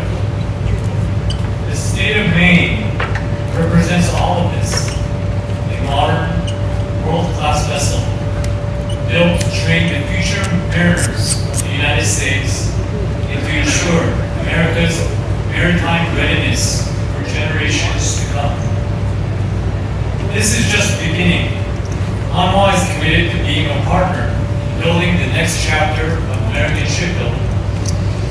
Together with our partners in the United States, and following both President Trump's and President Lee's vision to revitalize the maritime industry, we look forward to new investments, new opportunities, and to playing a central role in making American shipbuilding great again.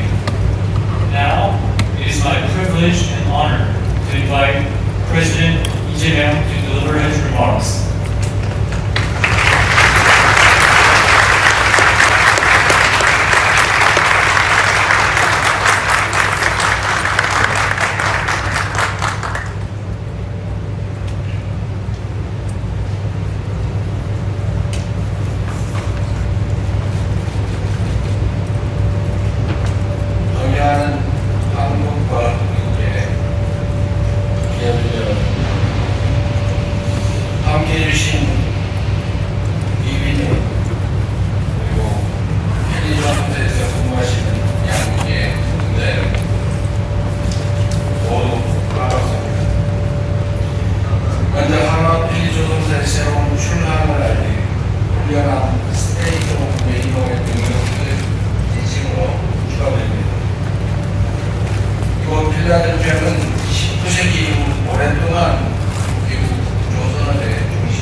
필라델피아의 바다를 가르며 나아간 함정들은 한국 전쟁의 포화 속에서 고통받던 대한민국 국민들을 구해냈습니다.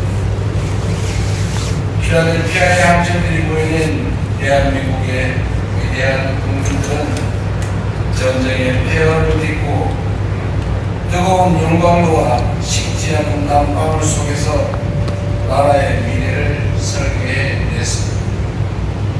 희망의 새 나라를 건설하겠다는 우리 국민들의 강력한 의지가 강철에 스며들고 파도에 실려 조선, 강국, 대한민국이라는 시간을 만들어냈습니다. 그렇게 탄생한 대한민국의 조선업이 이제 미국의 해양 안보를 강화하고 미국 조선업 보안에 기여하는 새로운 도전의 길에 나서게 됩니다. 동맹국의 대통령으로서 대단히 기쁘게 생각합니다. 제가 트럼프 대통령께 제안한 미국의 조선업을 다시 위대하게 만드는 프로젝트는 단지 거대한 분함과 최첨단 선박을 건조하겠다는 비전만이 아닙니다. 사라진 꿈을 회복하겠다는 거대한 비전입니다. 대한민국 역사에서 조선 산업이 수많은 한국 청년들에게 성장과 기회, 꿈과 희망의 이름이었던 것처럼 필리조선소 또한 미국 청년들에게 같은 이름으로 기억될 것입니다. 한화오션이 필리조선소에 투자한 이후 수많은 미국 견습생들이 이곳 필리조선소로 모여들고 있다고 합니다. 조선 강국의 꿈이 필라델피아의 청년들 속에서 다시 자라나고 있습니다. 세계 제1의 저력과 역량을 마주한 필리조선소는 최첨단 선박 기술을 보여주는 미국 최고의 조선소로 거듭날 것이고 미국 해안벨트 곳곳에서 조선업이 다시 살아날 것입니다. 한국의 조선소들은 미국 조선소에 투자하고 우수한 인력을 양성하는 한편으로 현대화된 공정기술이 미국에 뿌리 내릴 수 있도록 도울 것입니다. 미국 조선업과 대한민국 조선업이 함께 도약하는 민주의 성과를 만들어낼 것이고 오늘의 새로운 출항은 한미 양국이 단단한 우정으로 서내려가는 또 하나의 희망과 도전의 역사로 기록될 것입니다. 한미 양국의 기업인과 노동자 여러분, 인류에게 바다는 언제나 도전과 기회의 공간이었습니다. 세계를 무대로 펼쳐질 마스가 프로젝트는 대한민국과 미국이 함께 항해할 새로운 기회로 가득한 바다의 새 이름입니다. 그리고 그 도전의 주역은 바로 이 자리에 함께 하신 여러분 자신입니다. 지금으로부터 50년 전 대한민국의 기업인과 노동자들이 허허 벌판 위에 K조선의 기적을 일궈냈던 것처럼 이제 한국과 미국의 힘을 모아 마스가의 기적을 현실로 빚어냅시다. 이곳 필리조선소를 통해 72년 역사의 한미 동맹은 안보 동맹, 경제 동맹, 기술 동맹이 합쳐진 미래형 포괄적 전략 동맹의 새 장을 열게 될 것입니다. 가슴 벅찬 마음으로 우리의 새로운 미래를 기다리며 스테이트 오브 메인호의 안전한 항해와 함께 하신 여러분 모두의 건강을 기원합니다. 감사합니다.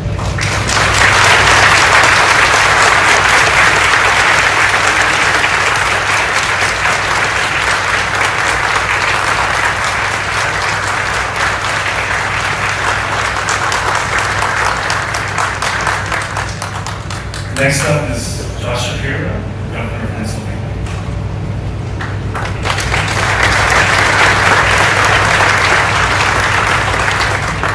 Good afternoon. President Lee, I want to welcome you to the city of Philadelphia, the birthplace of American freedom and democracy. It was right here that our nation began its journey, and it's been here in this city, in our naval shipyard, that we've built the American fleets that have protected our freedoms at home and abroad around the world since 1776. Today, Mr. President, with your visit and with the dedication of the great workers here at Hanwha, we are now writing the next chapter in that story of American freedom and democracy. It is fitting that our two nations, which share such strong ties, will write this next chapter together. And it begins right here in Pennsylvania, right here in the city of Philadelphia, and there. We are proud that our Commonwealth is home to over 52,000 Korean Americans, and that South Korea is a significant trading partner, employing thousands of Pennsylvanians at great companies like Hanwha. Pennsylvania is open for business, and we want to grow our economy and attract more investment from Korea all across industries, from life sciences to manufacturing to, of course, shipbuilding. We are particularly excited about the significant investments that Hanwha is making right here in the Navy Yard. Because of your partnership and your commitment to Philadelphia, we are poised for dramatic growth right here in this shipyard. And the Commonwealth has invested millions of dollars in the Navy Yard, which will help maximize Hanwha's investment. We are also eager to work with you to locate more of your operations here in Pennsylvania. I want you to know, under Secretary Sider's leadership, we have created the Pennsylvania Hanwha Leadership Task Force. We call that the PHL Task Force, which will help expedite permits, build a strong pipeline of skilled labor, ensure local and regional partners are working together, and put Hanwha in a position to succeed here in Philly and to build these ships fast.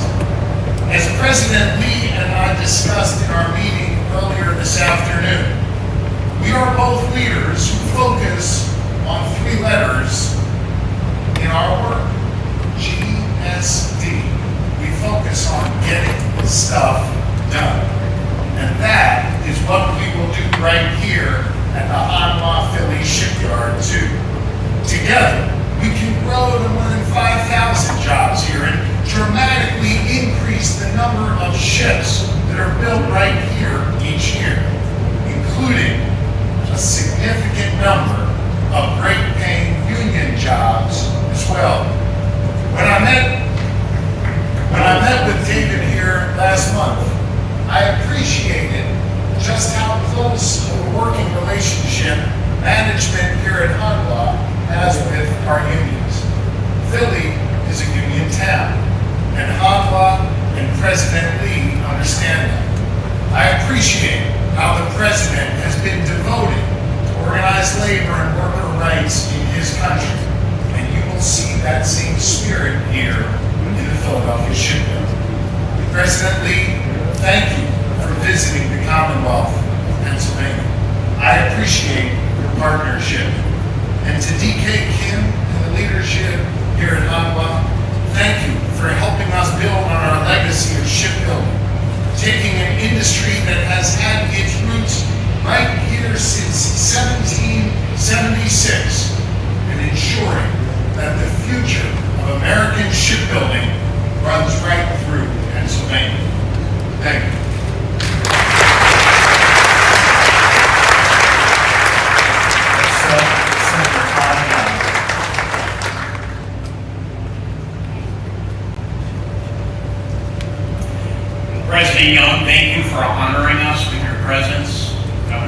Bureau, Mayor, distinguished guests.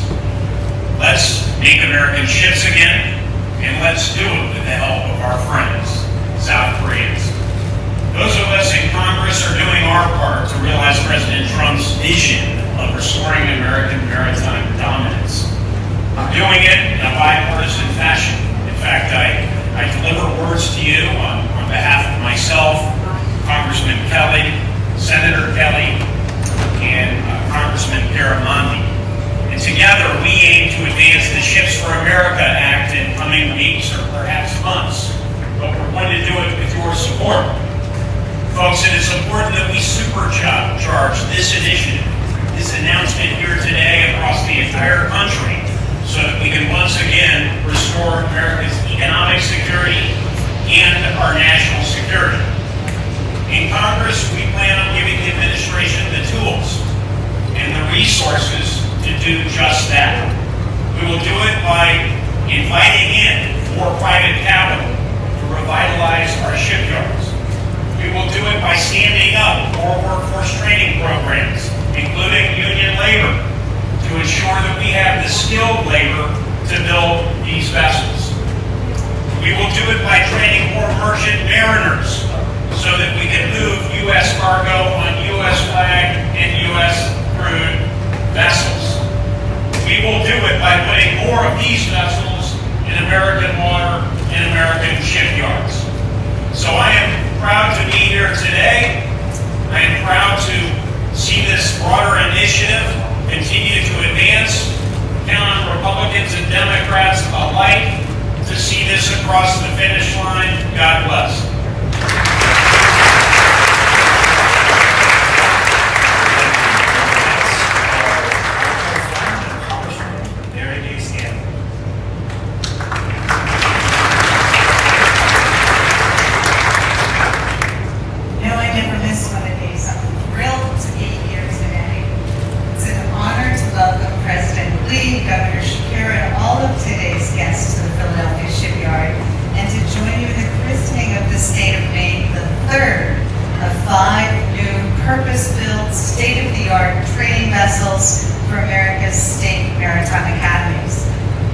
Today, I have the pleasure of joining President Lee to visit the Philip Jason House in Media.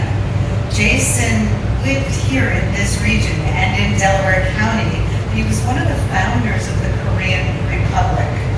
It's an enduring testimony to our nation's shared commitment to democracy and the long history of this region in the Republic of Korea's fight for independence. Hanwha Philadelphia Shipyard is the latest step in this relationship. Hanwha's investment in the shipyard furthers the economic, political, and military ties that bind our two nations. Philadelphia's naval history goes back to the founding of our country. It's the birthplace of the U.S. Navy. And later this year, we will host celebrations for the Navy's 250th birthday. From the Revolutionary War until the 1990s, Philadelphia was home to one of the largest naval shipbuilders in our nation. We heard during World War II there were tens of thousands of workers here in the Philadelphia shipyard. But that flagged over time. For a time it seemed like that great legacy was behind us. But in recent years we've all worked together, state, local, federal, private industry, and our armed forces and our maritime academies. And now with the help from Hanwha, we can build upon Philadelphia's shipbuilding heritage for the future. This is very much a full circle moment for me. In 2018, when I took office, there were approximately 60 employees in this shipyard. Today, it's over 1,800. It's amazing. This place was quiet, now it's bustling.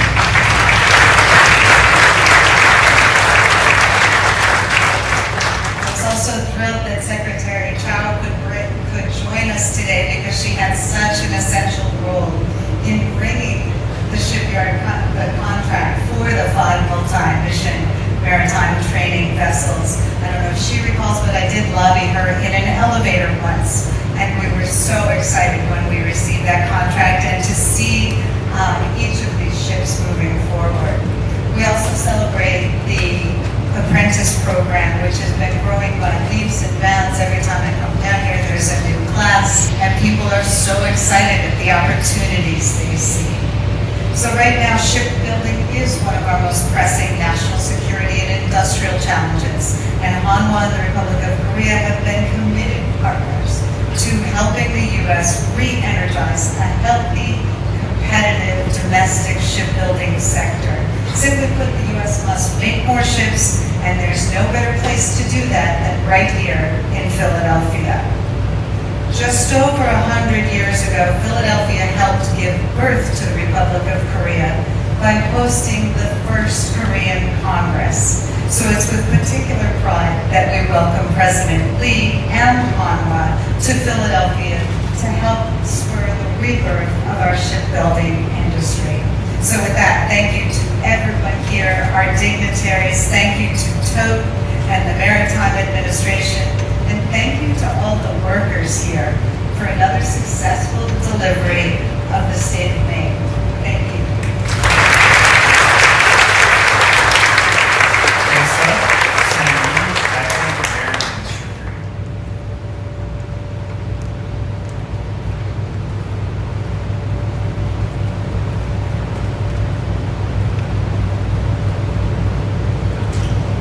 Good afternoon. Unfortunately, Secretary Duffy sends his regrets. He had hoped to attend was Secretary Chavez de Reamer and Ambassador Greer. They were held up in a cabinet meeting that went a little longer than anticipated, so they were not able to attend on time. But I want to start by thanking President Lee for being here today. His presence demonstrates Korea's commitment to contribute to the expansion of American shipyards. It's an honor to join so many distinguished top government officials and leaders in our maritime industry in this tent today. The U.S. maritime industry and shipbuilding is making a comeback. We clearly have a new era thanks to President Trump and Secretary Duffy. President Trump has made it clear that American exceptionalism is the standard. And thanks to Secretary Duffy's leadership, the Department of Transportation is focused, energized, and delivering results right here in American shipyards. And as a licensed mariner, I know firsthand the profound value of the maritime industry and the critical importance of training the next generation who will carry it forward. Sometimes the movement of goods seems a little routine, but our U.S. flag fleet and the men and women who build, operate, and support it form a lifeline critical to our national security, economic strength, and American competitiveness. Since taking on the role of acting administrator of the Maritime Administration, I've repeated time and time again that our focus needs to be clear. People, ships, cargo, and ports. The state of Maine is one of the 5 national security multi-mission vessels that will train the next generation of American mariners. And that's why we're here today, to focus on building ships and investing in people as we christen them today. In the construction of these vessels, this class vessel, by the way, has created more than 400,000 jobs. And this ship represents a lot more than just steel and engineering. It stands as a symbol of American commitment to dominance, economic strength, and national readiness. The state of Maine, we're not just launching a vessel, we're launching opportunities. Opportunities for cadets at Maine Maritime Academy to train on state-of-the-art equipment, opportunities to rapidly respond to humanitarian crises, and opportunities to restore American leadership in shipbuilding and sea power. The Department of Transportation and Merit are proud to lead this effort. Using the innovative vessel construction management model, we delivered this ship with just less than 30 change orders. That's almost unheard of in shipbuilding, especially in government shipbuilding.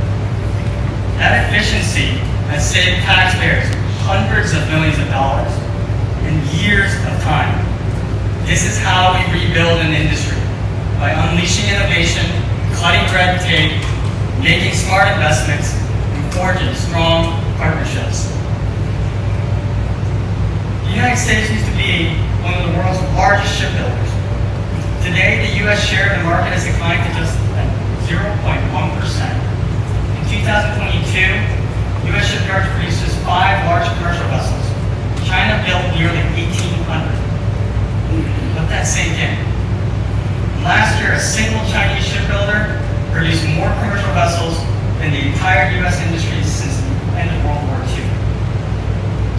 We cannot lose this fight any longer. But the state of Maine is just the beginning. Under President Trump's leadership, American shipyards can and will produce big, beautiful ships again. So,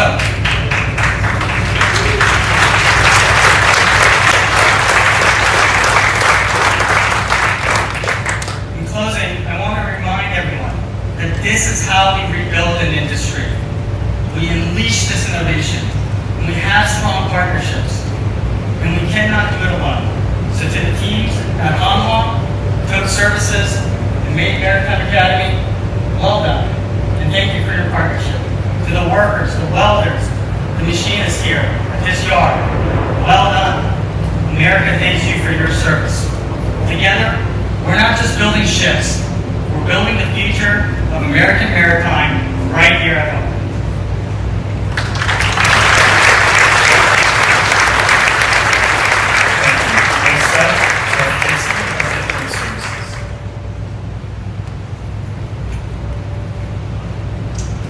Good afternoon.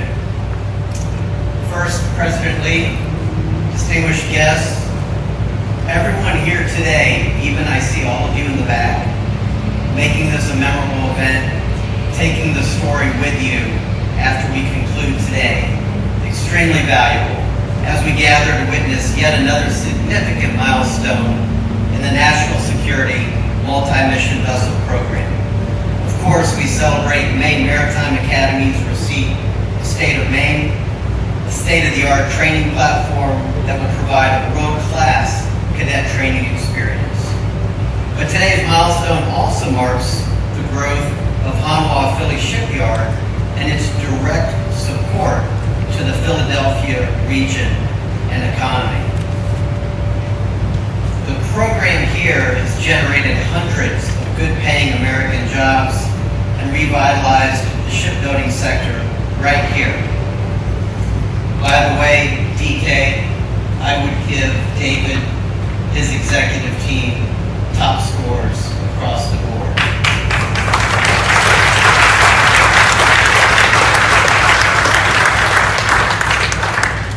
Through President Trump's leadership, the NSMV program, underpinned by the vessel construction management process, has changed the way we build ships. Reducing costs to the government and the taxpayer, creating more jobs and boosting the economic impact, revitalizing the U.S. shipyard industrial base, strengthening America's national security, and one David reminds me of, the critical element of speeding work to the shipyards. Today we proudly stand before the third NSMV, a shining example of how applying the best commercial practices to the government shipbuilding programs can deliver unprecedented results. Results that can be replicated going forward from today. And so going forward, this of course should be a model for all government shipbuilding, from future maritime administration efforts to the Coast Guard and Navy. Simply put, it speeds work to the shipyards. So today as we celebrate this important milestone, not just for the state of Maine, but for the future of American shipbuilding and America's maritime industry, I thank you for joining us here today. Finally, Mayor Johnson, President of the Maine Maritime Academy. Thank you. Good afternoon, everyone, and thank you for joining us here today. It's my honor to stand before you as President of Maine Maritime Academy and to celebrate the naming of the National Security Multi-Mission Vessel 3, the state of Maine. I'm here representing our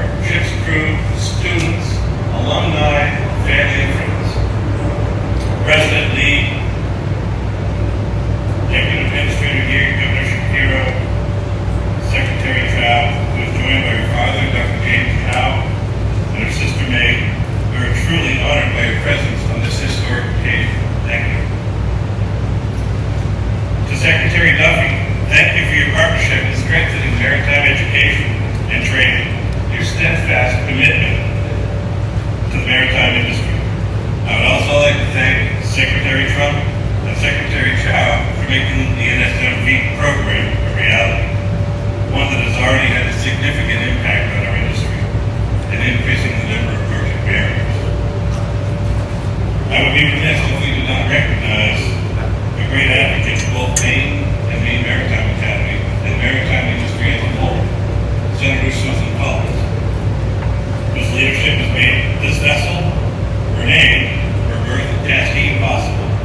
Senator Susan Collins, we honor and thank you today.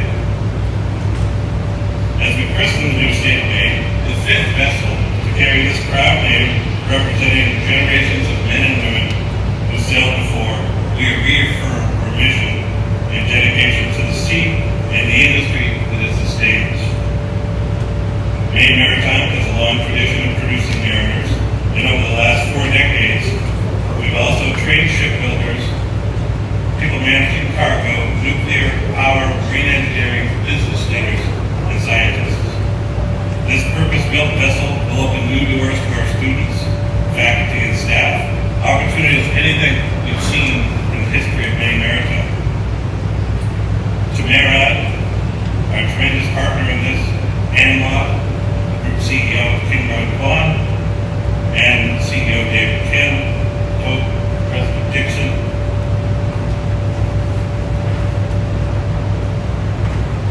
American Bureau of Shipping, thank you, Chris Carnegie and John McDonald, for being here today. I'd also like to thank our permanent ship's crew, Captain MacArthur, Chief Boy, and their crew for their tireless efforts, shoulder to shoulder with our partners, building this ship. I'd also like to thank previous Deputy Maritime Administrator Richard Balzano and previous Administrator Busby for your efforts more than 8 years ago, presenting the foundation of today. The National Security Multi-Mission Vessel has helped reinvigorate Hanwha Philly Shipyard, provide state-of-the-art training for America's next generation of merchant mariners, inspire a surge of applications to the state maritime academies as a whole, and inspire our next line of work. Secretary Chow, it is a true pleasure to welcome you here today. As someone who is present at this program's inception and has been an advocate for the industry's importance, it is now my great honor to introduce Midshipman First Class Beauregard Fields, Regimental Commander at Maine Maritime Academy.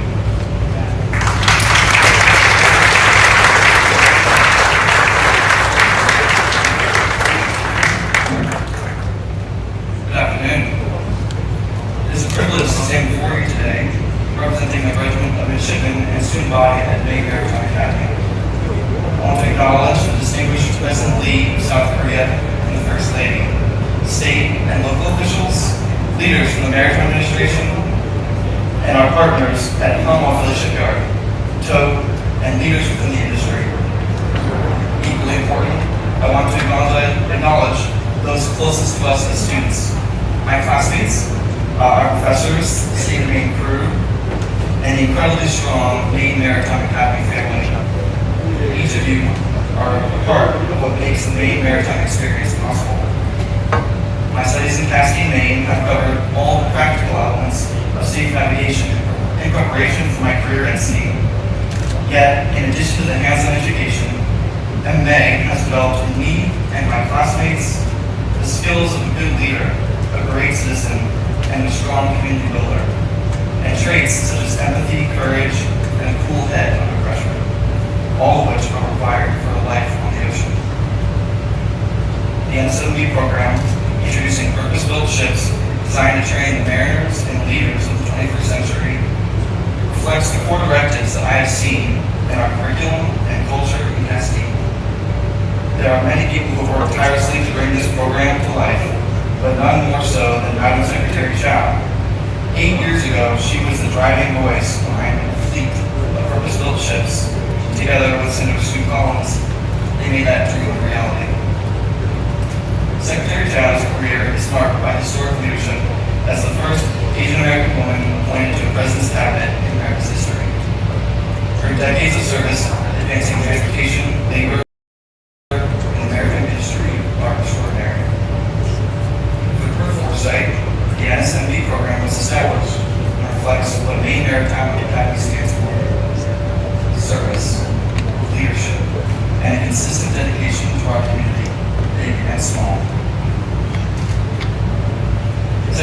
shall has demonstrated that the best way forward is together.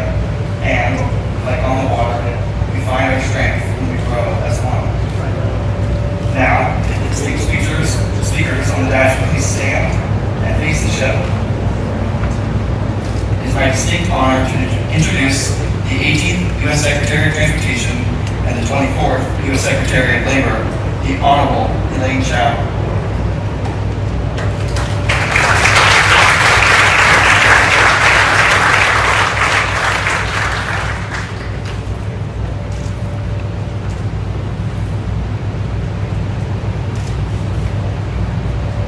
I name this ship State of Maine, and may she bring fair winds and good fortune to all who sail on her.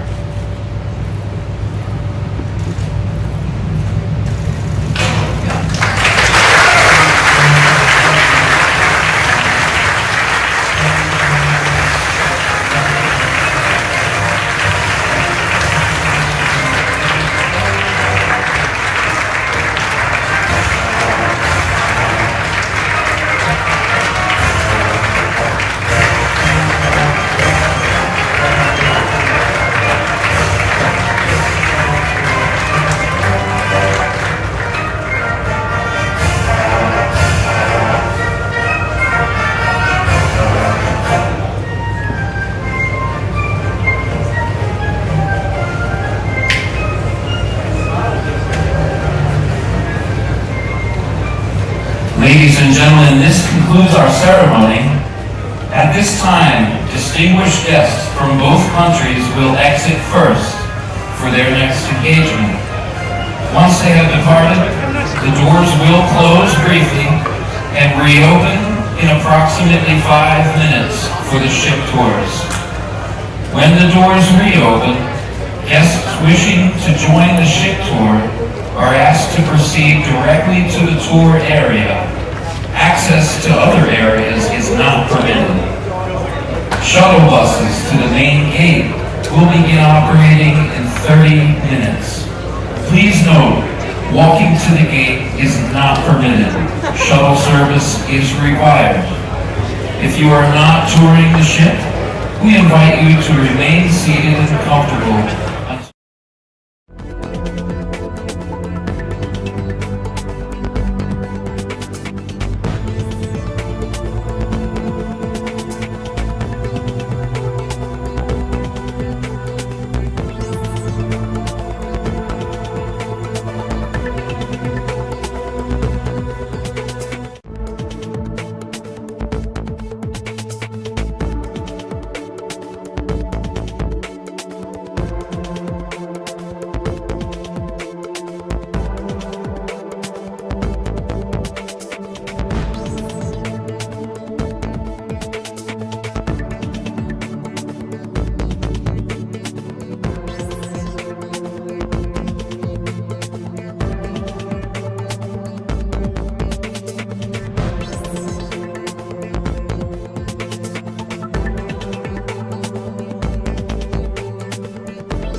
一日唔使啊，做最尾一日啊，估係呢日係嘛？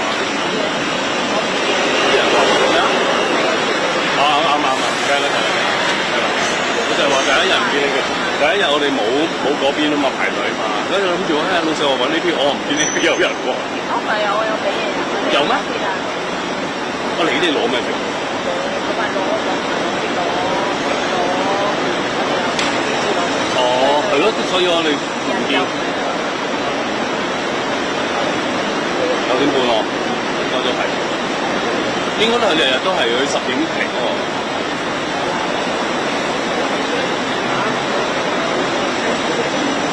好早啊！你有冇排隊啊？其實我哋次次都冇，我哋8點半先出發，我哋嚟到都差唔多9點啦，十入晒去啲人。咁多攞你哋幾多點啊？排隊係要7點半啦嘛？係咯，佢又唔會咁早，佢又冇。我邊出到咁多嘢啊？如果都唔着重㗎，咁你梗係啦，你梗係做翻個套餐俾佢啦，係咪？係俾咗錢㗎嘛，咁唔使要我啦。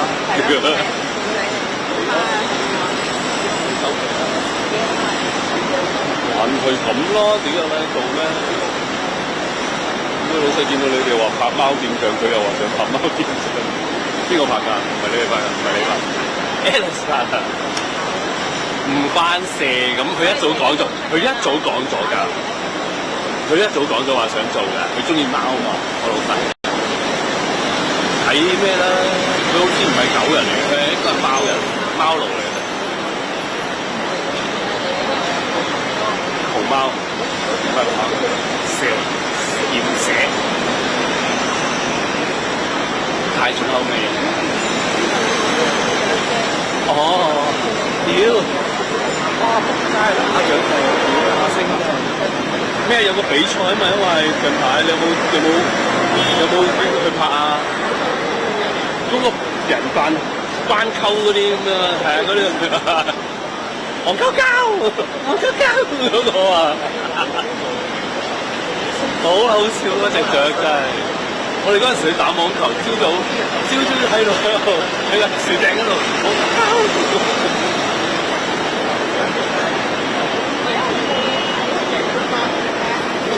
咩啊？得個咩台啊？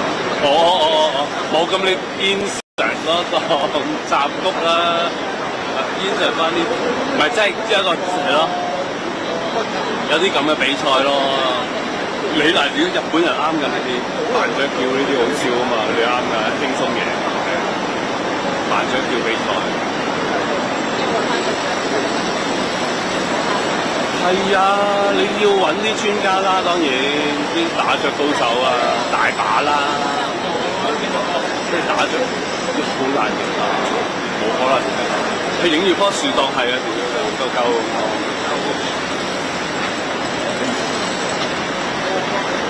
喎，如果點影隻雀啊？你影啊？你唔係攞呢啲影啊？點影啊？出翻到師傅先掂啊，大佬接個500落去啊！點打雀啊？呢啲好難打喎。好錢嚟嘅，等用錢買你嘅時間。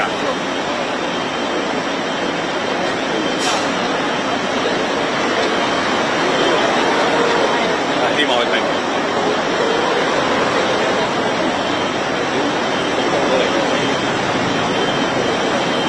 識嘅啦，你會唔會頂住佢啊？佢企你後面，企你呢個位喎，應該啱啊！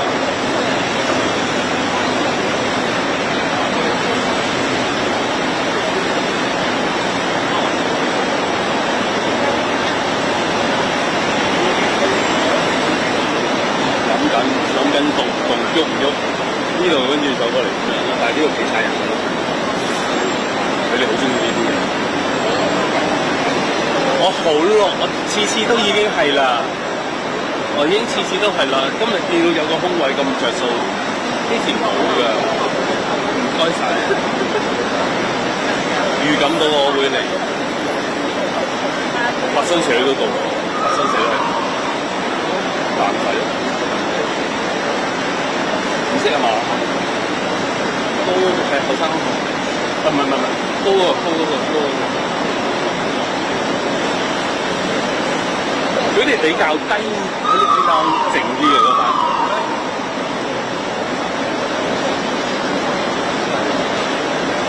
如果係佢呢度難晒嘅，風佢會拉嗰個閘。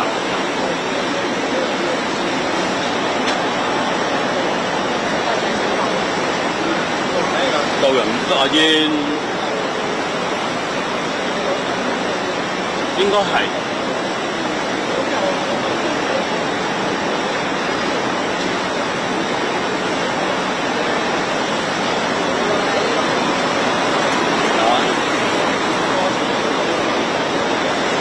出多啲嚟就識啦，出多啲嚟就識啦。即係你係咪你係做埋台灣嗰邊係咪？係咁真係飽。但係點啊？住係你自己兜啊？你嗰時你話租咗兜啊？冇理由啫。啊？嗰邊咧酒店自己啊？咁。有乜理由啊？咁你點都聽翻啲阿拉啊？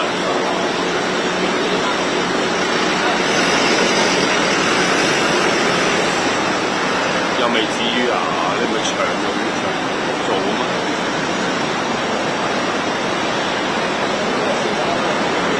但係我而家如果你過咗去，我 WhatsApp 揾到你啊嘛，係咯？唔知啊，好難講啊！佢哋過咗一轉㗎啦。佢哋8月頭過咗一轉做前蘋果啲員工嗰啲咁嘅人啦。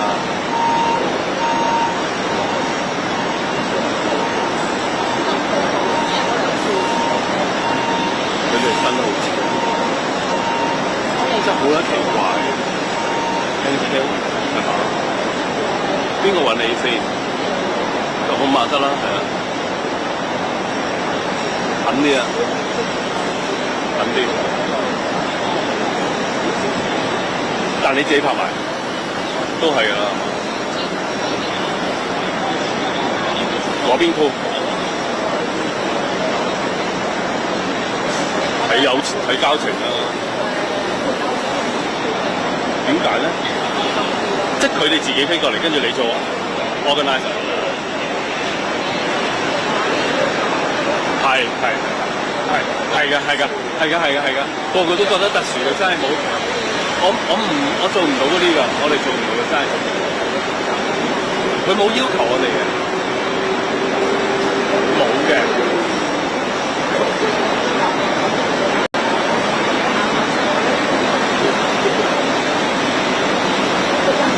唔係喎，台灣都有少少日本煎喺度喎，少少要㗎。會啲經常發生，如果咁樣越用越細啊，大佬係咪先？屌攞埋啲點輕喎，屌嗰時候 Jeff 咪孭撚到腰都傷撚。你冇話咩啊？呢啲都飽㗎，你叫你呢個都飽喎，為咗叫你攞一個重輕。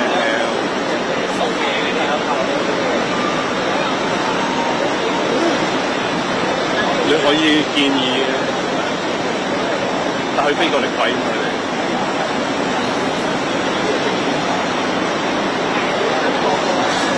一定啱口味啲咯，冇話好唔好啊！你問我唔覺得好啊，即係我睇佢啲嘢，我見佢哋有隊，我啱啱近排即係上個禮拜有講唔知一隊都去咗非洲，後個主持台，即係啲大節目，後個主持台非洲，咁樣拍嘅咩？即係係咯，我睇完咁都得真係。喺度訪問緊啦，跟住佢攞部 pocket 喺度撩啊，咁樣跟住呢度少少個主持喺前面，好啦，你先講，係啊，即係用嘅喎，又大膽嘅喎，我又唔覺得好睇啊，係啦。新進咯，可能呢啲又新嘢啦，我哋又唔識咧，又要學啊，係咪？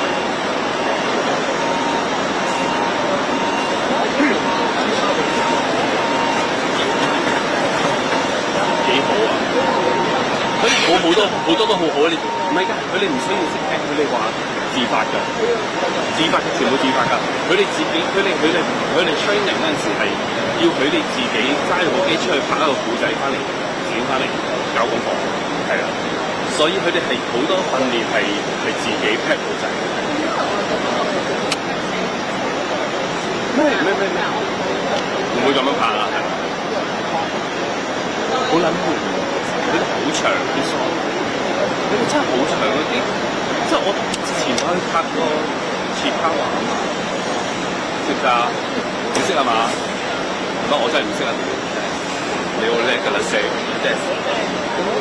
係啦，咁跟住真係要啊！屌你真係學到好多嘢啊，大佬！我哋成日三個老嘢，大家屌咩嚟㗎？咩嚟㗎？你嗰邊仲有啊？仲有人啊？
呢個試下，真係好多好中意試新嘢，我都係咁樣嘅咋，我輕輕我走過嚟啦。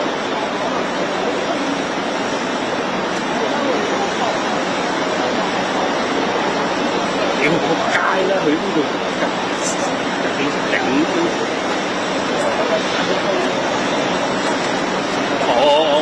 我接啊！你想死你梗係接啦，咁得啦，我喺呢度啊，我唔阻你係咪先？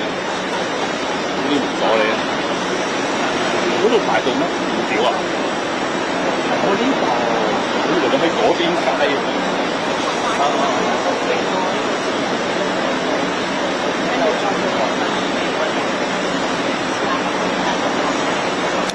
我幫唔到啊！新聞嗰個，我知有要求，冇法接唔到嘅。咁你唔好一齊都歪曬咯，你高質少少。係咯，佢部電話好歪嘅真係。但係翻到去 tune 喎，tune 唔 tune 接好難㗎。即係接近啦，都未好難。係咯，好難接近嘅啫。好似我老細又拍先。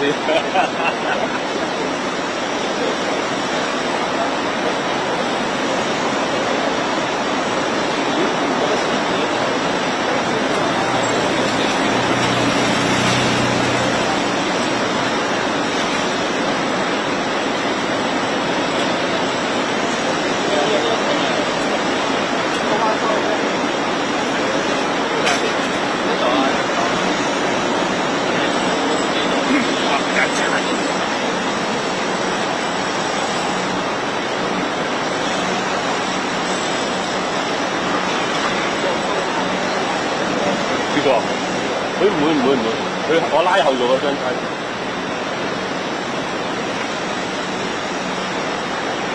OK 啦。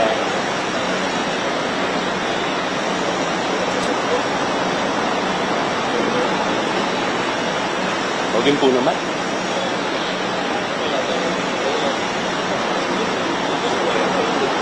佢拉咗閘係嘅。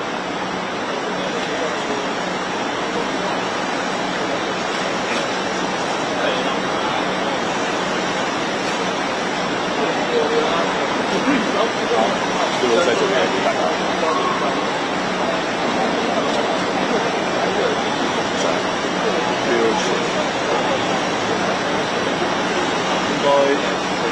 應該嚟一嚟。